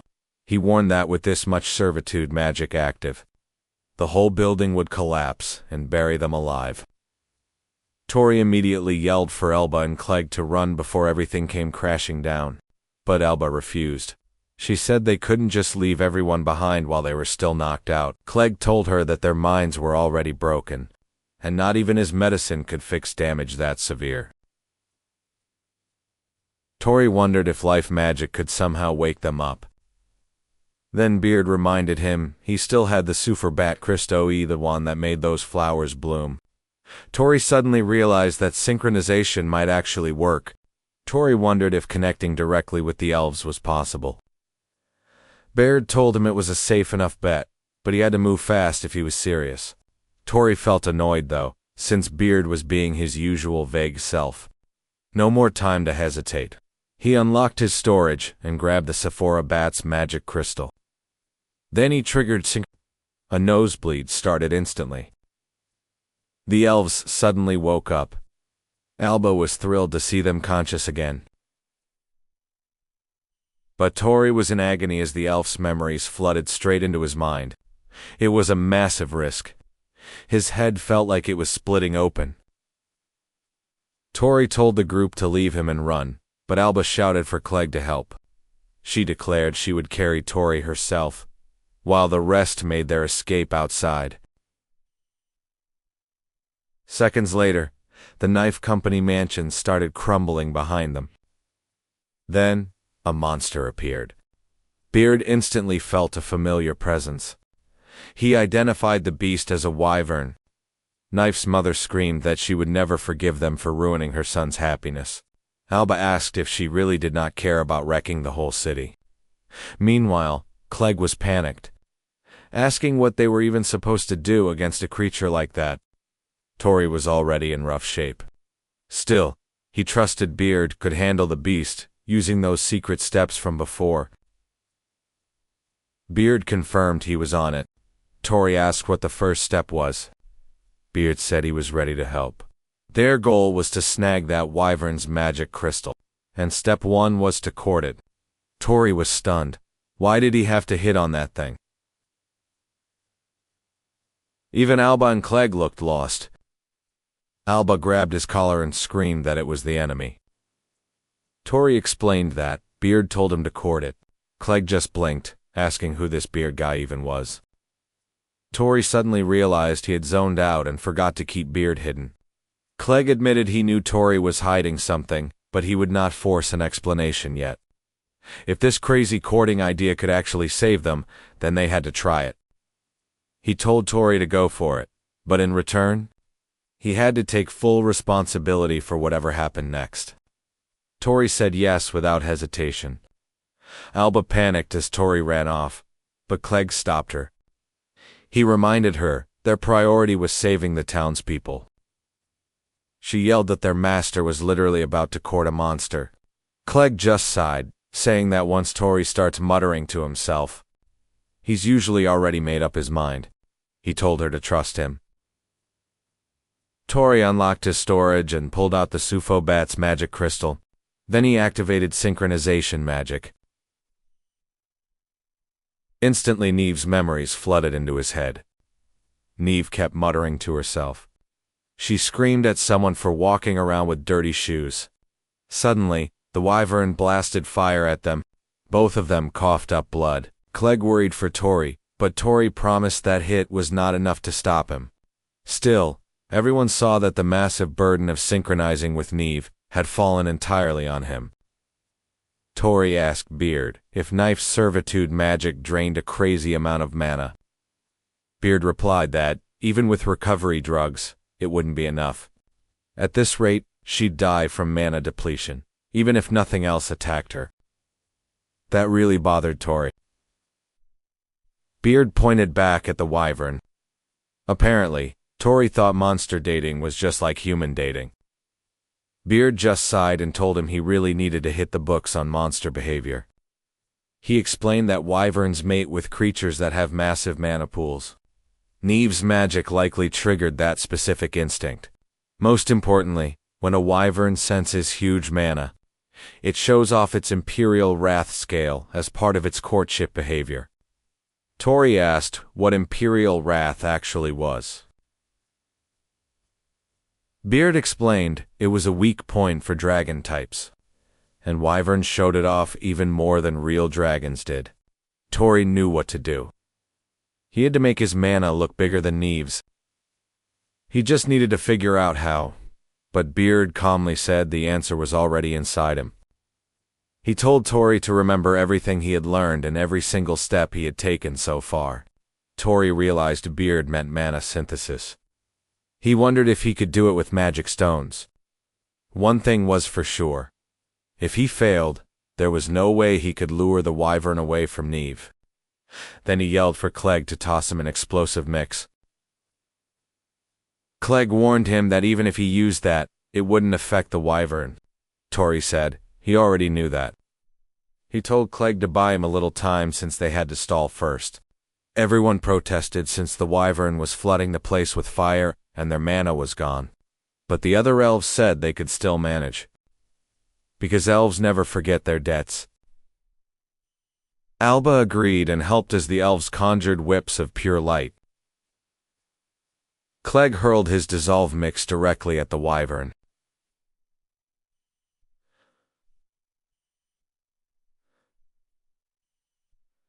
The onslaught continued without pause. Tori was done playing around.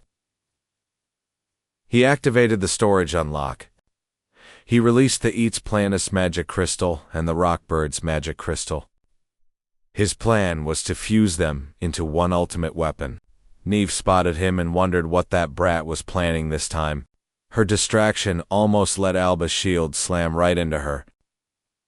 Alba yelled that Neeve dragged the elves into this mess and already wrecked the whole town. Neeve shrieked at her to shut up. She said Alba understood nothing. She only wanted to change the world that stole Nieves away and build one where Nieves could finally live happily.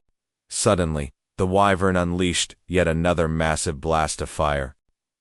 It torched a carriage, sending a loose wheel flying directly at a helpless little girl. The sight immediately brought back the memory of Neve's accident. She saw her own daughter in that little girl and rushed forward to stop the wheel. At that exact moment, Tori finally finished his work. He lunged forward, grabbing the girl while using the new crystal to parry the claw. Alba and Clegg just stood there, completely frozen, in shock. They couldn't believe the strange new magic crystal in his hand. Neeve was totally stunned, too. She looked around at the ruins of the city. All she ever wanted was to save her daughter. She wanted her child to live, but the paths they walked and the plaza where she played were already just rubble. No matter what she did, her daughter was never coming back. That's when Neeve realized the truth. Her whole life was just a series of mistakes. Tears fell down her face as she wondered what she should have done. Tori saw her. He clenched his jaw and fought back tears. He couldn't cry for her now, or Alba and the others wouldn't survive this. Beard warned him the servitude magic was fading, but Tori already knew. He gently told the little girl to stay back for her own safety. He thought about his brother Neil. If Neil had been the one to die, maybe Tori would have cursed the world just like Neeve did. But Tori knew she'd forgotten something. He triggered the first stage of his own courtship magic. The Neeve he saw in those memories always had such a bright smile. Tori yelled at her to take everything he had left. Suddenly, the woman remembered something. Her daughter had been smiling right until the very end. Knowing that brought her total relief. A massive pillar of light erupted from the Wyvern. Then Neeve collapsed. Tori caught her before she could hit the ground. He promised he would listen to her whole story later on. But for now, it's time for step 2. Beard told him to rip off the Imperial Wrath scale. The beast was fully exposed. The real fight was beginning. Beard asked if he was ready, and Tori answered yes. He declared he would connect everything, no matter how impossible it seemed. No matter how impossible it looked, he swore he would connect everything. He shouted that he'd link it all together, even if it seemed impossible. He vowed to connect every piece, no matter how impossible it might be. Even if it felt impossible, he declared that he'd find a way to connect everything. He was going to connect everything, regardless of how impossible the task seemed.